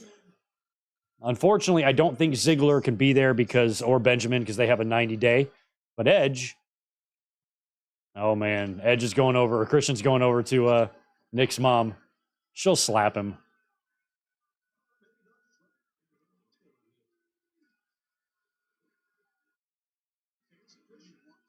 Slap coming. Ooh, look at there. Oh, not a slap. Drink in the face. Serves you right, Christian. Oh, and then he ate a huge torpedo dive from Darby. Oh, he's pissed now. He's going to go for the quick pin. Just get this over 2-0 here. Nope. Coffin drop off the top to the floor. Darby seems pissed.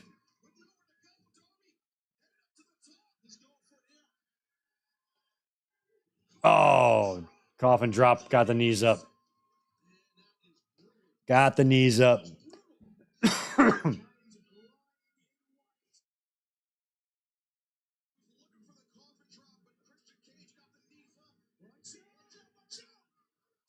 Oh, into the announce table.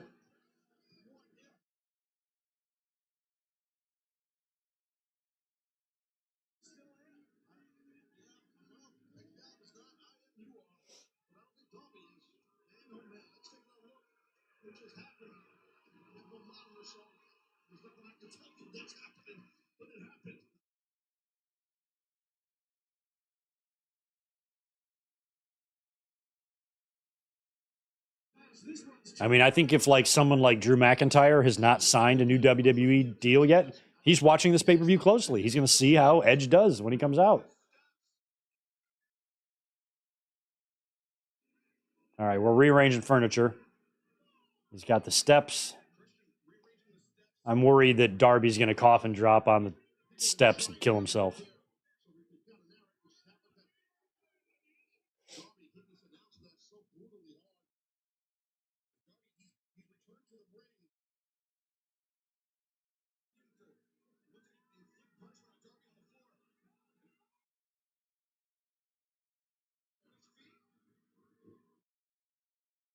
Oh.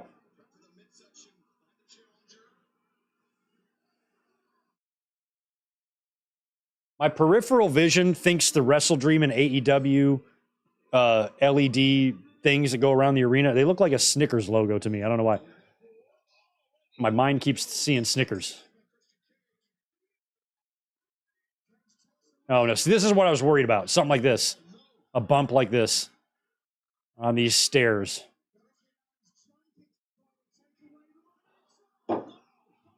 God damn. No, no, no, no, no, no.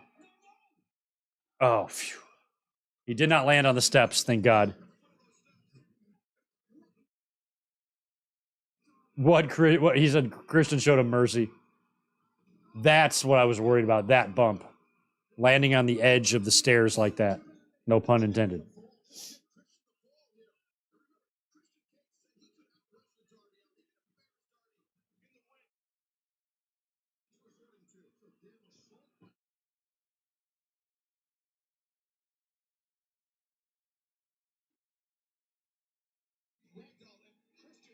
Oh my God. God damn. I knew as soon as he pulled those steps out that they were going to insist on have Darby taking a bump like that. So they pulled, if you're not watching, they pulled the steps away from the ring, turned the steps like towards the apron with the steps part facing the apron. And then Christian like slammed Darby off the apron. Or no, suplexed him. This is the one. Slammed him off the apron. Oh, right onto the... Jesus. The first two bumps were protected. That one was not. He might win this fall via countout. Or Darby slides in the ring and eats a kill switch and gets pinned. He's not going to make it. And that's it. Christian says, raise my hand. All right, it is tied up now. This is it. All right, so we're going to... Darby, I'm assuming, will get back up from this. And we'll get this third fall.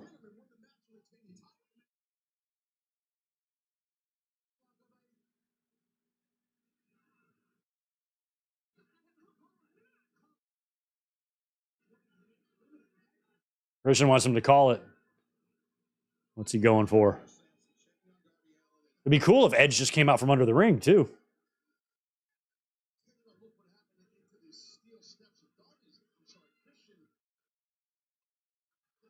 God, I mean, that fucking bump. My God.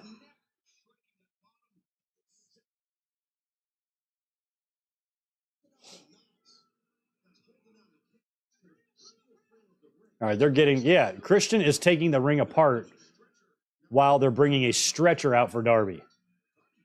So if they're really bringing a stretcher out, then this match should be over. I mean, I'm assuming they're going to do a deal here where Darby gets off the stretcher or whatnot, but you got the medical team. My black medical book. My little black fucking medical book. A felt pen, a magic marker. What movie is that from? A felt pen, a fucking magic marker. Oh, he's ripping off the foam and the boards are exposed. We're doing this again.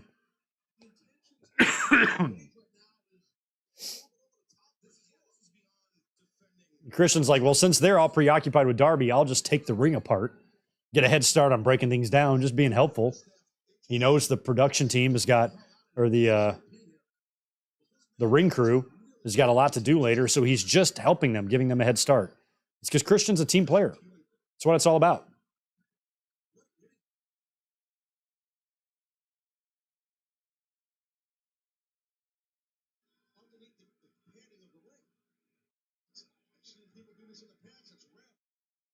Jeez. We've seen this a couple times. He's pulled it all the way off.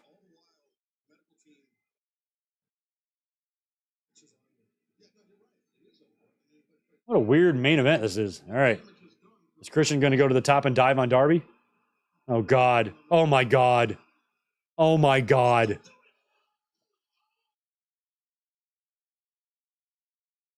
Christian frog splashed Darby from the top rope onto the stretcher as they were wheeling him away. Well, that should be continuation of the third fall if I've ever seen one. What's your problem? What's your problem? Oh, my God. Jesus. Rough.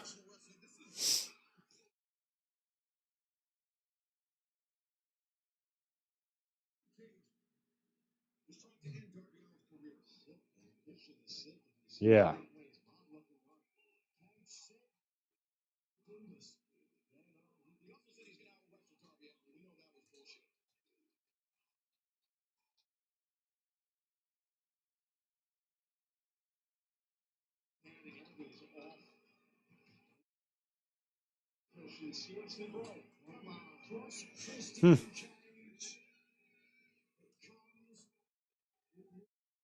It does. Consequences and repercussions.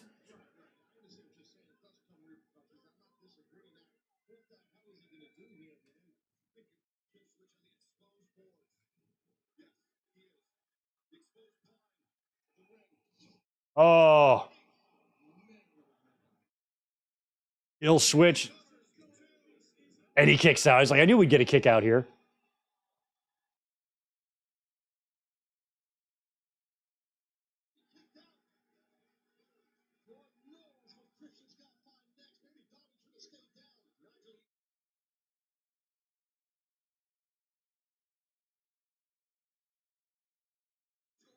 I mean, now we've got the ring. So, like, are we going to get Edge coming out spearing somebody? We got boards and wood here.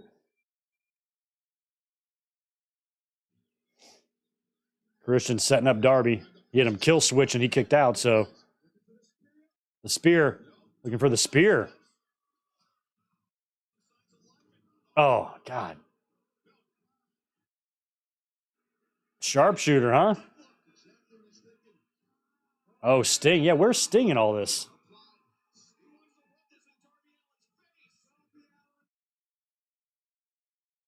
Jesus.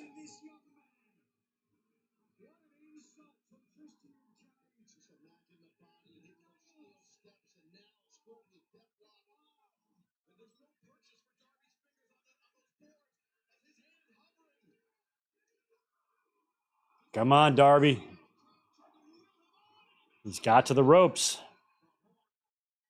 I mean, you think this is not 2 out of 3 falls matches are not no disqualification, right? So, like, why are you allowed to rip up the whole fucking board? Or rip up the whole ring?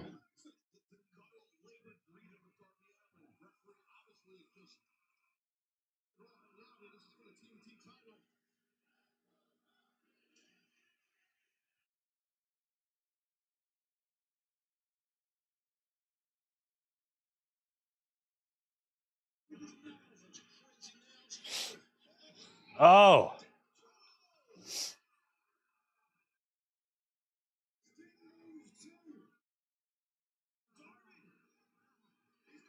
Christian, oh my God, coffee drop. It's coming. Oh, and he hit it. Wasn't great, but it was on wood, so who cares? 1, 2, kick out. Oh my God, Christian kicks out. Fucking crazy match. I mean, I feel like something can happen at any point here. I might even get away from the chat just in case you guys are ahead of me or if anybody's watching this.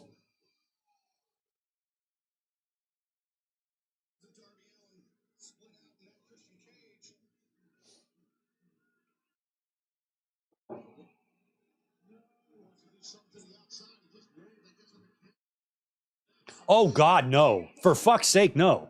No, they're not doing this spot. There's no way. There's no way. Well, I can see all the way under the ring, and Edge doesn't appear to be down there.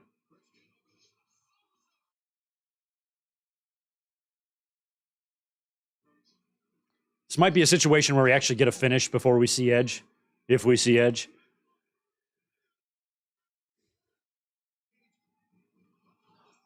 Oh, shit. Spear to Bryce. Bryce Remsburg just got speared. Oh, and a low blow to Darbs. Imagine if On This Day started playing right now. Or Rob Zombie, one or the other. And if the referee is out, that means we could get an interference here and a whole bunch of shit. So let's see. Let's see. I'm not looking at the chat right now in case you guys know something I don't.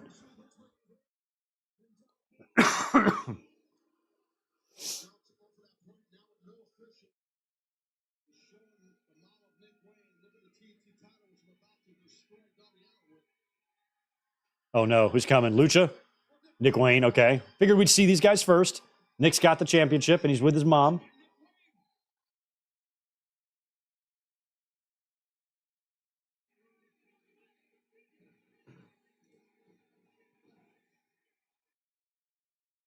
Now he's got both of them to contend with. Edge and Christian versus Darby and Nick? Or does Darby... Oh, Nick's got the belt. He's going to turn on Darby. Nick's going to hit Darby. Nick's going to hit Darby. 100%. 100%. Boom. You could see that coming 10 miles away. Okay, now Nick's going to turn on Darby. Christian will win, and then Edge will come out. That's what's happening. Look at there.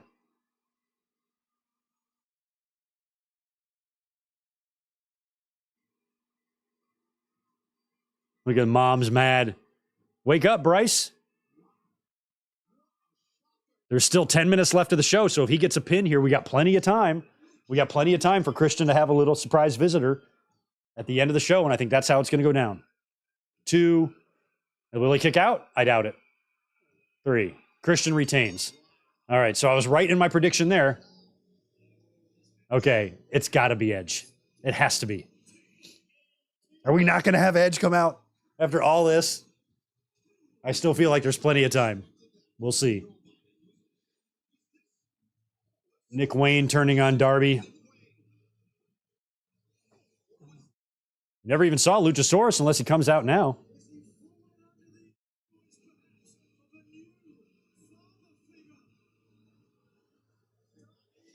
This is how the show's going to go off the air with Darby and Nick Wayne. I'm sorry, Christian and Nick Wayne hugging. It can't be. It can't be. Oh my God. All right, if we're going to get Edge at all, if the Edge thing is happening, this is where it happens.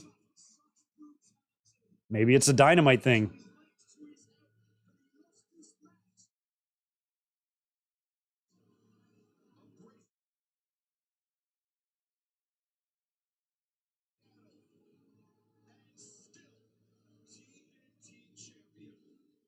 That can't be the end. It can't be the end, guys. Yeah, there we go. Now they're going to beat down Darby. Sting might not be in the building. We're definitely getting it. Come on, Edge. Play some music. Play some fucking music.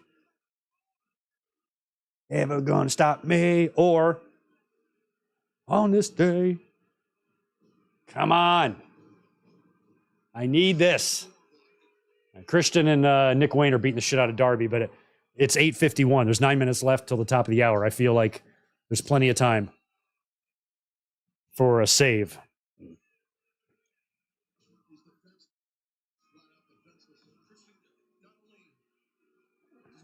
Come on. Come on. We got a wide shot of the ring. Good spot for... What's happening? What's happening? Oh, Sting. Okay. Sting first, maybe. So Sting is there.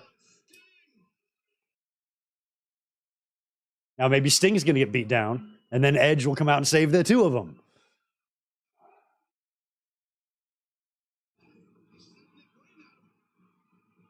Now they're probably going to overwhelm Sting here. They'll probably take control on him.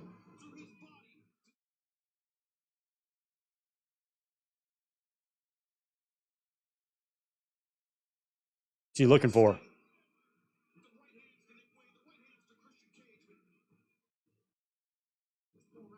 Oh, Luchasaurus is out there too.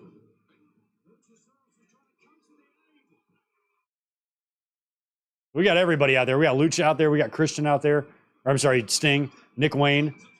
All right, so now it's going to be a full... Oh, now Edge is going to come clean house. It's Christian, Lucha, and Darby. Or I'm sorry, Christian, Lucha, Nick Wayne, beating down Darby, beating down Sting. This is it. This is where you bring out Edge. On this day. Or never gonna stop me. I think I know him. I think I know him well enough to know what he would do. Come on. I am not looking at the chat, so if you guys know something, if you're ahead of me, maybe Edge is in the ring right now. I don't know. But he ain't there yet on my TV. Come on, Edge. Bring it. Come on, Adam. We want to have... Oh, are you going to do it before a concerto? At least hit some music before. You don't concerto Sting. If he hits the concerto, then I don't think Edge is coming. There we go. Yeah! Lights are out. What are we going to hear? Are they just going to come back on and Edge is going to be standing in the ring? Oh. It's our feature presentation. That's him. That's him. I can see his hair. He's going to drive a car into the arena. Rated R? He just drove over something that said rated R? Oh, snap, baby. It's happening. He's behind some fucking muscle car, driving through the streets of Seattle. Oh, my God. Play some music. Yes! I think they're keeping Alter Bridge. They are.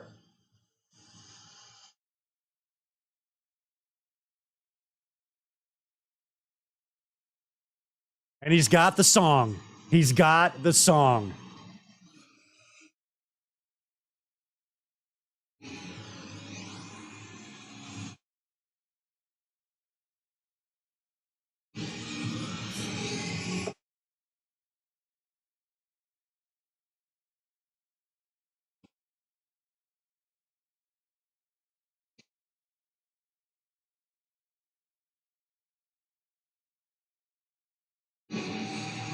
There he is. There he is.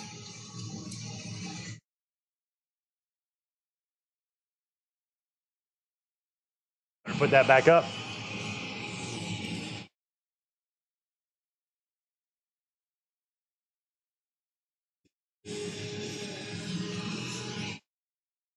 Holy shit.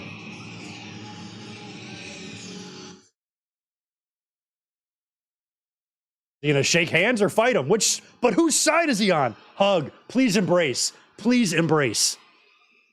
Please embrace.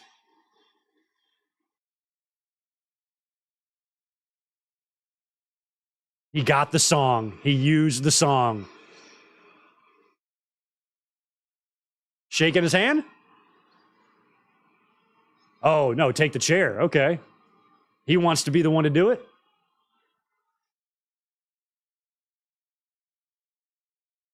Is he going to hit Christian or is he going to hit Sting? Edge isn't going to be the one to do this, is he? Is he going to brain Sting? Is this going to be the end of Sting in professional wrestling?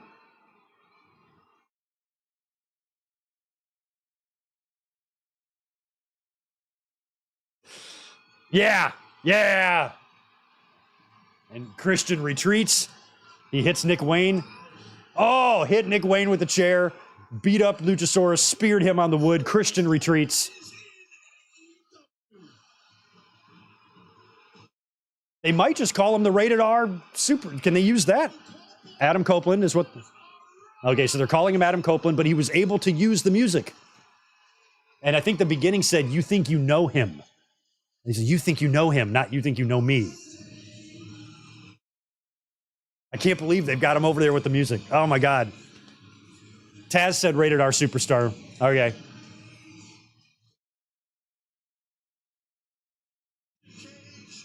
Well, I'm glad at least he has the song intact. Oh, it's crazy to see him there. God. 25 years ago, quarter century ago, and I was hanging out with these guys on the side of the road after an automobile accident, after a WWE pay-per-view. They barely even had hair on their balls. Now look at them. Oh, my God. Very cool.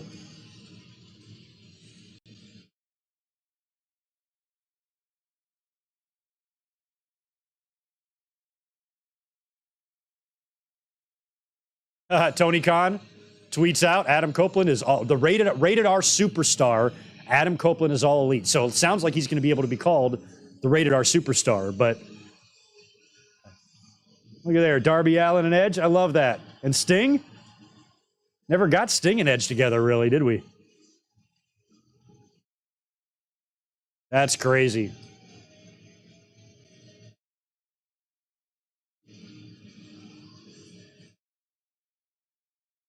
So cool.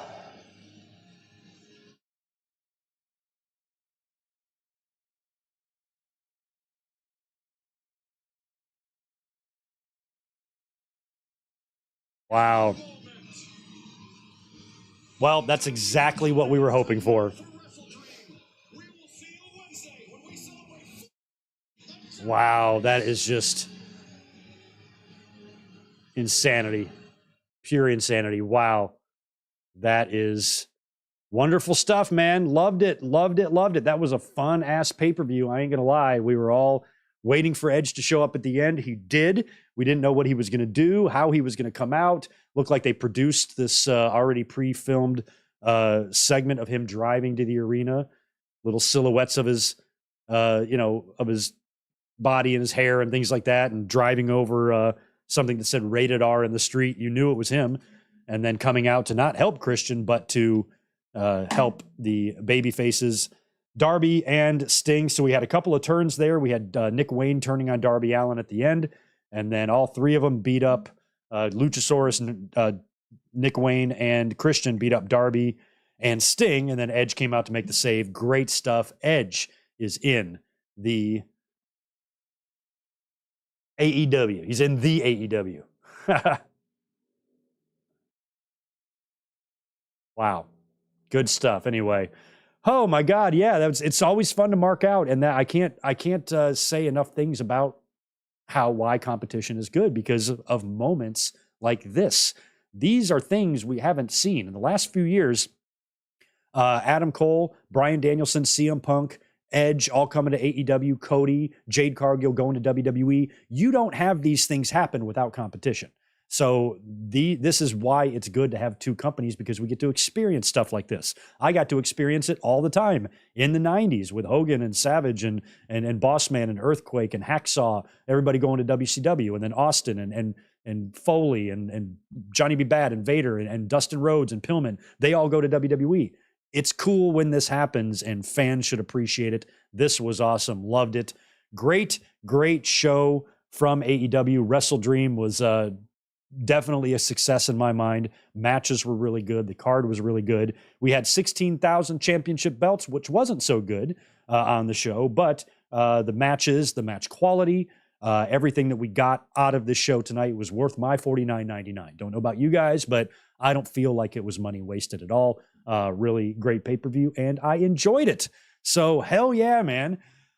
I have got to digest this. I've got to process all of this. We are going to be live tomorrow night after Monday Night Raw to discuss Monday Night Raw, the results of that, look ahead to Fastlane, and talk about what we saw tonight and anything we might learn between tonight and tomorrow night in terms of Edge's AEW involvement, his contract. Any details that we know on that we'll discuss tomorrow. Like I said, Tony Khan just tweeted out the All Elite graphic for Adam, the rated R superstar, Adam Copeland for AEW. So we will talk more tomorrow about this, but thank you for being here with me tonight to watch this pay-per-view. It was a lot of fun. We had a decent audience throughout the whole thing, and it was great. And thanks a lot for being here and hanging out with me. But like I said, I'm a little bit under the weather, so I'm going to kind of relax now, try to sleep the rest of this off. Tomorrow night after Raw, we will be up here to discuss more of Edge and a lot of what's going on in WWE and AEW right now. So tomorrow should be a pretty loaded Winged Eagle podcast after Monday Night Raw. Thank you so much for being here. I'm going to watch some replays and try to process everything that we saw here. But it was a lot of fun and very cool ending here, seeing Edge show up in AEW as the rated R superstar Adam Copeland and using his Alter Bridge song. Very, very, very cool. Whew. Thank you guys for being here. Enjoy the rest of your Sunday night, and make sure you catch us tomorrow night after Raw for a whole lot of discussion. Peace.